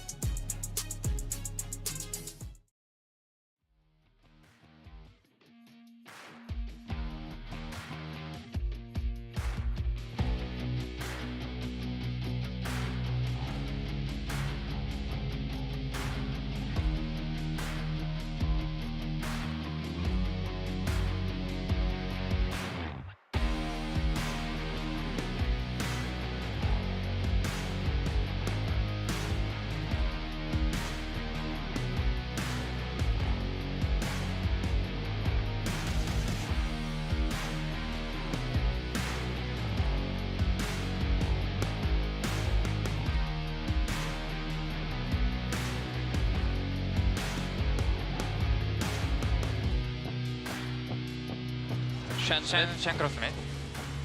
Nice job. Got him. Huge, nice. Massive. Nice. Yeah, I reset on appreciate, I Drake. appreciate. Sorry, Shen no flash, Shen no Talia no flash, Shen no flash. No down. Can we go Talia? One more. Yeah, just go behind the tower. I can push. I'm walking in. Zaya is here actually. Don't die. I can push. Talia is dead. Okay. Fighting top. Yeah. Probably Heroes push. Ivar? Yeah. I don't see Chan now. Like top is full fight, guys. Yeah, you can fight bot. You can fight bot, but You just get the top already. We'll win, guys. We'll win. Yeah, Just go fight. forward. I'm going in. I have no ult. I'm a kills. I can burn. Pledge. Nice one. Zaya flash. I'm going on Zaya. I will get her. Okay. She crossed over it. I'm going to kill them. Okay, I'm going to kill them. Yep.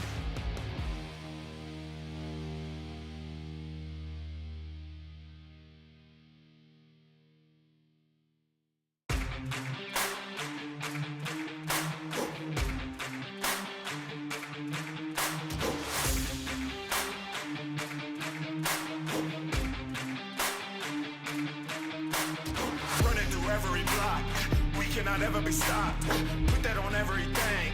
You gon' remember the name, remember the date. Look at the gameplay, made it mine as a name change. Ain't a game that I can't save, only win-win, that's a landscape. I cannot be stopped, I'm like a savage. Shooting for your spot, I gotta have it. Hey, glory in my veins, I'm like an addict. See me Hall of Fame, I'm not your average. I'm on your neck, hey, give me respect.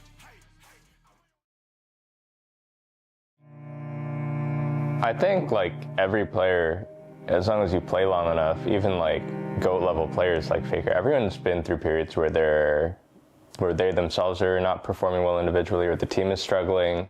To be in that position where you're 0-5, the other team's 0-5, and you're the loser out of that situation, there's nothing else to lose at that point. And there's nothing more dangerous to face than a team that has nothing left to lose.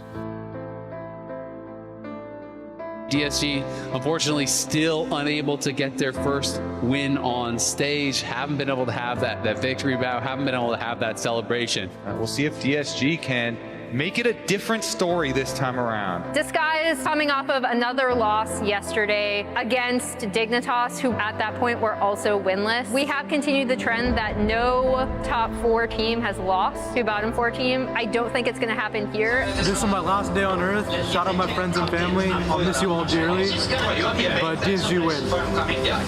DSG, they are kind of doing it here, Kangas.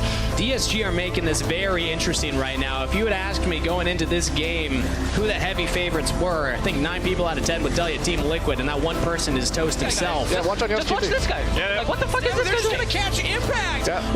Good. Flash is still 7K. 7K, okay. We should play the fight. No flash. I'm looking here. Yeah, you can look. The Furia just finish it now. Finish it now. Abadagi pushes all members of Team Liquid out of there. Disguise are going to get their second Baron, and Abadaga gets a kill. They did it. I can come. Yeah, I can. The red is up too. Watch this guy. Wait, they're not even done. Oh, Fate sealed. That's Jan jumping away. Still has WQ, yeah. No flash. Might be in trouble here. No flash. Over the wall goes Abadaga. He's going to go down. Nice. I have ulti still. I can look for Ezreal. Guys, slow the wave. Guys, calm down. Everyone, let's come. They have the wave shoved. Is this their moment? Can. I think we have double cannon wave. I look for Cassio. Yeah, we should take you white. Take white then. Let me get the mid wave. Still has a flash available. Who he could go for the hero play. Gets to engage on the core JJ. AP's out of there. Disguise just need to hit the Nexus. Just go for the game. And guys, can they make it happen? Disguise win their first game of LTA North.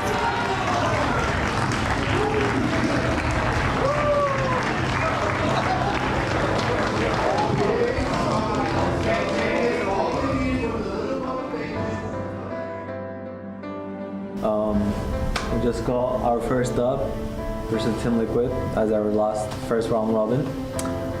You know, honestly, feels better than what I expected. Yeah, 1-6 feels a lot better than 0-6. I think beating a strong team, I hope we can get a lot more confidence from that going into the fearless stage. Finally, we made the one. Let's fucking go DSG, bro. Let's fucking go. But this has got to give some energy to this roster. They were so close so many times. This time they get across the finish line. Take your bow, Disguised. You earned that one.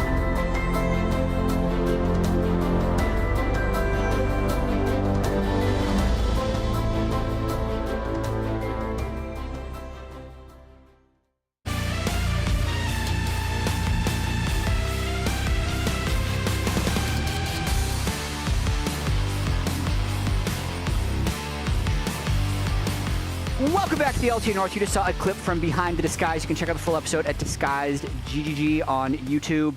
And we have Masu. Congratulations on the win. Thanks for joining us. Huge dub. We also heard that you spilled Quad's coffee on the desk. Yeah. And it might contribute to a delay. It might. So you get to spend some extra time with us. Say something for yourself. You're going to get me killed because you said I didn't, but... Honestly, I was packing my stuff up, but I saw his coffee, and then I had a mental note, like, don't go too far to the right, and then I just, like, flung my wrist, and it just went flying, so it's a bit of a disaster. That's all it took. Yeah. I'm looking forward to talking about this series with you, though, specifically because you have a take on APA. Last week, or before they played DSG, he made a bet with former DSG coach Mash about whether or not he'd shave his head if he lost. He did lose, but... Here's the bet. I'll shave my head if I lose Disguised. Remember, the emphasis on the word shave. And head. Just want to make that clear. Here's what he ended up doing. Okay, this is a live look. Yeah, it kind of grew out, but it has been buzzed. In fact, that's kind of that's what it looked like originally. Yes, and like he literally name changed his account to Buzzman will fight or something. Can't fight. Yeah. So like, what the hell? Okay, there it is. There it is. They're the same photo. Yeah. I mean, he just got a buzz cut, honestly. I don't know. This was Masu's response. Are you talking about his hairline? No. I just saw the photo and I was like, wait, what was AP's hair like before? Yeah. And it's the exact same. So I had to like let him know it was just a buzz cut and not a shave. So maybe if he loses to DSG, he can fully shave it off. Someone needs to send this message to him. Someone does. I agree. So, yeah, not great. Any predictions coming into this series? Team Liquid, pretty big favorites, but DSG did take them down last time. How are you looking at these two teams? I think TL has been having a bit of a slump, like this entire split, basically. And even with that, I do think they are favored, and I do think like even if they play to their usual bad form level, they should be able to win against DSG. I think their bot lane, they play heavily through their bot lane usually. I think if they get Yana and Core in a good spot, they can probably take over the game and they will win. So I would say TL 2-0. Yeah, I mean, I think we're all in agreement. A little bit more about Team Liquid as someone is cleaning up someone's coffee spill. He's down there. Yeah, he's just making sure that there's no stickiness to mess with APA's feeling. But I want to talk more about what is different from Team Liquid, because it's the same 5-man roster that they've had for a very long time now. And you played them during some of their peaks, and now you're playing them through some of their valleys. Yeah. What's been different to make them less successful in your opinion? I mean, in my opinion, I think individual performances from some players have like gone down compared to like summer, I guess, when both of our teams were like at their highest. Yeah. I think that contributes to it. I think as a team, back in 2024, they played more cohesively together. They played a very solid team game. They each knew their role and what they wanted to do at every specific like timer or moment. And I just don't feel that this year. I think they're a lot more disjointed. They make a lot more like random plays, and individually they have been a bit off. Where do you feel like that comes from? Because as a team, it looked like their team fighting was a strength and being able to play sides were a strength, right? Like just mid-game, late-game macro decisions. Do you think that the change in meta helped in that? Because of course, like even today, new patch entirely, like much later lane swaps, just because now, you know, obviously Grubs has moved towards like 8 minutes. Like, do you think that was the big decider, or just something bigger than that? I mean, I think that definitely contributes. Like last year, APA, we have like a running joke. He would somehow always just end up with a tower with Grubs, and he's just hitting it on his own. Yeah.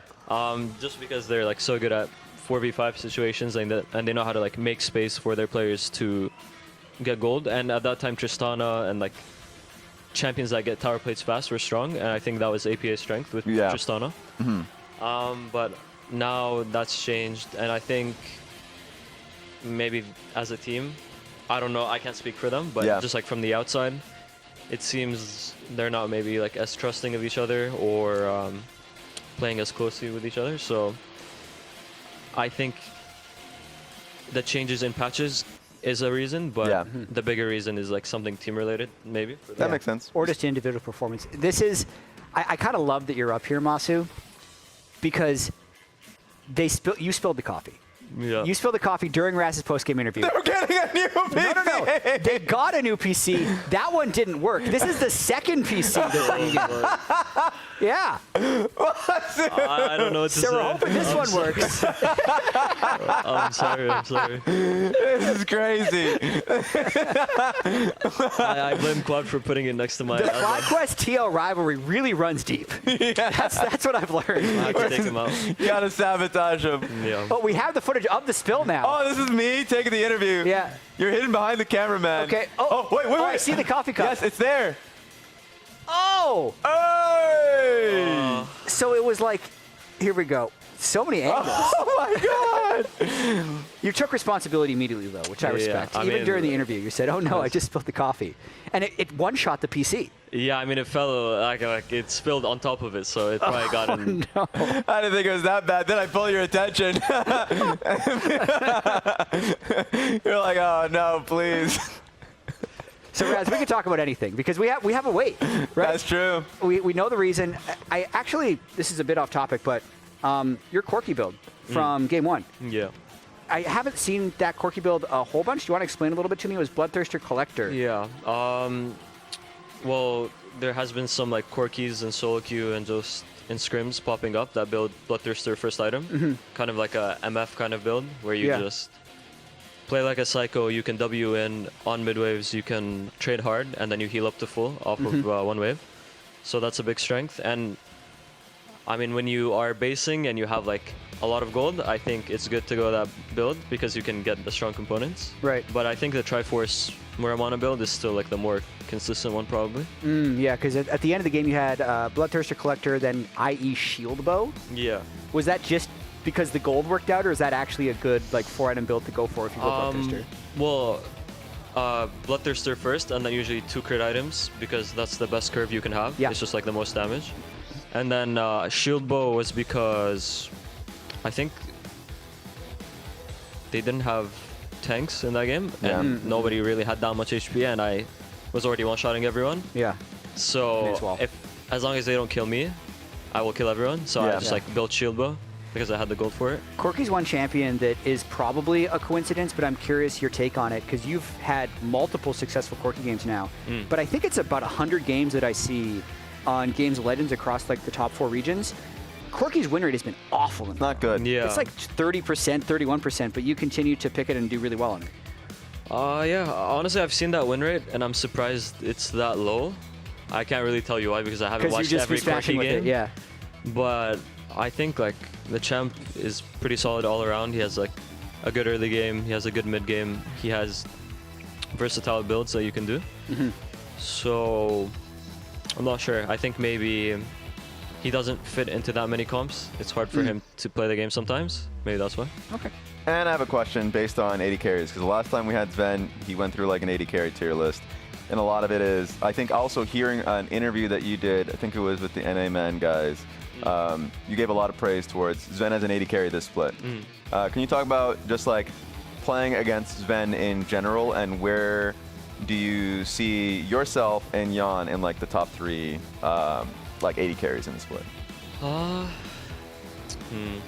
Honestly, I think me, Sven, Jan, and actually I don't know. Like it's so it's tough when it gets there. Fluctuates. Yeah. I think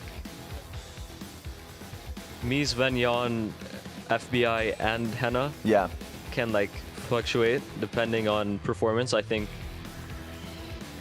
each person has like very good strengths. Yeah. Like very apparent in the game. Like I think FBI, when I lane against him in scrims or on officials, he's usually done pretty well. Yeah. I think he puts out the most pressure in lane. Yeah. And then the other 4 ADCs are all just like really good all around.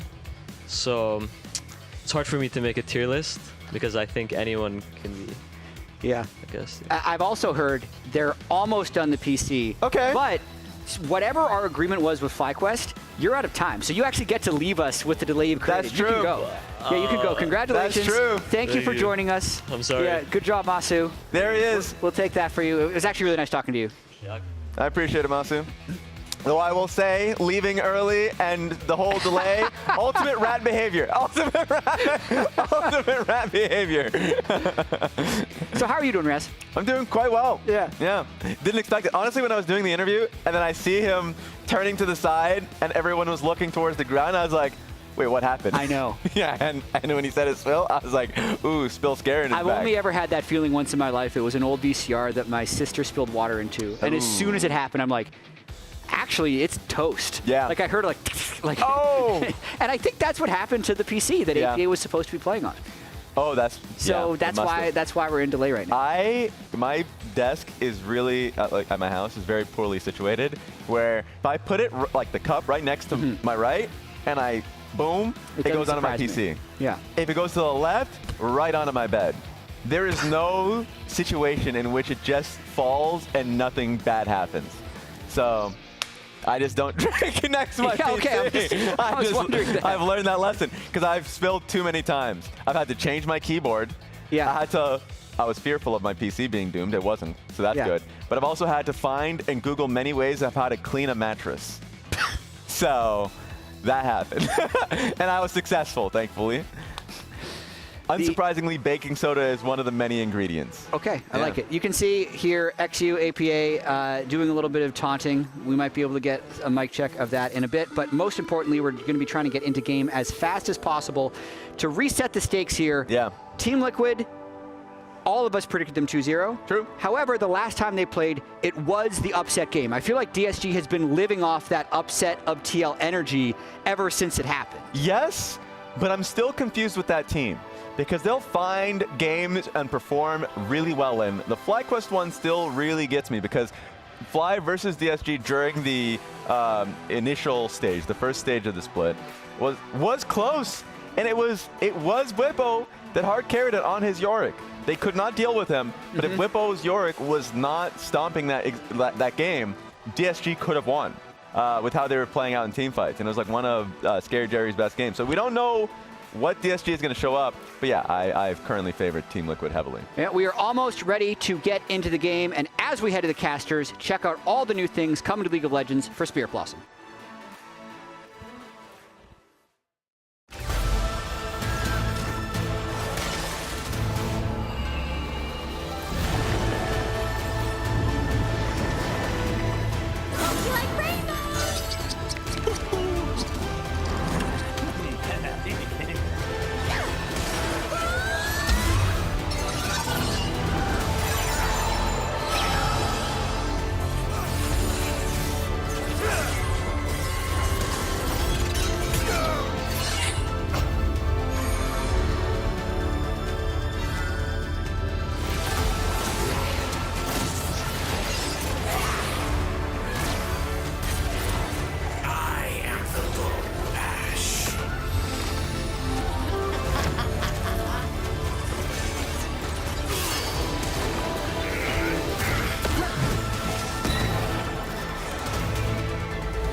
sunshine and rainbows, girl.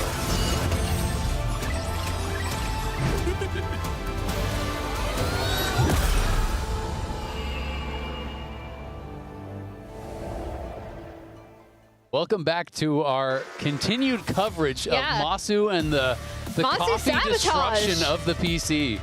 Masu, I trusted you, man. Yeah, Masu was getting kills left and right in game, and then he just headshot the PC. Who are At least it wasn't a pentakill. Are we gonna send the bill for that PC and the second PC to FlyQuest? Yeah, that's two my question. PCs. Yeah, I mean these are pretty expensive PCs. That's a couple $1,000s down the drain. And all of our time. Yeah. We should bill him as well. Yeah, we should. I'm going to send him a personal. What's your Venmo? Masu. Somebody contact Masu like his Venmo real quick. We are going, though, to have what I think should be a pretty fun revenge match here because last time these two teams played, it was the upset of our round robin of the first stage of, split 2 here in LTA, because DSG are the only of the bottom 4 ranked teams to take any games, a single game off the top 4. And TL, they were frustrated and probably a bit embarrassed to be the one team that did drop it. So they're probably coming in here, want to defend their honor and get some revenge for themselves. Well, it's kind of an end cap to a frustrating start, right, to them in the positioning phase, because I think, again, they themselves would have said they weren't necessarily the most consistent team in Split 1, but they are our current reigning champions, and no one is talking about them like that, right? Like, in addition, because of their Split 1 performance, because of first stand performance, unfortunately, but then also because they've looked really, really shaky throughout the positioning phase in their best. What are we doing here, guys? Yeah. Should we do this too? Some synchro stretches? This is like the praise the sun. Do you have to put your head back? It's a power stance, I'm pretty sure. Oh, it's kind of nice. I'm actually really stiff from the gym. That hurts. I'm feeling the power now. How? Yeah. Collecting all the power of the sun in our dark room. I hurt. Everyone stand up and power stance right now. Absorbs the sun through the walls. I will say, too, stuff. from the perspective of Disguise, like they all seem pretty calm and collected and, ready for this match as well. We talked to so many of them, and they were all like, we were confident versus Team Liquid specifically because we've been doing really well versus them in scrims. Now, today, they're going to be even more confident having defeated them in that best of 1 and having bet on it ahead of time and seeing their opponent sleeping is going to further boost their confidence. He's awake. So Disguise are probably coming into this one really hungry, and oftentimes when you look at it as like a win-win situation, you are a little hungry too. Yeah. Same, actually. It's been a long delay, Starting to get a little bit peckish. I got a protein bar up here. I did eat half of it already. But we can go halfsies? Yeah. Can we go halfsies on the half, or I just get the other half? Either one, your choice, buddy. You know what? You're considering. I'm here for you. You know, if you don't want the part that has my bite marks on it. Yeah, maybe I just eat the eat the middle, but we up don't lady to- tramp. yeah, you know? up to the bite I stopped before the bite marks. Okay. I'll take pictures. Are we? He said, Hey, For you have no blackmail room to judge. purposes. Emily was talking about her toilet wine earlier. Yes, she was. So she can't judge Oh our my shared God. protein bar. I feel like I need to explain. I was No, that's okay. Yeah, I think Actually, you know what? I think that sums it up. It does. Emily, I'll let the audience guess. Do you think Quad's gonna get fined for this? It wasn't him? It was Masu? Was Masu gonna get fined for it? I hope. Probably not, right? Just lead. Au contraire, I think he is. Maybe. I have no idea. By me. Should we do a chat vote? I'm gonna. Oh yeah, Let's get a actually, chat let's vote. ask. Let's on ask should Twitch Masu chat. get fined? If this is not- Masu's wasting your time too. If this is not 100% to 0, I'll be shocked. Actually, no, it'll be like They're 98. just gonna like fine him. Because there's a couple There's trolls. going to be a high percentage. I want to know, what does chat think? Should Masu pay the price? What should his fine be? How many of you are Masu lawyers right now? Because I know there's going to be some trolls defending you. But we, innocent until proven guilty, we proved it guilty. We have multiple we angles. have the tape. We have the We tape. have the tapes. He The tapes have can't, already he been can't released. say it's not him. He also did admit that it was him. Yeah. He should That's one good thing. He already pled guilty. no? Yeah, he already pled guilty. didn't even call without a lawyer. I mean, he he's gonna get a- represented himself. I feel like that's always a bad idea if Amateur you're hour. representing yourself. You know. If there's overwhelming evidence against you, I think you should plead guilty. Like he's gonna try and like get a deal or lighter sentencing. What do you mean? The video is AI created. Yeah, the U.S. justice Wasn't him. system has a lot of holes. Okay. Okay. Anyway. All right, well, we're still just waiting. The PC has been replaced. This is the update. If you guys are just joining us, if you're wondering, why the heck are they still talking? Why isn't the game started? And Masu, how can I make some toilet wine? Emily can help you with that. I cannot, unfortunately. But as far as why we are delayed, while Masu was cleaning up his keyboard from the last game, he unfortunately knocked Quad's coffee over, not just onto the desk, directly poured all the coffee into the PC. So absolutely one-shot the PC. So the PC died. They had to get a new PC. That one also didn't work. They put in a third PC. That one is working, but then, of course, you have to do all your settings. You have to do all the checks to make sure everything's working on it. And I see champions. That is what we were waiting for. Hopefully that is actually the game and not just a 1v1. All right, calm down, Emily. Let's see here. I Actually, see a champion select. I am currently inside the computer. In the computer? Wow. In Champion Select. Oh, only 55%. Oh, wow. Okay. We have a lenient We Twitch have a chat. lot of Masu lawyers out there. Yeah. All right, how many FlyQuest employees are in the chat? That's kind of crazy. Oh my gosh. Kobe wants capital punishment for this off with his head. Yeah, but wow. Into the series, TL versus DSG. Kicking off game number 1, picks and bans. Yone, Gwen, Vi banned out by TL, and it's going to be Nefuria, Zir, and Rumble banned out by DSG. Yeah, and not like going into this patch, talking to players, and then watching a few of the games play out in LPL and LEC prior to our first series today, it did seem like there hadn't been a ton of changes in terms of like overall champion priority for a lot of teams and players. One of the adjustments, though, that Yone, which Abadage was piloting in their previous match, is one of the bans that TL did go for here on blue side. And TL is a team that ever since Worlds, people were criticizing them for, does this team even prioritize Yone? Do they play it? Does APA play it? And so they're a team that on blue side oftentimes will ban this champion. Just as I was saying, how champion priority hasn't changed, guess what? We have the Varus Ezreal trade. So exciting. You're so happy with your touch? I'm not excited. Untouched in this patch, so not too surprising, but I will be interested to see in the coming days if Kalista priority does change, because that was getting banned out in the last series. Obviously wasn't actually picked, but Kalista did catch some nerfs. You know, Gwen notably caught some nerfs, Nefuri caught some nerfs, but Gwen and Nefuri are banned.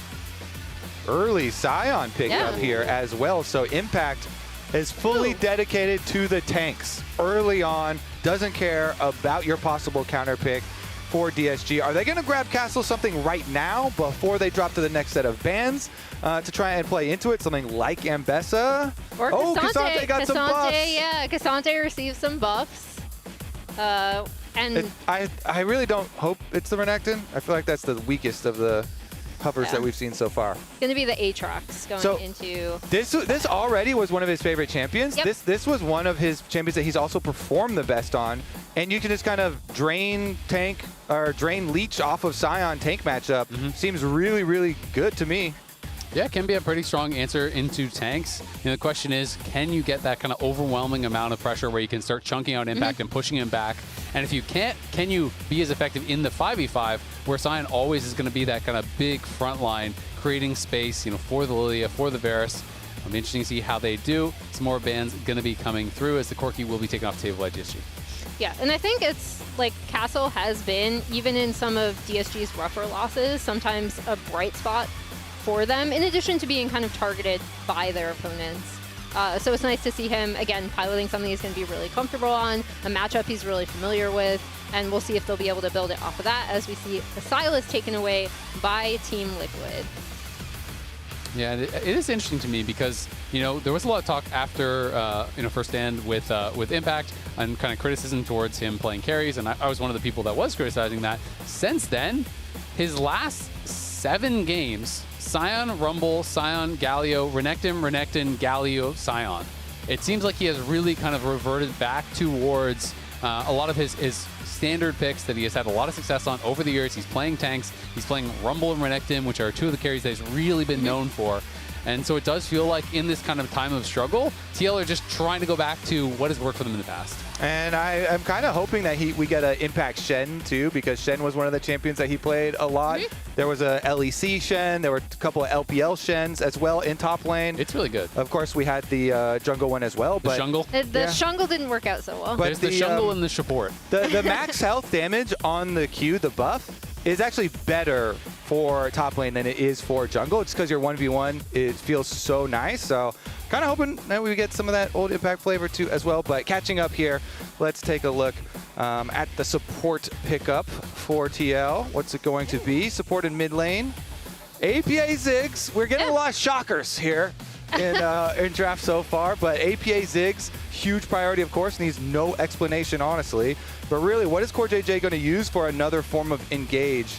Because you've got Scion and Lilia, which is really good, combos for engages. But if they can also throw something else here for CoreJJ, who is huge shot caller for the team, and bring some AoE together, that would be perfect. Honestly, just feel like with engage supports, it's kind of just dealer's choice. Like Rel, Nautilus, Alistar, Leona, all of these style champions all kind of do similar things, and it's just like, which do you prefer against their champs? What are you most comfortable on?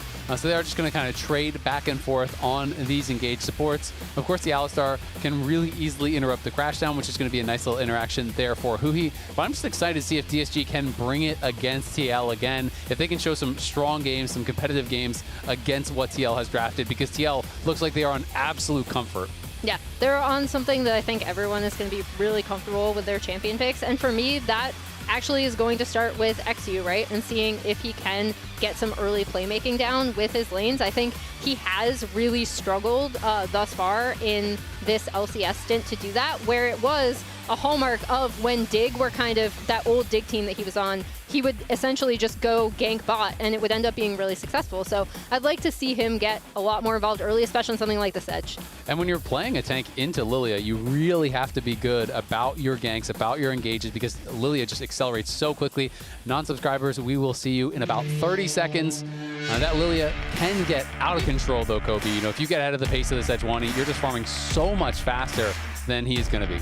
Yeah, the way this matchup usually goes is Sejuani has, some looks early on, a lot of gank opportunities, but of course the Lilia is going to look to punish you every time you do show in a lane, and so you have to watch your camps very carefully, you have to cover your camps and defend them with your laners, or else she will just pick those up so quickly, and then, like you say, once she gets a farm lead, gets into the Faded Ashes, into the Leandries, really starts to just rip through the jungle and build that farm lead.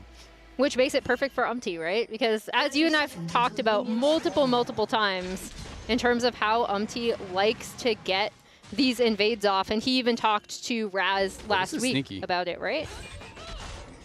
Okay. They go in. I think they spotted him though. He was actually trying to push XU out so they wouldn't spot Core going over the wall with his crash down there, but was spotted, so it's just gonna back it up. And the goal of that is to get your timer on the Raptor camp. So this ward, not only it's going to see Sejuani when you go over to Raptors, but really key for Lilia is knowing the exact respawn time of second Raptors, because Lilia is so efficient at destroying Raptor camps that she almost always wants to steal yours. So getting the timer for the second respawn, regardless if Sejuani starts there or does not, is critical. I will say that because DSG were defending, they got vision of the ward that TL put, so they know where it is, and they'll know if they give over that extra Commissioner info. weighing in. It looks like he is pro find the players. Good. Wow. I'm glad, Mark. You know, punish him. I'll be happy to go do the collection duties myself. Yeah. What is your fee for that? Yeah. Nominal. Nominal? Yeah. Nominal? Don't worry about it. Yeah. You don't need to know. There's nothing to worry about there. You can see TL trying to take down DSG. They were tweeting about it as well. We can't lose the worst team in the league. In Why APA not bald? True. Honestly, Good if question. he loses bald this man, game, he's not bald. you are definitely one to judge. I'm way more Oh bald yeah, than actually, that guy. yeah. You can call Come it. on, for us. I'm an expert here. This is subject matter expert. I would like to decree, if they lose this game, it's got to be like double or nothing. Like a wax you know? and shine. There should be no hair left on his whole head. Mr. Clean. Including You can like see a eyebrows and reflection mustache. on APA's Okay, that's head. crazy. Wow. That's okay. crazy. I mean, yeah, that's what you get going for not hard. fully committing to the first one. Fair. I think that's reasonable. Last time these two teams did battle out, though, one of the major stories was the top lane. Impact definitely struggled in that one. You know, Castle was able to get the better of him, but also he just was kind of getting caught out by some of these roams and ganks that sometimes were even spotted by their wards. Yeah, I think a lot of credit to Huhi in that one. Huhi, he played the Nico super well. You can see in our nice little replays down there some of the tower dives that he started out, turning into minions, catching them off guard sometimes, but also just straight up 2v1 in some of the tower dives. Those dives got TL so far behind in tempo, they were losing minion wave after minion wave, and Castle was also a huge beneficiary of the Huhi kills onto Impact. And so we'll take a look this time around, because Aatrox with the grasp up there trying to match Impact. Meanwhile, on the bottom side, nothing too scary going on. Yeah, and we'll see if lanes open up that quickly even, because with the objective changes, we just might not see as many early support rooms, despite the fact that Huhi is one of those supports who likes to get out on the map super early. You can see APA and Abadaga were trading very aggressively. They both went through their potions. APA pushed him back pretty quickly here, so it is just the tier and refillable as that first buy. APA gets the full wave crash and now will take his base and likely just TP back to match, but it's going to be XU up towards the top side, and Impact maybe getting preyed on already. Will flash, and definitely was needed, so we'll be able to walk this one out. But his wave's still in a bad spot, and XU honestly could just go again. Yeah, we'll see. He's kind of fainting back. He just doesn't know where Lily is, so I think he's nervous. Yeah, and she is heading up to that top side. But again, like, this is kind of the small things I want to see, finding those windows, like you said, Kobe, to try to put Impact in a rough position. And since XU started topside clearing downwards, he's going to come right back out for those Krugs and re-clear on down towards the bottom half of the map. And there's always an option, you know, if you really feel like Impact is super far up, but probably wouldn't want to risk anything, because you know Lilia got her reset and Faded Ashes first completed by here. So is going to start ripping on through, and there it is. He's going to head over that second Raptor spawn I was talking about, got the timer. They're going to meet at the exact same time. Ziggs is also pushed up, so mid lane can help. Yeah, this is a really nice use of what they set up, plus Ziggs prio to at least harass. And stealing all the small ones is enough right there. It is a huge part of the gold of the camp. Oh, they're going to flash forward there. He actually catches Scary Jerry with the crash down. Scary Jerry may have to flash, but they're going for Hui. Q flash gets him. Scary Jerry now in trouble as well. Trying to hold on the flash, doesn't even use it. He's going to get taken down as well. It's a double kill for Yon as TL roar to life in the bot lane. And they have the Ziggs ult coming over the top. Didn't even need it. I did like APA throwing that out, though. Yeah. Well, I mean, I think APA does a really good job of watching his side lanes, right? And that is a good example of it. But really, really nice 2v2 coming out of Yon and Core, especially after, again, after their win, Scary Jerry was talking a lot of trash about how he feels like, you know, he is equal to Yon, one of the best bot laners in the LTA. Coming out of this and so it is the start there. Core JJ started out on Huhi, and then the crashdown does force the flash. Once that ignite is on, he knows not going to miss this. Flashes in for the point blank, and they have the range to finish this off as well before it is stolen by their mid laner. So nice stuff there, and this is... Nice job! Post no flash, guys. Good job. Back to live. We've got a dragon going on. Yeah, we are on an XU over here. We'll see if Umti can get in range. Not going to be able to. They do take it, and Huhi's going to go forward onto Umti. He's going to get shifted back. Umti is down. Tries to flash out, but just dies. Impact has arrived, though. Comes in. XU down very low. Going to get claimed. The feat of warfare there, grabbed up by TL, so they do get a couple kills. But one claim back by DSG, and they get the dragon, plus Castle didn't have to join, and it's going to be able to crash the wave top. Ooh, so that's 4 kills now for Team Liquid, pumping up that gold lead. And Yon is getting rich really early on into this game. The Varus definitely is going to be a problem. He's the on-hit lethality Varus. So the Sejuani and all the frontline are excuse me, not lethality, lethal tempo. They are going to have to really be respectful there.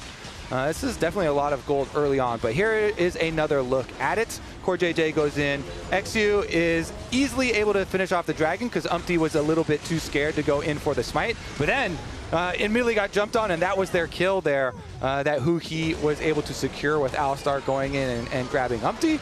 On the back path, though, TL happy to collect those two, complete their warfare, and pump that gold lead up.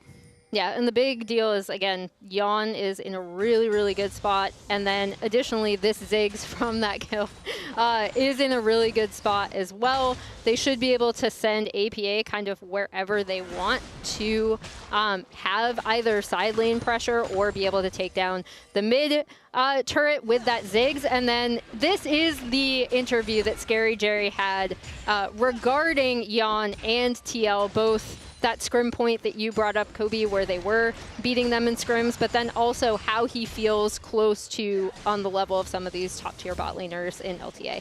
And as far as the lane 2v2 kills do go for Team Liquid, you think back to the heights of this team, and that's when they were at their best, when Yon and Core JJ were undoubtedly the best bottom lane in the league, feared especially in lane phase, and they would constantly be getting lane kills. So that is definitely a very good look for this TL squad. Currently, though, DSG look like they're going to collect the other neutral objective here, too, since they rotated over for the Grubs. They're going to at least get 2 of them. They have another smite for XU, so that will secure at least that one, and I think that it's going to be able to get the other one as well, since Umti is in enemy jungle, stealing away wolves right now. Yeah, so they're going to get the Void Might spawn. Of course, these are the changes going into Season 2 in Ionia. You grab 3 grubs. If you get the first set, you do get one of those Void Mites. Obviously, it's not as strong as 6 were before, but it's much stronger than 3 were before, so it's still going to feel really nice there for DSG. That's a good way of explaining it, you know? Thank you. All right, Umti could be potentially in some trouble here. His Castle is going to spot him. You can see the XU is moving down, but Impact is here to cover, and I think Umti should be able to just walk this one out. Not going to have the damage or the speed to chase down Umti there, and we'll be able to get out pretty much scot-free and just back to power farming. And so now XU's in the position where, since he traded his bottom side camps for those grubs, he has to make a play. So right now he has no camps to farm, so he's working with Huhi, and they're looking, can we find Umti? Can we make a play? Maybe dive Yon. Could be in trouble here. Remember, he has no cleanse in set 1. He's over the wall. Are they going to go flash forward? There's the combo. Well done. Unfortunately, Huhi grabs the kill, though. Definitely the person you wanted to give it to least, but a nice flash engage there to set up and guarantee that Sejuani ulti from XU. And they're trying to move that pressure up from the mid lane here up to the top side too. Looks like Core JJ and APA will be okay. but that's the best situation. When you're the one who just traded, objective for some camps and you have no more camps to do, and you're like, well, I have to make a play. Oh, great. There's a very low health AD carry on your tower, so they make a successful play, and XU remains very efficient, being able to make the play mid, then get the Scuttle Crab as well, before now finally re-clearing the camps. So very, very good stuff for DSG to bounce back a little bit there. And if they grab the next dragon, they would be their third objective there, so that would get them the objective feats, and then it would just all be down to whoever is going to grab that first tower, as TL obviously already has the feat of warfare. Yeah, and for that I am, again, really curious to see where TL are going to want to rotate around this Ziggs and also send the Scion, as we see DSG getting mid-prio. This is actually really interesting. CoreJJ is going... Yeah, we can dive in. Q in 4, 3, 2, 1. Watch me. Think about six can ult. Nice. We got him. My bad. It's fine. Whatever. Let's get top crab here. My favorite part, well, we're going to have another... In fact, not going to be able to get Dove here, so go ahead. My favorite part of the comms is XU's like counting down 3, 2, 1, watch me. But Huhi goes first. He's like, yeah, I'm watching you inside the Raptor pit. Okay, I'll take it on. XU, though, eyeballing another possible one as Impact trying to walk his way out. Yeah, shouldn't be able to get taken down. We'll see if he does have to ult, and he is going to have to let that rip defensively to get out. But yeah, Symbiotic Soul's picked up for CoreJJ. Remember, it doesn't have the empowered recall anymore on this patch, but it does have more out-of-combat move speed, so it's kind of more similar to old Moby boots. So it's interesting to see that is being picked up here by Core. And Impact is just going to teleport straight back in. Knows, you know what, you don't have the damage to actually take me down in this spot, so I can just show up in your face. Yeah, it's good to note because some of the other boots that were also nerfed, the Swifties, have also been picked up in this game. Not quite as swift anymore. Not quite as swift, but still swifter than the non-Swifties. As Impact still gets hit without the extra little bit of move speed there. Does get shoved back, still trying to farm under tower. Yeah, looking on the other side, his castle is getting incredibly low there. APA was getting a lot of damage down. XU going to let the ulti rip, but again, they just can't push Impact out. He's just pretty much tanked up every single bit of damage possible. Avadaga now going hitting the Scion, as Yana's going to get to push mid, and he'll be able to farm plates here. Yeah, Yana's going to be able to farm plates. You kind of see the power of Ziggs coming through there, and throughout all of that, was on the Drake, right? So they're able to stop that Drake stacking from DSG and also get an objective for themselves. And this was Scary Jerry getting caught, trying to clear out that ward. You have no vision. That is very risky. Cleanse the Shattering Strike, but there is the ulti following it up, both from as well as from Yan, so they grab a bit of a freebie there, get the cleanse off Scary Jerry as well. He has got caught playing around vision a number of times. I think back to that MF game pretty famously where he face checked. Got to be careful about those positions, and it's one of those things, if you disrespect, you will get punished. Yeah, definitely a painful one and a very dangerous one, dealing with those control wards. Castle, a little bit dangerous as well, but he does dodge the seed there, so it doesn't get slowed, and they are able to slink on out of danger. So many deep wards, though, that TL have set in the blue quadrant of DSG's jungle, so any sort of plays that get created over here do have like this early alert system, and you have to be very careful about the counterplay. We've seen Impact just kind of getting beat up a lot of this game, but he's just soaking up that damage, doing his job. Went for the early Swifties into the Bramble Vest, really just about avoiding the damage there from the Aatrox, making sure he couldn't actually get run down. And honestly, because Aatrox didn't go Conqueror, he went Grasp, he's more indexing towards the laning phase too, so he's not going to really have the sustained damage to likely pressure Impact at this point in the game, more than just kind of getting some poke and prod. Yeah, and on the top side, we're going to see, I think TL are going to be set for this Rift Herald. At least make a motion around it on spawn in about 30 seconds. Yeah, Core has his upgraded Symbiotic Souls as well, so he's completed that. You can see that he was moving into that bot side jungle, continually trying to get that vision down that you've been talking about, Kobe. And we'll see if they are going to be the ones moving up towards this next objective here.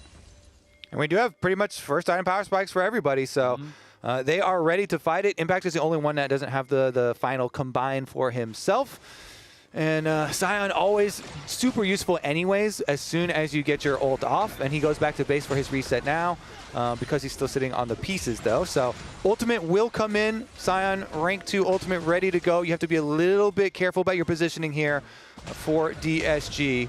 Yeah, Core and Huhi both kind of posturing like they want to look for an engage here. DSG ready a little bit earlier, but now TL do arrive. And there's the crash down. They're going to be targeting XU. XU could be in some trouble. With Core on the other side is getting burst down as well. Core's going to have to flash out. And now it is XU going to be the first one to drop. There's the sleep landing onto the Aatrox. He's rooted up as well by the Varus ultimate. It's a double kill for Jan as wants even more. They're slowing up Huhi, and Huhi, it may have to flash. He's not going to do it. It's a triple for Jan. He is getting paid, and TL are running away with it. Yeah, and really nice setup and patience from TL, right? Like, Core was able to back off, and they were able to isolate specifically Castle, because if he ends up getting in that front line, that actually gives so much more space to DSG, but he ends up dropping second here, as we see Core going on to XU, and even though he takes a lot of damage, is able to flash out right there. In trouble on live, though. We're going to have to go back as Abadaga looking for a solo kill here. He hit him with the seismic shove. He has him incredibly low. Can he finish him off? There's the last bit of damage coming through. Ezreal ulti was thrown down to the bot lane as well, but not even need. Abadaga gets a critical solo kill and maybe going to get even more. There's no one down there to answer that tower push, so might be able to get even bigger rewards as they're trying to pressure onto Castle. He's able to avoid all of the engage from Core JJ, but not going to find anything more just yet. I mean, the ramifications for the 1v1 solo on bottom side could be quite big. If Abadaga can just finish off this tower, and with the Void Grub buff, he will be able to do it. So that is not just a mid laner solo kill. That is also a full tower taken solo gold to Abadaga on this Taliyah. He actually did have a large impact in the previous game that they played versus TL when he was playing the Yone. Got quite fed in that one, and now he's one with 2 of the early kills here for DSG. So maybe that Taliyah does get to move the gold advantage around, use that wall, and create some picks for DSG. Also had a really good Rise game recently against Cloud9 last week. Was really in a good spot that game. So I do think Abadaga, has got to get some of that credit for ramping up throughout the season. He has been showing that he can be more of that carry threat. And DSG definitely need it. They need to have that reliable carry, someone who can get them across the finish line in some of these games. And the one he's got to target is got to be Jan here. Jan is very, very powerful on this Varus. Got so far ahead early on in the game. He does have Flash right now, so tracking Flash on Varus and then being able to combo CC with the seismic shove to try and get that kill will be paramount for DSG. Yeah, and as we see this Herald going, Huhi is still waiting back here. Oh, and they may look now. They're going to try to go for the engage onto XU, but here comes Huhi over the wall. Good look, and he's going to flash and knock APA into the team into a beautiful ulti there, and the seismic shove. What a combo from DSG. Locks down the mid laner and takes him down, but there's the big sleep coming in from MT. Nice shift over the wall will keep Scary Jerry safe, and this could mean the dragon here and the objective feats going the way of DSG. That was beautifully played by Huhi and XU, but TL look like they're still interested in trying. This is going to be a tough approach, though. Impact is staying around, but Umti going to go to top side, so this should be the dragon going to DSG. What a payoff from Huhi, right? Because they saw that TL wanted to get that mid prio, drop the Herald mid, set up for Drake. Drake is super important, again, because it is going to go for the feats. We were tied at 2-2 on the objectives, and he is just waiting in this brush for the setup, gets immediately onto APA and removes him almost before the rest of the fight even starts. That's sick. I love the CC layering because it hits him into XU. There's like a 0.02 second until the Sejuani ultimate hits, so they stun him, then they knock him up, then they seismic shove, and the play that I was kind of envisioning, oh my, how is he there? Perfect reaction. Huhi. You got Huhi'd. Who is More he? Like, where he? Where is he? Saved. Nice. But that was beautiful. You love to see the Alistars going on those really deep vacations into enemy territory. Sometimes they get caught, sometimes they don't pay out. That one, huge payouts, though, for DSG. And again, they are still down a very significant amount of gold. They absolutely are, but it's nice to see, XU and Huhi comboing well, right? They were able to do that a couple times.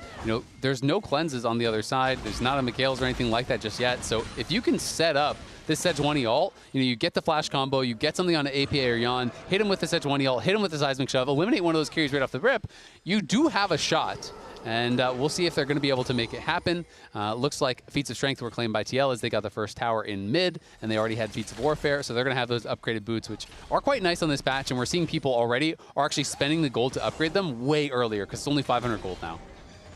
Yep, super cheap, super efficient now. Love that discount. Still is going to be Ziggs destroying towers, though, so Team Liquid will increase their gold lead. They return back to their basics, even after fumbling there on Dragon, due to a very good flank from Huhi getting into enemy territory. This TL squad still trying to focus on playing for their objectives.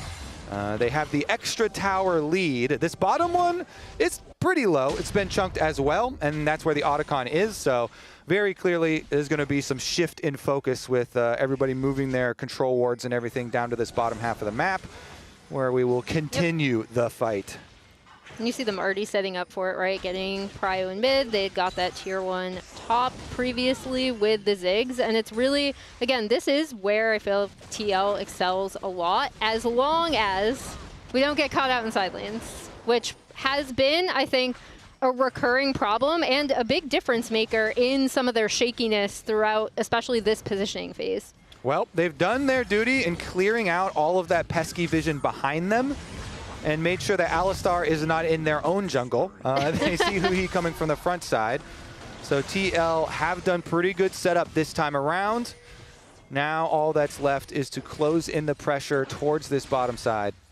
Yeah, and you can see 2 items done for really all the major carries here for TL. Bloodletter's Curse came through, which is going to be great. Yon does magic damage, APA does magic damage, MT does magic damage, so going to be pretty effective there. Impact just creating so much space. And Exu now sectioned off from the rest of the team. Abadag going to throw down the Weaver's Wall. That catches Core, split from the team, but now Castle is behind enemy lines, and he has been spotted, but it's Core JJ going to have to try to flash out of there, trying to survive. The sleep is going to be caught on too. Scary Jerry is walking through that Hextech minefield and getting punished heavily for it.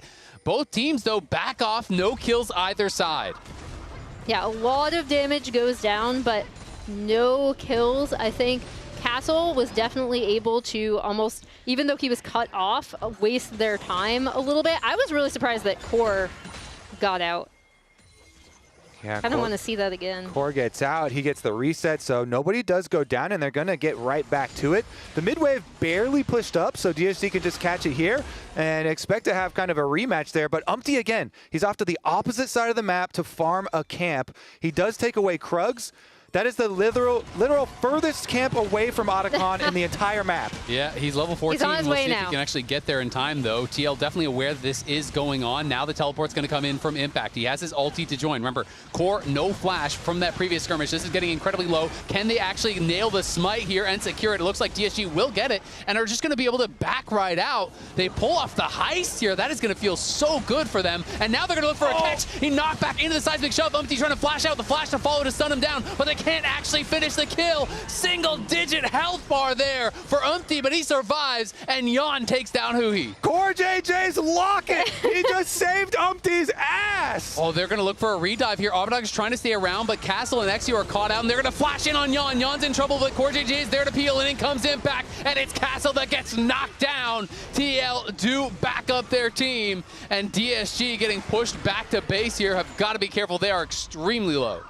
Yeah, really, really nice response from Core there to be able to get the CC. They should be able to knock down this turret, their last of that outer ring of turrets, which then they can now go about getting the even more deep wards in, making the map super, super dangerous.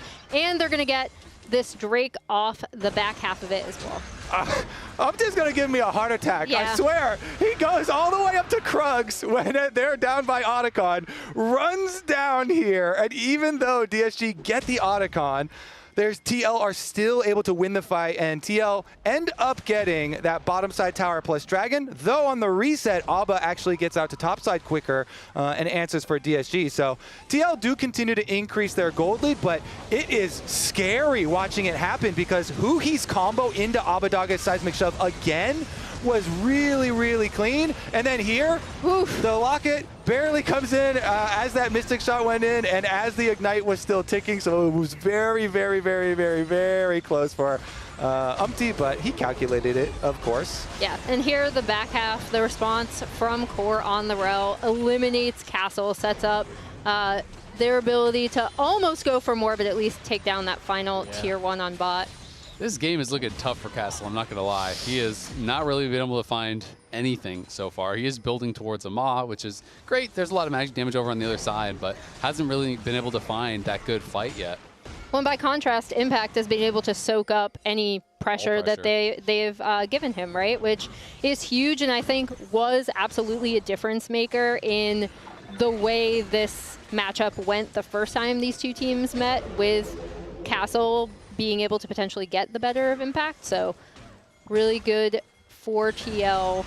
XU's going to go there. They're looking for Umti. They know he has no flash, and they're going to land the combo. There's the Estral ulti over the top. The Locket does do some work. Double sleep does come through. Abadaga is here, as is Castle. I don't think Umti has a way out of this, but look at the damage coming through from Yon. He's going to try to turn it around. XU limps out to safety, though. They get the pick. Can they turn it into anything else? Baron is up, but it just feels way too risky. Yeah, I think it's just going to stop at the pick for now. They do have to push on bottom side as well, so Scary Jerry can catch mid wave, and Castle actually shoved that wave on the top side of the map all the way into turret, so DSG do eke out a little bit more as far as some minions dying to the tower, but on top of the kill here that they got picking Umti as they're fighting for vision in the Baron setup, another little step back here for DSG, and I would say since they got the smite onto Otacon, new Otacon sweeps up all the flowers that were unpicked on the Rift. So there's 32 here, and they're also empowered by 25% with that extra buff, plus the permanent on-kill slow and current health damage. Honestly, DSG very much competitive in this one, and it really is going to come down to the next couple of fights that they can set up. Can they split push? Can they possibly kill Yon, who now has a QSS on top of the Ghost? And his flash is going to be back up fairly soon, so once he has double mobility summoners and a QSS, it might be very hard for DSG to kill him, but if they can get a pick, if they can get a Talia wall on anybody else, then you can also get an advantage that way to try and set yourself up for a further objective. Well, and then it's going to come down to Abadaga, right? Who is in a really good position. We've talked about his recent improvement for this DSG team. I think he's been playing pretty well in this game. And for me, I'm looking at him and I'm looking at XU to try to set up some of these picks, especially if they can snowball it, because if you do get a pick and then turn it into an uneven fight, that Otacon slow becomes massive. Going to actually get a catch here onto Castle. Castle just getting locked down and burst down. He is gone in a hurry. When one bit of CC lands, so does the rest. Hui's behind enemy lines, but will TL have confidence to try to go for more? Scary Jerry is pushing towards mid, so Abadaga is just trying to actually zone them off, but Umti is behind XU, and XU could be in a lot of trouble here. He's going to get put to sleep, does get over the wall, and lands his ulti onto Core JJ, which allows him to just back off. Pretty well played there on the nice drifting ult from XU. Yeah, he peels for himself and he trades ults with Umti. Wow, chunk on the Impact as well. I don't think they're going to be starting Baron or anytime soon. And Hui's still looking. Deep. Yeah. He's going to actually get spotted now. Is going to look for Umti. Does land the combo, but Hui could be caught out in some trouble. He's going to flash on Yon. Yon is going to get knocked up, but Yon has the QSS and flashes out to safety. Yon now looking to try to turn around the fight, but this is difficult to go through Abadaga and Scary Jerry, who are laying down the covering fire for Hui as he walks out. Great trade, though, from Hui. You spend your summoners, you get both from Yon and the QSS. That's huge. Yeah, the QSS is absolutely massive, getting it off of Yon almost like pretty much not right after he bought it, but pretty close to it. And yeah, that makes these next fights, especially with Drake coming up right now, DSG already there, really, really dangerous for Yon. He is one of those free roaming grass-fed cows. He is not the put it in the stable. Caged. You definitely cannot milk those. He is definitely looking for adventures. Yeah, he's soaking a lot of ults, too. He is soaking a lot of damage there. We're going to see Impact go in. That's going to force out the flash there from Abadaga, who has to get over the wall. But in comes XU now in Castle. They're on the side, and APA is kind of sectioned off from the rest of the team. Hui, though, very low with no ult. Going to be hard to fight without their support. Hui may try to find an angle to reset, but I just don't know if he's going to have time. And that Honey Fruit actually pays a lot for DSG. Hui now back to fighting shape, and they're going to be pulling the dragon here. We'll see. Core now going on a little Oh, adventure Castle is for now Castle. caught again. It feels like he keeps getting found out on the side. They're just going to try to rush down the Dragon here. They will be able to secure it. Didn't even look like XU used his smite. That was kind of risky. Castle now going to pop his ult and be able to try to walk out. We'll see if they can actually finish this off. Who he can engage over the side. There's the seismic shove, and it all catches onto APA. APA flashes back to safety. MT goes in, lands the Drowsy. There's the sleep. It's going to be cleansed off by Scary Jerry. He nails him with the Mystic Shot, gets a kill, and the slows do proc from the Otacon. Combo comes in on Core JJ. That's going to be a flash coming out, getting him out of the seismic shove. As Jan is in a lot of trouble in the backline, but he takes down Castle. They are able to get the Dragon at the end of the day here, but DSG do get one kill on the fight. It's traded very equally until APA grabs another on the back end. Gobi from downtown. APA gets the tunk. In fact, going to suck some more damage here. He should be okay. APA is dry. No more mana left, so that tower's going down. In the end, the scrap here with the extra kill going the way of TL due to the Ziggs bomb, but DSG finally getting that mid-outer tower. Yeah, they get the mid-hour tower, and now they all will be on soul point from this Drake fight as we see Hootie finding another angle and the ult landing onto APA. Going down right there to Scary Jerry. And then, yeah, Castle on the back half of this tries his absolute best to get onto Jan. And Jan just barely manages to escape. And Core is blocking the threaded volley right now. One of the rocks hit Jan. If another rock had hit Jan, he They're goes... crumbling. Don't worry. It's just teamfight practice, okay? Just have fun, have some fun. Yeah. True. They can feel it. They're gaining so much momentum in this game, even with the gold lead of TL. Remember the unseen power of the petals that are boosted by Otacon and that Otacon buff that DSG have. If they could complete the soul as well, they for sure are going to be able to, at the very least, push TL to the brink. And this is the gold graph when they fought last time, so it was pretty back and forth. TL were able to get some leads until DSG was able to take over the game right around that 27, 28-minute mark and really snowball it into a victory. The gold lead is 4K, but as you say, a lot of power, a lot of stats are there from the Otacon. That takedown slow actually looked quite effective in that situation. We saw that proc come through, and it can allow you to chase down and get even more kills potentially. Yeah, and as we see TL looking to reset, this should give DSG, if not a chance to get onto at least control over this entire Baron. And it does seem like they have been getting first to the neutral objectives very recently. Some nice setups from them. Hootie, again, in a good spot. He has been so clever with his engages and with his positioning in this game. Deserving of so much credit. Even at 1-5 and 3, I feel like he has been ridiculously impactful at forcing out summoners, at finding some of these potential engages here as DSG just playing through mid. Yeah, they've done a good job fighting this vision war here, so DSG have been able to get some good flank angles for themselves. Castle, once again, they put the Aatrox out to top lane, pushes another wave in, while Core JJ and try and get some area to work with leading up to Baron. They need a clear path. Oh, they're going to actually go in. They flashed in onto Jan. Jan's in a lot of trouble. He pops the QSS. He's trying to go down to safety, but they're still chasing after him. But a multi-man sleep creates so much space, and the crash down comes through. They're peeling for their AD carry, and they keep him alive. They get 2 kills, and now it's DSG on the run. Their carries are still here. Abadog and Scary Jerry trying to kite out, but it's going to be TL with eyes on the Baron. They're going to be looking right for it. XU is still alive, has no flash, but does have the smite critically. We'll see if he can look for a hero play here. The Baron getting pretty low. They don't actually tag XU with that, and the eyes are on the Baron. I think TL's getting a little bit nervous. Impact is getting low. They decide they're actually going to call it off, but in they go. Is it thanks for the leech here? They refuse to let you go, and they get it with the Estral over the wall. XU will go down, but that is a big take for DSG, and that is a worthy price to pay. I love it, that killer instinct. They say, you're not willing to flip? We are willing to flip it. I saw like 13 HP on this thing. Okay, Impact is getting chunked so low. TL are like, you know what? We don't want to flip this fight. We've got the gold lead. XU says, fine. We will flip. We like to live on the edge, so they go for it. And then look, they chunk it down. They're going for the burst. Ezreal ult plus Sejuani, and it was 13 HP. And Scary Jerry was able to get the last little bit of damage. Good combo. Just hit it, just hit it. No, That is why they had to pull off. He had no smite. Run. He used his smite on something. Whoa, we got to find the. We got to investigate. If it was on the fast cooldown, it looked like, unless the obs was wrong. If the observer, this is a hard ask, but investigative journalism now. And then maybe we could do it in a pip-up replay if that's possible. Yeah, I wonder if he early smited on the Baron thinking there was no contest because he had 2 charges, and then it was on cooldown, so that's why they pulled off. Either that, or if he got a champion, like sometimes champion model can be really big, but. Yeah, I'd love to investigate. Actually, I'll go back in there. I'm gonna do it myself. I'm gonna get in there. There you go. All right. Investigator Kobe. Kobe don't need no man. He can do it all.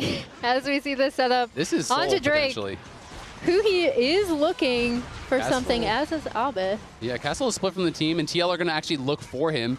He's able to slide back to safety, and now Huhi trying to find an angle of his own. But he's going to get tagged by some poke here from TL. They're trying to push him out. TL do have the better position for now, but Abedaga is going to look for Weaver's Wall, and Hui's going to take the long route around here. Umti is going to get trapped in with the rest of the team to get tagged by everything. The seismic shove is going to get immune, though. Great stasis coming in, and now the knock over the wall again. Hui finds APA. Can they finish him off? Not just yet. Scary Jerry kiting, but it's a double already for Yon, and it's DSG running for the hills. They grab the soul, but at what cost?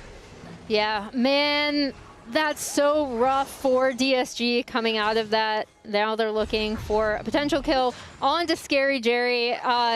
The question is, can they end? If they kill Scary Jerry, they might just be able to. Impact going to look for him. There's no flash available. He's going to get chased down. He's going to get taken down. Their TPing in for the end with no carry to try to clear the wave. DSG fought and fought and fought, but it's TL on the push for victory. What, like, poise, I guess, from TL to kind of come out of these fights ahead, especially when it looked like DSG were going to take it. Yeah, Huhi is back. Can he buy enough time? Castle's going to be up in 5, but it doesn't look like it matters. There's only a couple minions there, but that is all TL will need. It was close till it wasn't. TL able to dominate the final fight there. DSG claimed the dragon, but TL are going to take game number 1 of this series.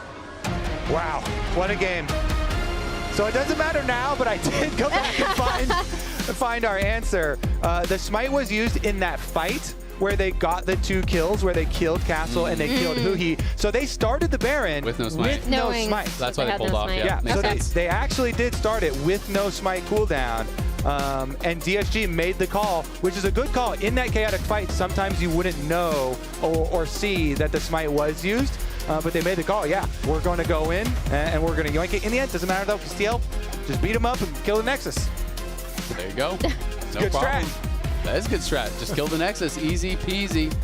TL, though, definitely pushed in that game. DSG showing that they can be competitive against some of the top teams in the league here. Game 2 is coming up next. As we head to the break, let's take a look at our comms replay connected by AT&T and voted on by you. Check. Rolling. Up here. Come behind me. Watching me. Yeah. I'm looking here. Cool. Yeah, can you go more left? Yeah, slowly. Send my linear. Send that Q down. I'm looking like that. Set point. Yeah, you guys go. Hey, now, right now. I'm facing up. Forward. I care. Listen. We can go splash.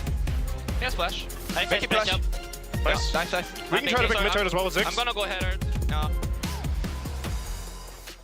Rich in the ground before Dub can even get there. In time to try to knock out as Impact gets bursted. Don't feed. Get fed. Scan the QR code for LTA deals only on Uber Eats.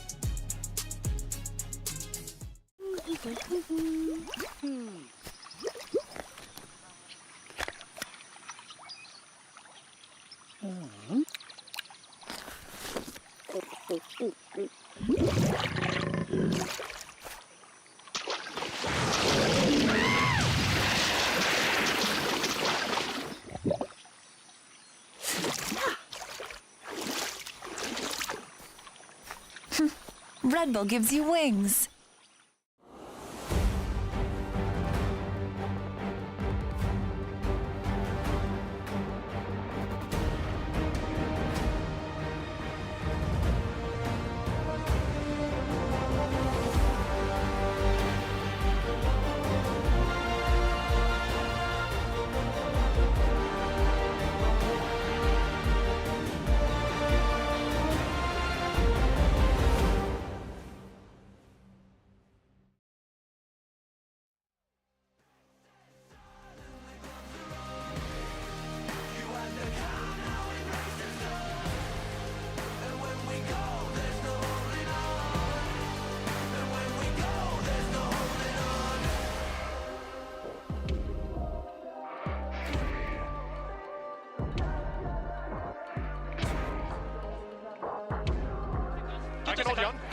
뒤에서. Good Nice. job. Fight. It's rooting here. Look at Bell, look at Bell. Look, no, Lilia. Side's here. Nice. Play. Look to the play. I'm going. Left side, go left. Go left. Personal flash. I'm going, I lift up. He's right dead. Pretty Nice. good. Can you push mid? I can push. You go more left. Yeah, Send by here. Send Q down. I'm looking right side. Send. Yeah, you guys go. Okay, now server now. I'm making now. He's stunned. Look at 6. Look at Lilia. Look at Lil. Okay, they have to come in. I can ult. I think I'm ulting this. Okay. Five. I go inside. Actors first. Chuck's dead. No zone, yeah. Nice. Watch me. No, look at Bears. Bears. Oh, I can't reach him. 1 HP.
Oh no!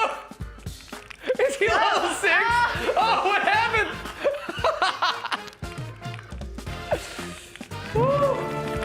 Oh, we got it! Damn, you suck. Hey, I'm Team Liquid APA, and I'm going to be here 1v1 in Yon. We're going top lane, and we're blind picking.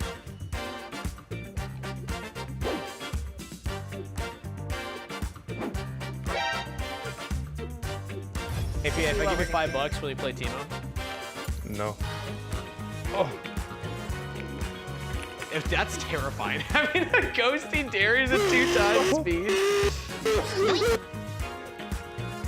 Oh. What? Oh, it's so hard to space.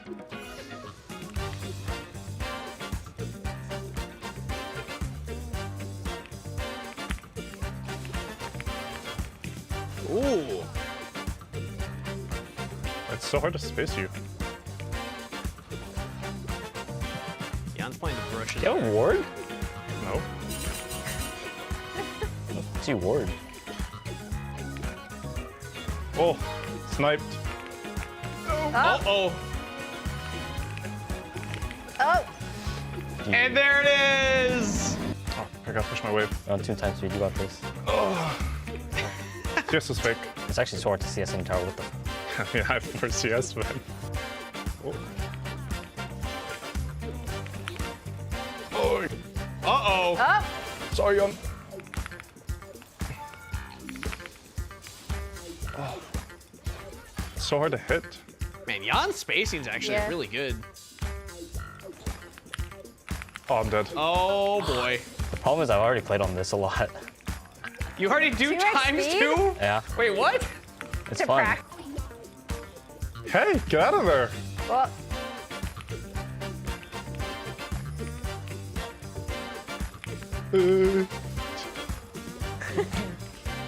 Oh.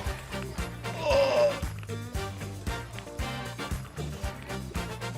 Dude, I'm Hold on, I gotta get some fruit. He's going for you. Run. Huh? Oh. whoop. You hear? Oh, we got there. No. Oh! GG. Well done, Jan. Well done. Ooh, easy. Now give your honest opinion of APA's Azir. Sometimes good, sometimes bad. Sometimes maybe good, sometimes maybe Most time good. That was easy. Thanks for watching.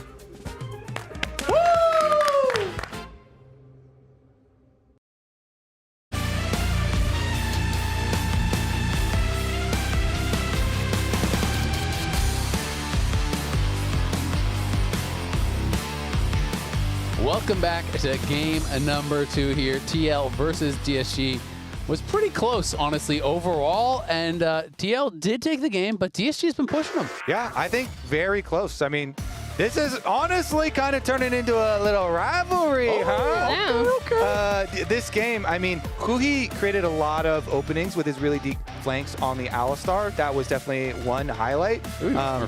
But in the end, the team fighting in that last one from Team Liquid was very good. Even though I was watching Huhi like blast cones all the way around for another big flank onto APA, they're still able to fight their way out, even in the face of giving over the Otacon, giving over the Dragon Soul at the very end. They get the win. So TL here, can they keep it going? Or are we going to get another banger from DSG to actually be able to secure the win? Yeah, I thought both supports in that game did a lot of really interesting and creative things in the team fight. I mean, there were so many times where Core was also saving his teammates in those fights and being a front line for them as well. But yeah, I think these kinds of games really make me wonder also what's going on in scrims between these two teams, because DSG have gone in so confident. And then additionally, we heard it in the comms with Huhi, right? Where he's like, we've got this, they're crumbling, like, just have fun, guys. And I know that's kind of a hallmark of any team he wants to be on. He wants it to be like very fun vibes. As we see, there's a lot of players out of their chairs. Yeah. But no coffee has been poured into any computers recently. Let's go. So I'm pretty happy with that. That is a dub. Yeah. Masu. Poor Masu. Yeah. Kobe was sitting here with a stopwatch. He was sitting here with a stopwatch. Yeah. What? Yeah, nobody wanted justice. No one wanted justice? Well, I should say no. Like one of those like anti-hero origin stories. You know? This is what Kobe turns into the Joker off of Masu spilling. Exactly. Yeah. In my mind, I'm the one delivering justice. So, you know? Yeah. I'll do it myself. I'm not Masu wrong. wakes up, Kobe's at the window. I know, he's just standing there. Pouring a coffee into his computer. No. I would never do such a thing. For legal reasons, I must state that would... Scary Jerry, looking pretty comfortable. I think played a solid game. You know, did have that one kind of really silly play around the pink orb where he got caught out. But other than that, you know, played pretty safely. You know, was doing well. Jan, of course, the big star, I think, easy to say, from game number 1, was positioning well. Didn't have a cleanse, you know, was playing Ghost Flash, and then once he had the QSS in, it was very difficult for them to actually try to get in on him. And even Huhi with some very clever flanks. If you couldn't take down Jan, you just were never going to win the fight. Yeah, and the other big thing for me was the way that they were able to target Castle. It felt like even when he had a fast track onto one of TL carries, they were able to escape. Someone was there to CC and peel for them, and they were able to kill Castle pretty early on in these fights before he could kind of drain tank his way into being that powerful front line that they might have wanted him to be. Now, this is Fearless, so I'm looking forward to the development with APA, of course, got Ziggs. Huge champion for him. Very, very, very proficient. Meanwhile, also, I would rank the Scion. Must have forgot. The Scion very highly for impact. So those being taken out now with Fearless and us having to go down on the tier list of champions, plus AD carries being moved past the Varus Ezreal perma-pick tier, is where it starts to get interesting. And we can really delve more into, RTL really going to drop Kalista after these nerfs? Because I am at the point where I am fine letting it through. We have seen Kalista lose a lot if you just pick like double poke lane into it. And TL have been one of the teams that have still had super high prio on that, because Jan and Core JJ are such a good duo and such good players in the lane phase. So I'm kind of curious to see that development. It looks like on the blue side, at the very least, DSG will not be banning Kalista, and I don't think there's any need for TL to do it. But even for Jan, you know, he's actually 1-2 on it, right? So it's not like they've been dominating. They have gotten it a couple times, but mostly have lost with it. Vi going to be the first pick here. Was super high prio at the end of last week. We saw it getting picked up a lot. Yeah, as we see that Rumble hover for impact, another champion that he's super, super comfortable with. Rumble still very, very strong. Would not be at all surprised to see them lock it in here. It would also be really fun because we saw Bwipo do the Yorick kind of counter pick into it that he used against Fudge. Castle has also been playing some Yorick. He's been kind of the Bwipo disciple. After Bwipo beat him with it, he's then like, I need to get on this champ. It was not the player, it was the champion. And so he started playing the Yorick. So it'd be fun to see if he actually runs that back. Of course, Galio is banned out. That's kind of considered one of the classic answers into the Rumble. So it almost feels like when you ban Galio, when you don't first pick it on blue side, you're trying to set them up to play it. Yeah, 100% agree. Very well could be getting a Yorick into this one, but that or they just forgot about the champion. Well, we'll wait and see, though. No, I don't think Castle forgot about the Castle champion. definitely didn't. As you said, he threw one down, but okay, interesting. Oh, it could be Aurora top as an answer. It's very annoying for, honestly, every melee champion in the game to play against top lane. I have been seeing some people go back up to it, and it has been mostly like full AP when I've been seeing it. You obviously can keep it flexible, though, in the first 3. I actually like not picking both your soul lanes here, because this Corki could theoretically be mid, could be bot. Aurora could be mid or top, so you're definitely keeping your options open here and making it harder for TL to actually get that red side advantage, which is kind of your soul lane counter picks generally. Yeah, and it does take away this Corki theoretically from APA as well. We did see in last game, as we see the Nico come through, Nico has risen in Cryo in particular in LPL and LCK. But again, something that we know can either go bot or APA can pilot it mid. He has had some really, really good Nico performances. And especially when you have a Xin Zhao jungle, Nico is really good with it because Nico can constantly get lane pressure and move to make plays with you. So really love Xin Zhao Nico pairings. It's a very deadly mid-jungle synergy there.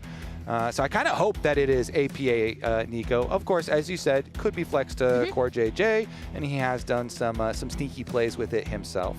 And it's a really good pairing with Kalista, so that's going to get banned out. Wouldn't be surprised to see double AD carry bans from DSG to try to protect that Corki. I'm assuming it would be going bot, and I'm assuming that the Nico would be going support. And then Nico is a really deadly support. You know, if you play it with poke or you play it with some of these all-in things like the Kalista, of course, you know, the Fate's Call pairing really strong, can be difficult to deal with. And the consideration obviously being given from TL that this could be Corki mid, though. They're actually going to ban out the MF.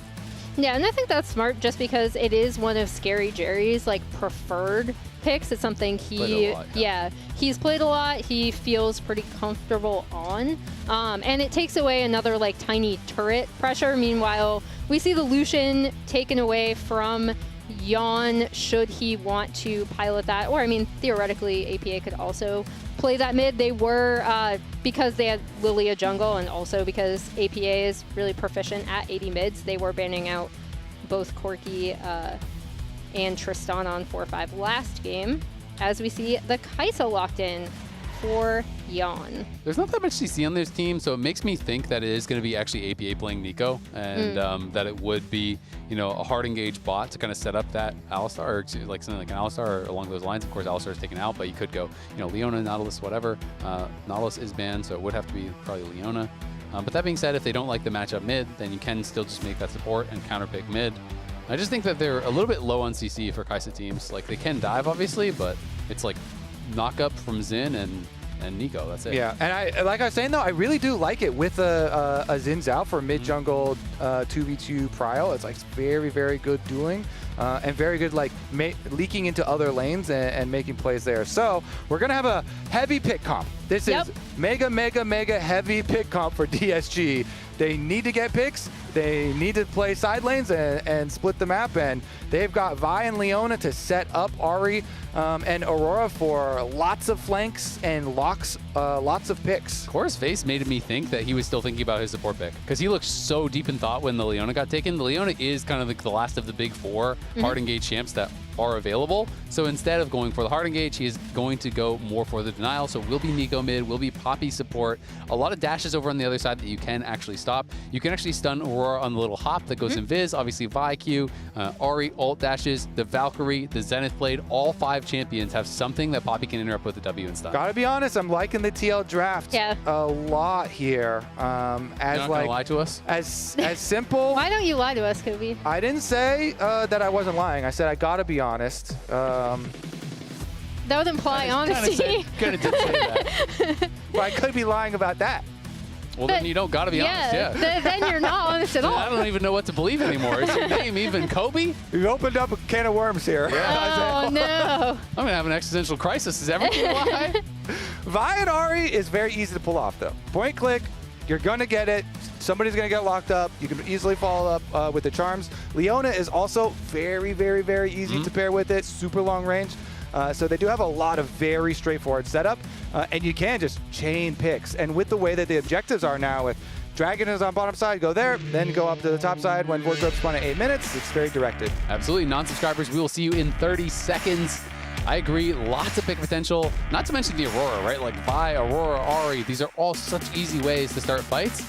But the counter engage over on the other side is nasty. Like, you're thinking, okay, you probably want to go for the Kai'Sa. That's probably the premium target here. So you go for the Kai'Sa, Vial, Ariel, everything. But then there's Equalizer on your head. There's the Xin Zhao throwing down the ultimate. There's the Nico counter engage. Blossom, there's so many tools to try to actually punish you that sometimes, you know, these kind of like shotgun style comps where it's like every ulti, one target, instantly kill them. Well, then you don't have enough left in the tank to actually win the fight afterwards. And what do you think about this? Conquer on the Vi. I think there's going to be some long fights. Yeah. Honestly. Do you think that's the reason for the pause and it's an oopsie? Oh. Place your bets. No. I'm going to say the reason for the pause is going to be that... Where's Masu? They want... Secret agent Masu sneaking down the... He's under the desk. He's pouring more coffee into APA's computer. We're going to have to cover the tops of these computers. Yeah. I know. Now as well. Seal them. Ram wrap those bad boys up. Yeah, let's seal them with some waterproof something. Or like that stuff. Actually, I don't think it's waterproof. It's definitely an APA thing. Oh, it seems like maybe he's in some pain. Oh. Yeah. Some hand stretch. Yeah, it seems like he's maybe in some pain. His hand is actually shaking there. Yeah. Oof. Even when he like unclenched, it was that is shaking, not good. So Every gamer seeing that is like, okay, I'm gonna do my stretches now too. We all started doing our stretches. I know. I started flexing my fingers. The only time that's ever happened to me is either gaming for like way too long or painting for way too long. I feel so bad for him. The pain, sometimes pain can get pretty bad. The fact that it seemed like it was kind of shaking after he stopped the stretch was a little bit concerning to me. But hopefully, if we are in fact stopping for his issue, which it looks like that. Hopefully he's okay, because definitely do your stretches, gamers. We're all trying to be grinding games in the retirement home here. You know, I'm not trying to give up games. I'm gonna be a grandpa. I'm gonna have to retire in the next 3 years. You know. I feel like I've definitely destroyed. Grandpa Guildmaster, I joined your guild. Hands. Yeah. You're both invited. Nice. Can I get like an officer position? I was gonna say instant officers. Okay. Nice. That's a dub. We could probably knock out some content. Yeah, we could. 80-year-old gamers, show those young whippersnappers what's up. You know. When we play the Riot MMO. Yeah. I know. It's coming we'll out. Probably be out by the time we're 80. Yeah, by the time we turn 80. I think it might be Maybe releasing. it will exist. 80th birthday, we'll be in there. We'll be hitting up the beta. Well, yeah, exactly. We'll be testing it before it even goes live. Oh my god. On our 80th birthday. So official reason was in fact having some pretty bad wrist pain. So asked for a pause. Very rare to have kind of like those medical pauses on stage, but of course we want to give the players some time to work through that. That's serious. That can be very serious too. I mean, clearly, like you're not going to pause the game for like, you know, for just a little bit of mild discomfort, right? Like he's clearly in some pain there. So that is rough. I hope he's okay, and hopefully, you know, can play through it or, you know, get whatever help he needs. I'm not even sure what the options would be if he feels that he can't, because I mean, I know they don't have a sub here. I don't think that TL has a permanent medical coach. That's what the guy in the TL jacket. That's what he's there for. So I know that they do have a lot of staff specifically for that. So yeah, it's really important. Got to do your stretches. I will say, having had some of those like, I messed up my neck when I was young playing rugby, and I used to have some horrible pain. And it's much easier to do preventative stuff than it is to do stuff for recovery. So definitely is a lot of value in doing stretches before you have pain, even though we're all lazy and most people don't want it. Like, well, why would I do wrist stretches? My wrists don't hurt. Trust me, it's good to do stretches and also strengthen the muscles as well. Exactly. Highly recommend doing exercises, not just stretches. Yeah. Both are very valuable. Yeah, no, it's true. I didn't know you played rugby. That's fun. Did. I also played rugby. I only played rugby for 1 year, and I got 2 concussions, broke multiple fingers, and broke a toe. Is that a normal rugby thing, or were you just rugby? You get very like prone to absolutely creamed. getting hurt? Wait, I feel what like a lot of position? people break fingers and stuff like Yeah. in rugby. I think that's pretty Because it common. looks dangerous. What position were you? God, I was like a winger. Okay. Um, I'm only asking. Well, I'm only asking What are they because telling me? I was a scrum half, and like it's basically like I don't you have a lot of don't rugby usually get hit, but when you do, you get rocked. So there was one time where I couldn't see colors for like a minute, and I just didn't tell anyone. I'm pretty sure I had a concussion. Sounds like I'm not playing rugby anytime no, soon. I would say cool game. Don't recommend it. Maybe watching it is probably It's fun. more of a All right, watching I'll say sport. I had a lot of fun playing, I had even a lot of though fun, but I was then- bad and I got hurt. Yeah.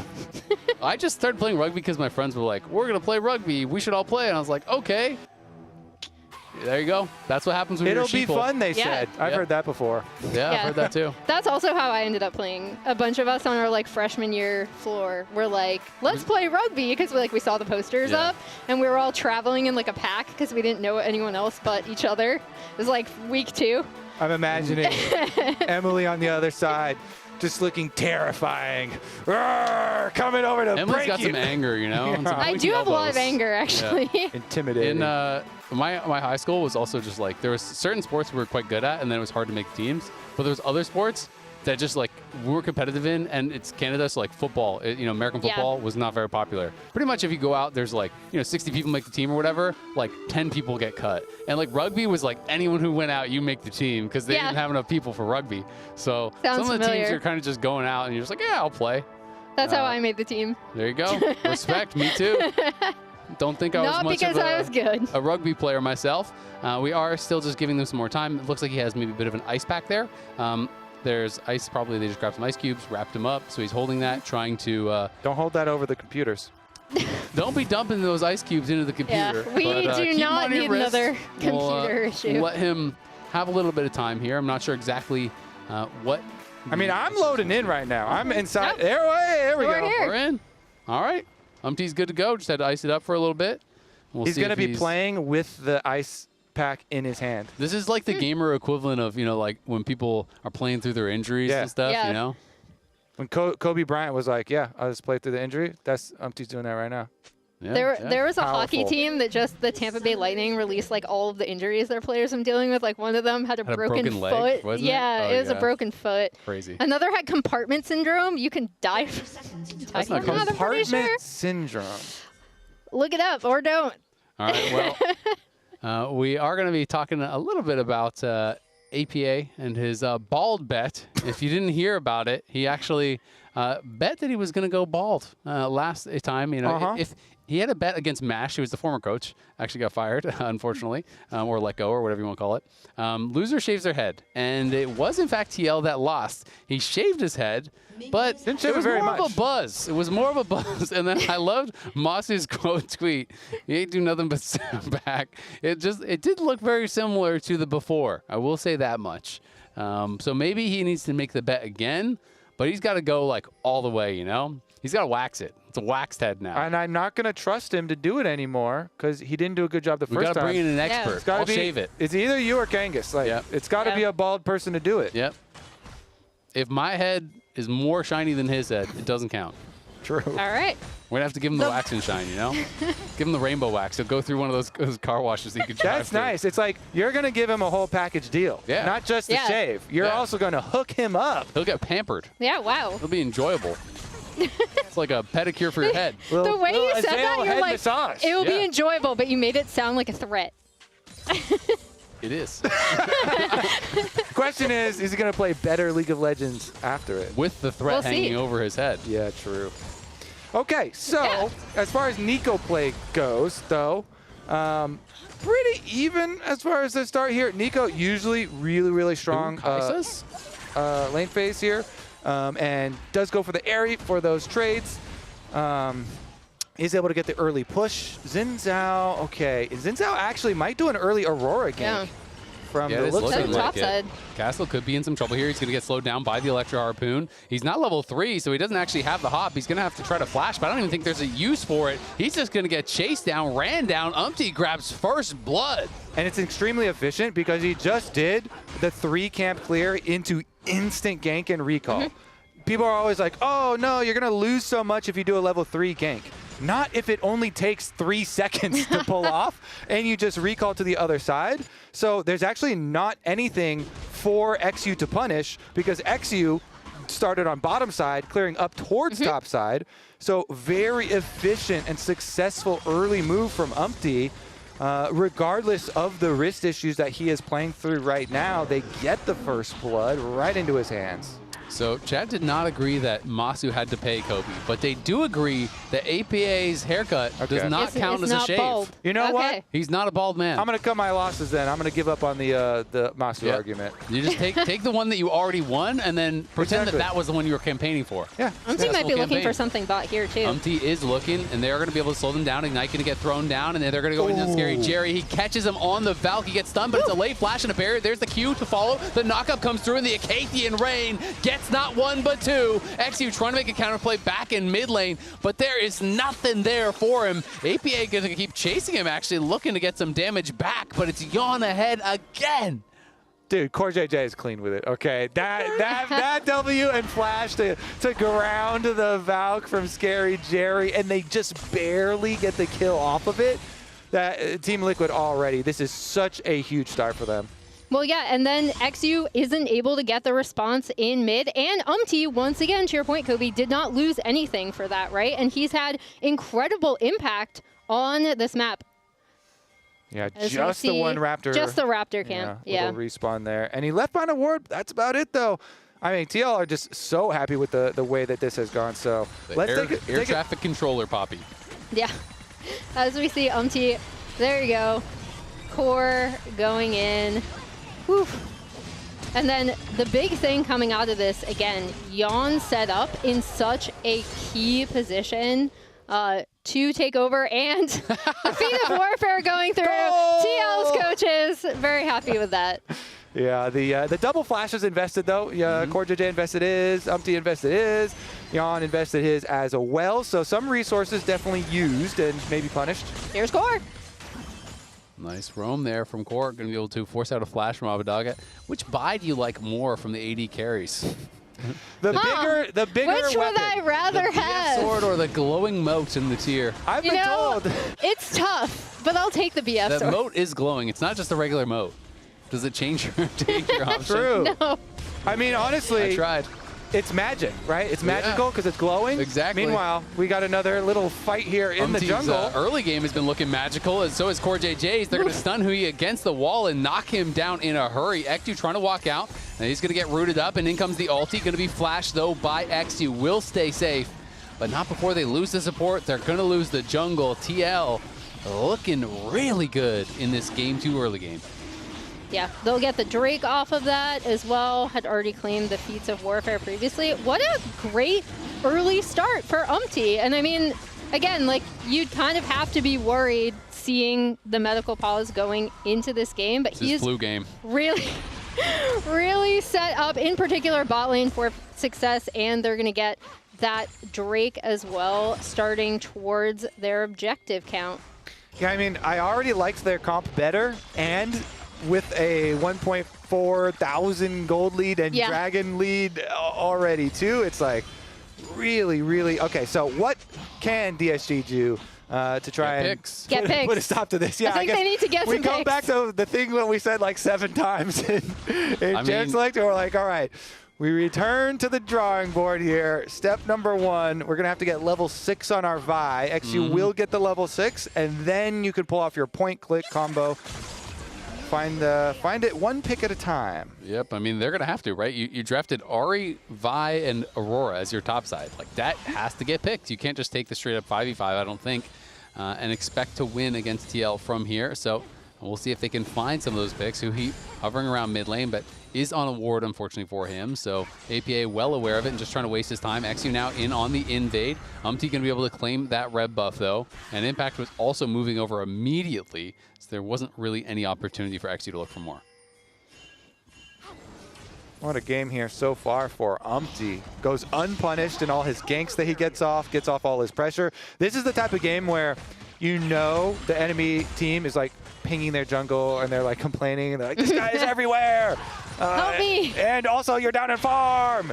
do something. These are those rage games, honestly. So let's see about the grub spawn, though, because we're approaching that 8-minute mark, and with the early lead for TL, you would expect that they would be able to get all of them, but honestly, DSG are moving over to contest. So Vi Ultimate is at the ready for XU. Him plus Abba could try and get somebody in. See if they have the face check to move over, but you can see has actually, been doing a good job with the aggressive jungling. He's #1 in counter jungling, #1 in forward percentage. As much as he's got a lot of criticism, I don't feel like you can just blame for TL's struggles this year at all. I do think the solo laners have been struggling, and lately has been having some better games. Like, this game is great, but his Neferi games we talked about a lot, Kobe, have been looking strong too. And I think, if you're going to criticize him when he plays poorly, you got to give him the credit when he's playing well, and he's definitely playing really well in this game.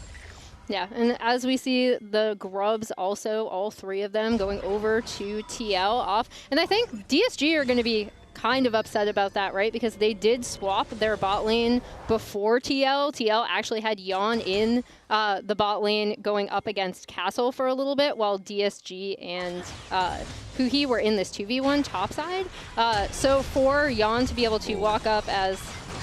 Trade of flashes, Zenith played forward, but he's going to get stunned up, and now Yon is going to have to cleanse and ult to safety there to try to survive, is going to be able to do it. Huhi, the initial engage didn't really get much, but it was that trade of flashes from Core. The re-engage, though, looked quite nice, and that was the experience advantage that they were trying to use there. He was 6, Core was 5, so they look for the play. And Scary Jerry even going to be able to cash in on a plate, but now Core JJ trying to get a little bit aggressive, dashes to the minion, slows him up, and Scary Jerry just getting chased, should be able to eventually walk this out, but does take a bit of punishment and is sitting pretty low now. Yeah, honestly, I do like it. You could tell from TL's movement, like they were expecting pressure on top side of the map and played accordingly, even though I think it was, rightly so. You point out well played by DSG to still get something. Honestly, really good kind of defensive awareness and play from TL to avoid that, because Yon is the one with the early bounty on his head with the early kills that he acquired on the Kai'Sa, and continues to get to farm ahead steadily towards that Yuntao build. Yeah, I mean, no one is going to be matching him in this lane currently, although Abba is going to be headed up there. But yeah, they've done not just a good job of getting gold onto Yon from that early 2v2, but then also giving him situations where he can just farm up and get into a really good position as we see that first item coming through. Yeah, and I think they really have to kind of punish this missing cleanse. Like, if you can find the Virari combo on Yon before he has that cleanse back, he should be dead to rights.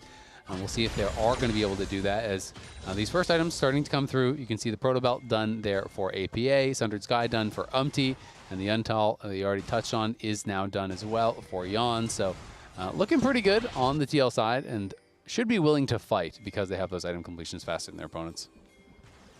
Yep, and we'll see as DSG do kind of have first rotation on the Drake setup. Yon is in a really good position to come off the back half, and is just going to potentially walk in and start this. Yeah, I mean, they have the better buys, right? So I feel like they're pretty confident to pull this, and they are going to do just that. Yon will move over. You do see Abadaga moving down. Impact does have his TP, so we'll see if he's actually forced to use it, because DSG are also posturing like they want the fight, and Aurora is on a potential flank here. Scary Jerry trying to play through mid. It's actually a TP from Abadaga just from very close range, and they are going to go in, and there's the charm landing on Umpty down incredibly low, but he doesn't actually fall. Castle goes in, trying to finish him off from inside the Crescent Guard, but he still can't do it, and Scary Jerry on the other side is getting pushed out. It's a flash follow there from APA. They get the kill there. Yon gets a kill onto Huhi. Impact flash follows. It's a disaster for DSG. It's a 5-for-0 clean ace before 12 minutes, and TL are making this one a statement game. Oh my goodness, that is a game ender right there. Exu goes for the smite, but Umpty still hits it. And then look, all the resources they use on Umpty, they got him to like 2 health right there, but he flashes, he gets a Sundered Sky auto attack heal proc off, then he gets off a castle, he evades out over to the Leona and escapes alive! After the pick comp tried to burst down the jungle and the objective. Like, that is crazy work right there. Team Liquid, holy moly. Game 1 was fun. Game 1 was close. Game 2 is not. No, they're almost up to a 4K gold lead here as we see them making moves towards this top side, potentially get first turret as well. They're definitely in a position to be able to really take any fight they want right Yeah. now, and any reasonable engage is likely to go their way. Even Core picking up a couple kills, a lot of assists, does have a 1,000 gold lead down as the support, which is kind of crazy. Poppy damage is no joke, too. Yeah. Okay, that is a dangerous man right there. Likely to be an early Trailblazer, probably coming through. Sometimes people will go fully for the Deadmans, but generally it is just a Trailblazer because it is obviously a lot cheaper for the supports. APA doing it what APA does, out towards the side lanes, loves to play for that turret gold. As Impact potentially is vulnerable. XU does have his ult very shortly. Core, though, trying to look to overload that top side and set up a dive here on Abadaga. His ult now just comes back up, but he is still in 1v3. If APA gets this wave in, I don't know that there's really any outplaying the Poppy and the Xin Zhao. So APA gets the push, and now in comes the bad news for Abadaga. He's going to try to fight his way out towards APA, but there's a flash in, there's the Pop Blossom, there's the lockdown, nowhere for him to go. That's what I'm imagining rugby looks like from your guys' explanations. Wow. That was actually me when I got the concussion, yeah. Okay. I was the Ari. Yeah, that makes sense. So that was concussion number 1. Yep, yep. No. Oh, They're as going I to look see, for a yeah, dive, DSG. mid lane cleanse, ult to safety. Yon in some trouble. They're going to try to chase him down, but they can't get the kill. And now the equalizer going to get dropped. Scary Jerry has to flash. Impact has no flash to follow, but Core JJ is coming in, and you can see APA looking for an angle, trying to get a route here. We'll see if he can find it. Core JJ goes, gets a stun. There's the follow-up, and it is going to be a killing spree for Impact. Castle is gone in a hurry. He has got no survivability at all against that. It's a disaster for DSG. I thought they might at least be able to get that mid-tier 1 off of that play. They are not. Lose Castle again. Really, really rough. Core's just... He might win Can this. he kill XU? I think he can. Oh, he can't even take the Q. He's going to get stunned up. It's going to be a solo kill for Core JJ. If that doesn't say get out the game, I don't know what does. And it wasn't even close. No. That was not even close. That's OP. You get to take Smite as a support, though, man. That's not fair. True. Justice for the junglers. There you go. Not fair. Has the Ignite, uses it, kills him off. They're taking the Herald on the top side. No kills, no objectives for DSG in game number 2. We'll see if they can find something to avoid the perfect game. But for now, Yon going to stay around here. Does have a lot of gold in pocket, you have to think, that he would be able to go back and buy. And DSG are closing in on his location. If he face checks, could be in some trouble. Is going to be able to spot Huhi, and Huhi gets the news that he is there as well. But Core now has the full Deadmans. He is rich and looking for any fight available. This Poppy is so scary, actually. I mean, there's so much burst damage Yeah. with the Blood Song, and the Deadman's proc is a lot of upfront damage here. So be careful against that wall. Well, they're looking for the Hex Flash, and there has not been a single perfect game globally in any league since Otacon came in. So this would be the first if TL can do it. I don't know what says we're back more than getting a perfect game. So since any Otacons came in, including the previous season. Okay, cool. Yep, this whole year. So since Otacon was introduced, no perfect games at all. We'll see if they can do it. Of course, they're still a long ways off from a perfect game. It is very hard to close out with no kills, nothing going over. And this could be that kill going over right now. We cursed it. They're going to get the first one. APA gets shut down. I'm sorry. Abadaga gets traded back on the other side, and Yon, Core, and Umpty are here. Here comes the teleport now from Impact. They're going to look for this fight. Umpty's going to go in onto Hui. There's the stun over on a Core JJ. Impact arrives, and Impact is cooking him up. The equalizer gets dropped. Yon is free-firing. Castle trying to do his best to kite out the fight, but in comes the killer instinct from Yon. It's a double, and it's looking like it's going to be a triple. He flashes off the wall. The Acathian Rain follows him, but it doesn't do enough. But just now he burns down. I don't even know what killed him over the wall there from Yon. And at the same time, it's Core in another 1v1. This one against Scary Jerry, and he's down to fight this too. Impact comes in. Scary Jerry going to Valk forward, but there's a TP coming in behind him. Scary Jerry has got to try to finish off this kill right here, right now, or he is in trouble. Abadaga is back as well as TL's over on the Dragon. APA's chasing in. They're going to get this kill. Surely with the ulti, the overheat comes out. He gets one. Abadaga now on the wrong side of the map. Core is low, but APA just has him corralled, and APA looking for the Pop Blossom is going to be able to nail it. The charm doesn't hit anything. He's trying to finish off Core. It's his only target, but he can't even get that. 18-2 for TL. Not the perfect game, but TL are firmly in the driver's seat of this as, yeah, that was, I'll blame you completely for APA getting caught out here. This is kind of what this team is designed to do, right? Make picks, but TL are in such a good position that they're just able to fight this. Impact comes in, lays the equalizer down, Kuhi is gone, and Jan is just able to clean up. Yeah, I mean, they just deleted Abbedagge against the wall at the very beginning. So when Abbedagge shows back up, it's actually after his first death from the beginning of the team fight. And the teleport comes in as well. Hear no bell. Yeah, exactly. Keep that one going. And we're going to keep that one going back on live as APA in trouble again, trying to juke him out with the clone, going to flash to safety. As there's the flash follow from XU, does connect with the Q. Is he going to be able to chase him down? Pop Blossom comes out, but he gets the kill. Knocks him down, going to be able to grab a second. They lose the tower top lane though, and they're going to potentially lose the tier 2 in mid as well. Kind of messed up day for APA. First, Masu one-shots his computer, then I curse him on the perfect game. Our bad. Oh, that was close. Oof, yeah, he almost got it. Would have been cool. Crazy game from Umpty though. 1-0-12. This did really all start with a lot of successful Umpty plays, as Impact should be just fine here. But just like, this game is going one direction, so if I'm thinking about how we got here, you know, big props to him on the early ganks. Yep. Okay. Absolutely, and Hui going to be going one direction. That is back to the fountain. Tries to flash out of safety, maybe going to be able to survive. Here comes the equalizer, and there's the ulti going down into the back line. Jan going to be in a little bit of trouble, but there's no follow-up, so he's really okay. Umpty just charging forward, flashing in under the tower, going to be able to finish off Scary Cherry. It's another triple, it's another ace for TL. 23-3. Whoever drafted Liquid for Fantasy this week, you are eating good. I'm pretty sure Jat actually said he drafted every single TL member. Collusion. Yeah. It's okay. Investigate. Inside. You should investigate Jat next. He's not in the dive league, so we're safe. It's okay. Actually, I don't know if he is. Don't give him a link. Disable it. You're not invited. How many points do you have? Not invited. No. You have more points than me. It's not going to work. Sorry, bro. So this turned into a full ace. This turned into a full clean ace. That is just how far ahead they are. They grouped up. They caught him on the brush. What's that siren noise?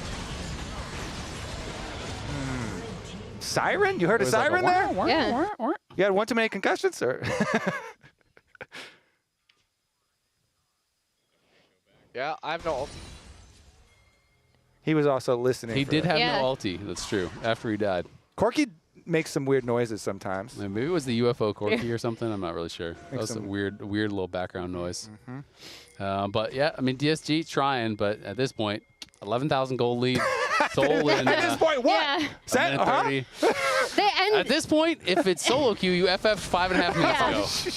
Or if it's a scrim, I feel like you're calling it as that. Yeah, like it's over. I mean, I also think pick comps already degree of difficulty on execution slightly higher, you'd say. I don't know if you agree, but I think so.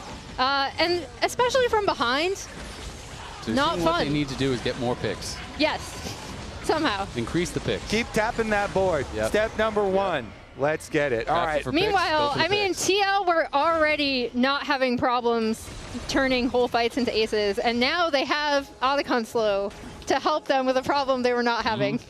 But at least the DSG are making use of the new bounty system. There's a chance to talk about the changes to the bounties. Thanks, Freak. The bounties actually increase and get a lot bigger than previously Up even to 1K. possible. An entire 1,000 gold. It used to only be possible if the maximum difference in gold scores to be able to get an 800 extra gold bounty. This is on top of the base of whichever objective that you get. Now it's possible to get a full 1,000 depending on the gold difference. Yep. And I'm just going to go ahead and say 10,000 gold difference. So it's you can is get enough to get it. Oh, because it is up to 10%. Only for the biggest objectives, like for Baron and stuff like that. Yeah. So that one, so they got 500, I think, for the outer tower bounty. But yeah, that is because the outer it depends on the base because outer towers are lower than all the other objectives. Yep, exactly. So they are going to be able to likely grab Soul here. But yeah, I mean, there's more of a chance, absolutely, of comebacks now. You know, with that bounty system getting changed. We got to talk to Riot Froxon on the dive this last week, and he was saying, you know, at that 800 bounty mark, you need less of a deficit to get to 1K now than last patch you needed to get to 800. So it is, you know, definitely more of that comeback. And we've mechanic, hit that deficit in this game. We have. We have. I'm going to guarantee it. We don't have the actual formula, but I think 10,000 gold's enough. That's a lot. Good job, Umpty. Plus for, the showing Dragon us. Soul, of course, now in the hands of Team Liquid. Yep, that's tough. Actually, where does the soul go? It doesn't go into your hands. Goes into your heart. Yeah. I don't know. So the dragon's like, is it like a merging situation? I don't know. Or is It it like like gives some you sort magic. of like body snatchers type You just- situation? yeah. Like your the dragon just personality controls dies. your body. It's just now dragons. Oh hell yeah! I'll let the What is dragon. a I'll let the soul? dragon take the wheel. A Go philosophy ahead. discussion. Yeah. Okay. You see all 5 members just All go to right. the pit and stand there after they get the soul. When Emily starts hoarding gold and like sitting on top of it. Yeah, we know exactly. why. Then we know the dragon has taken my soul. Yep, fair enough. Castle going to look for an engage here. Does get a little bit of a chunk onto Umpty, but Ocean Soul, that did nothing, not going to lie. And they are getting the waves pushing in from both mid and top. Just trying to kind of sync up these waves. We won't see them get too crazy probably if DSG just wants to sit back and actually wave clear before the Baron. It is somewhat hard to actually force your will on your opponents when they do have decent wave clear, but now they are just going to walk it in. The waves do get cleared out, but in comes the Pop Blossom, does connect onto Castle, and Abadaga are in so much trouble. Abadaga is gone already, and Huhi trying to peel for him. Castle just running through the base to the other side. The Equalizer is going to get dropped. It's only on Huhi, though, but at the same time, Exio going for it. Umpty getting low. Can they actually turn this around? Scary Jerry is firing. They're going to be able to get 1 kill back. Can they get more? Exio still alive. Yon is going to flash out and have to cleanse. Uses the ult.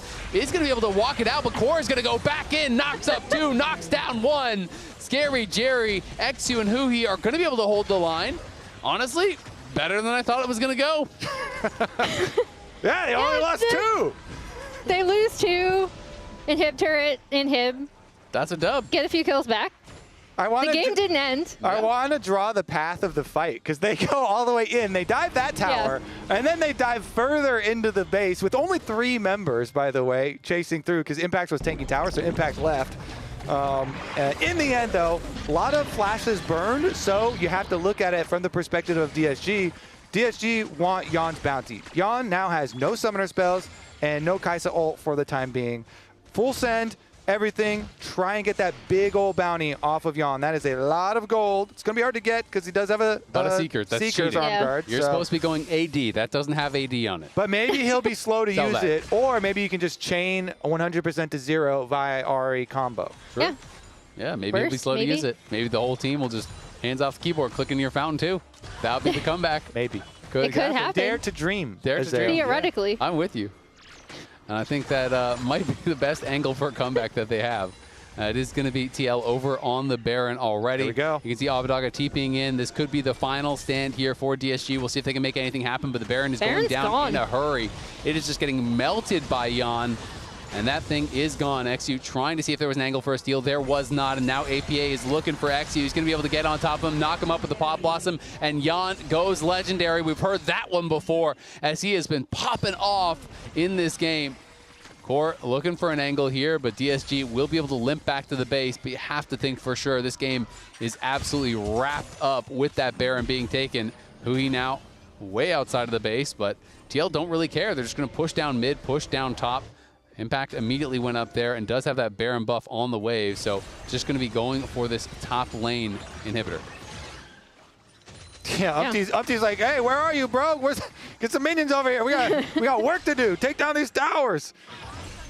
And they are closing in. The Ocean Soul just allowing them to stay out on the map pretty much forever. That tower is gone, and there is a root down and a kill already on Castle. He is just getting deleted time and time again this game. Core and APA combo him down, and now TL pushing for the Nexus here. We'll see if DSG can find any sort of an angle to engage. The Equalizer is going to get dropped on Abadaga. He is back to the fountain. This tower is going down in the hurry, and over on the other side, Scary Jerry is caught, and he is gone. The barrier did nothing. Core going to go forward because of course he is. He has been dominating this whole game. TL have a close game 1, but a dominant game 2, spearheaded by Umpty.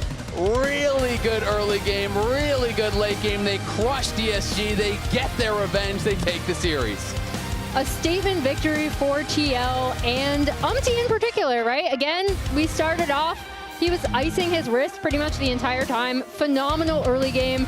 Really transformative from the shakiness we saw from this team in the first game, just in this series. And for DSG, man, what a like crushing blow after they did keep even with TL for so long in that first game. Yeah, game number 1 was definitely fun. They pushed him to the brink. That one was definitely competitive. Game number 2, though, TL all the way. Yep, TL slapped them around, but make sure you don't miss any LTA action when you get your favorite foods delivered on Uber Eats for less gold. Scan the QR code on screen, click the link in chat or the Uber Eats button on lolesports.com to access the Champion Shop featuring exclusive deals and 50% off Uber Eats. Now we're going to join Jat for him to gloat about his fantasy wins on stage in an interview. Thanks, Azael. I don't know if you guys have played LTA Fantasy, but I picked all 5 Team Liquid members this week, so thank you very much for the fantasy points, especially in that last game. And Umpty, for you, I know you paused at the start of game 2, but then the early game and your performance in this game 2 was like really awesome. How did you reset and have such a good performance? Well, more than reset, I was just hurt. So I was like, I actually hurt, so I cannot play right now. So I was just gonna ask for help, and then Tanner, like our mentor coach, like included health coach, was like helping me a lot. And then just meditate and focus again. And you were just able to ignore it essentially and play, because I feel like you played one of your best games. Yeah, sometimes, but it's just up to because I get painkiller, and then it was actually working, so I was quite fine. Wow. Okay. You played great. Impact, I haven't got a chance to talk to you much this split. It's been a bit of a slow start to the split for you, but you had a good performance here. How have you been, improving throughout the split? Honestly, I don't know what changed, but I agree. I kind of running it down to early season, but just best of 1. So it sometimes happen. If you're not running, top lane sometimes I think people are inting, so just happens. So I don't mind that much. It also reminds me that expectations are really high for you guys, because we keep talking about how you're not performing at a high level, but in the group stage, you've 2-0'd both matchups. So you're second going to be playing for first next week. Where do you guys feel like you are in terms of where you've been before compared to now? I have no idea with that. It's basically how good you were in the past when you're championship level team versus what your level is now. More than that, I think our I can't say about the rank that I'm gonna try to it, but I think I can say our ceiling is very high, but we are just not consistent. So that's our biggest problem, I think. So let's see. Impact, biggest opportunity for improvement? To me, similar. I think first game we showed how we played kind of poorly, my opinion. We not play well to side lane to control. We not play to pressure that much. I thought second game kind of we are make the delay 2-3 minute game, because we can just I think using Rumble to get every turret, every route, but we didn't try that much to aggressive. I thought that's kind of big if we want to be a strong team. So we need to improve still. But I think if I need to give rank, should be third. Thank you very much, guys. Congratulations again on the win. Best of luck next week. I'll let you guys get back to it, and we'll send it to the lounge to close out the day. Thank you. Welcome back. We got Emily straight off the cast, by the way. Yeah. And with a stick mic. Yeah. How was that series for you? Game 1 was close. Game 2 was not. Yeah, it wasn't. No, it wasn't. But I felt like Umpty had a really good performance in game 2. Yeah.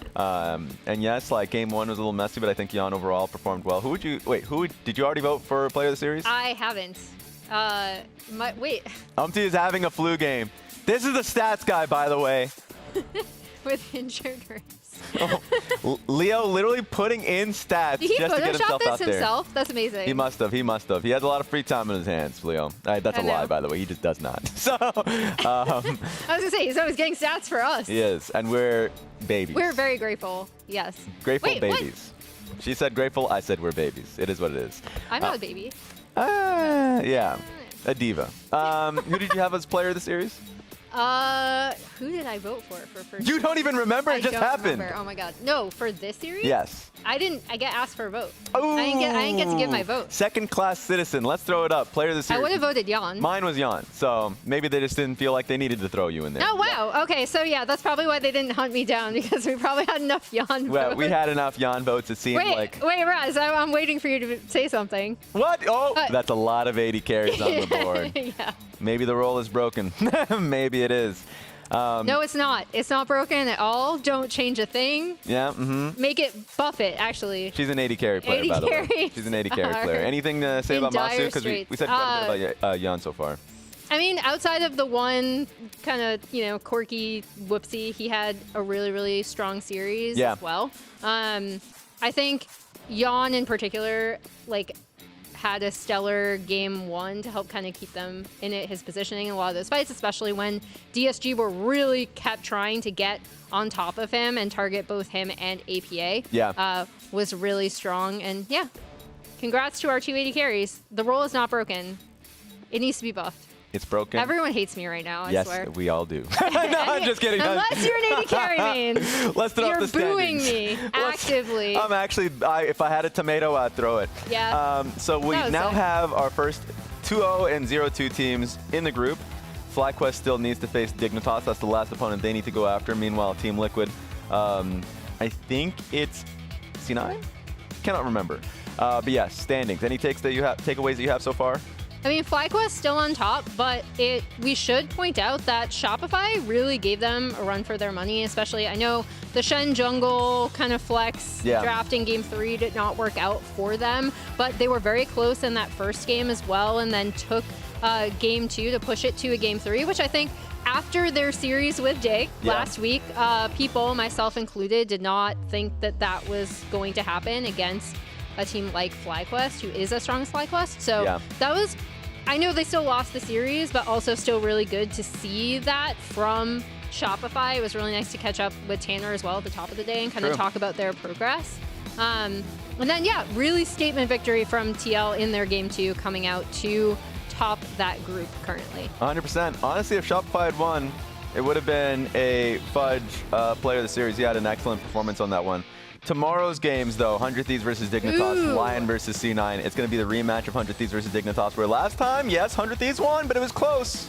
It was close, and it didn't go, I think, the way that people would think, because usually 100 Thieves are able to get out to a lot of these early leads, fight a lot, skirmish a lot early. It was actually Dig that were able to get out to a lead and kind of did the old classic Otacon 20-minute throw. Yeah, so it's kind of the... We're learning a lesson. Yeah, it was the reverse of kind of what we'd seen from some of 100 Thieves games, where they would get ahead against top teams, and then that would be their issue. So I'm actually really curious to see that matchup. And as you can see right in front of you are the NACL dates. These are just talking about the Open Qualifier Tier 2 promotion tournament that's going to be happening soon. So please check it out. Or if you want to perform, let's go. Let's sign up, Rez. Sign up.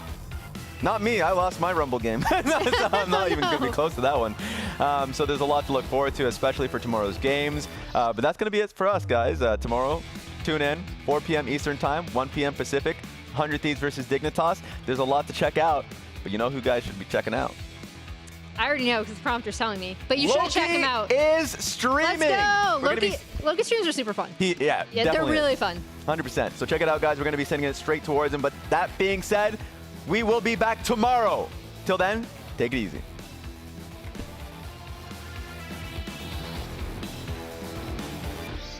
Ladies and gentlemen, welcome back to the LTA. We're back here in Split 2. We got a brand new Summoner's Rift ready to rock and roll. Zin is one, guys. Zin is one. Zin is one. Corki die. I did ulti. Yeah, play slow. 5 seconds, my team. The other gun is low. You got it. Salas. Guys, hold it in. Autoing. Nice job. Nice job. Holy, you guys are the goats. 19-8. FlyQuest take game 1. He ulted with Dion. I stopped Dion. Look Dion. Got a bit cooked by my full time. I can flash still. I need to run. I'm out of juice. Yeah. It's gonna lift you. Hit front. Yeah, both their carries dead. Go in. And. Yeah. Nice, good work, guys. Whatever. Just come in. Careful. Well done. 12-6, 35 minutes in. Shopify's taking us to game 3. Fighting top. Yeah. Probably Isurus push. You have R? Yeah. I don't see Chan now. Like top is full fight, guys. Yeah, you can fight bot. You can fight bot, but she just get the top already. Go front. I'm fine. Yeah, just keep going forward. I killed Zaya. Narc has flash. Nice ult. Narc flash ulted. I'm gonna die, but Zaya no flash, no nothing. Okay, no ghost, no flash, nothing. FlyQuest. They will take down Shopify Rebellion 2-1. I can go on now. Yeah, take it, 6. I'm watching 6. He's stunned. Look at 6. Look at Lilia. Look at Lil. Okay. They have to come in. Edge of dead. Okay. I'll on me. I'll turn a flash. Talia, flash. Talia, I can go Talia. TL are going to take game number 1 of this series. By that. Leon on the Fluxo. Watching Corky, guys. We're killing Corky. Corky's dead. I'm trying my best. I need to I'm alive. I'm going down. I want to go. Watch Nico. They were bot. They're on me bot. We can still fight. They have ult. Really good early game, really good late game. They crush DSG. They get their revenge. They take the series.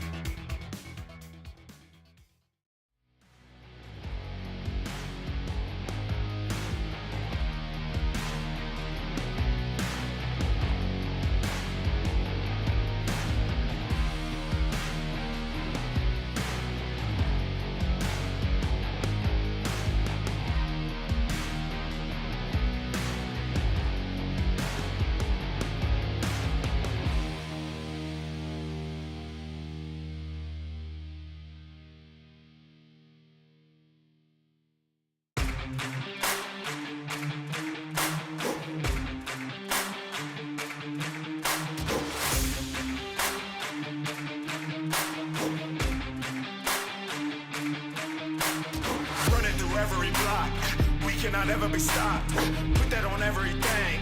You gon' remember the name, remember the date. Look at the gameplay, made it mine as a name change. Ain't a game that I can't save, only win-win, that's a landscape. I cannot be stopped, I'm like a savage. Shooting for your spot, I gotta have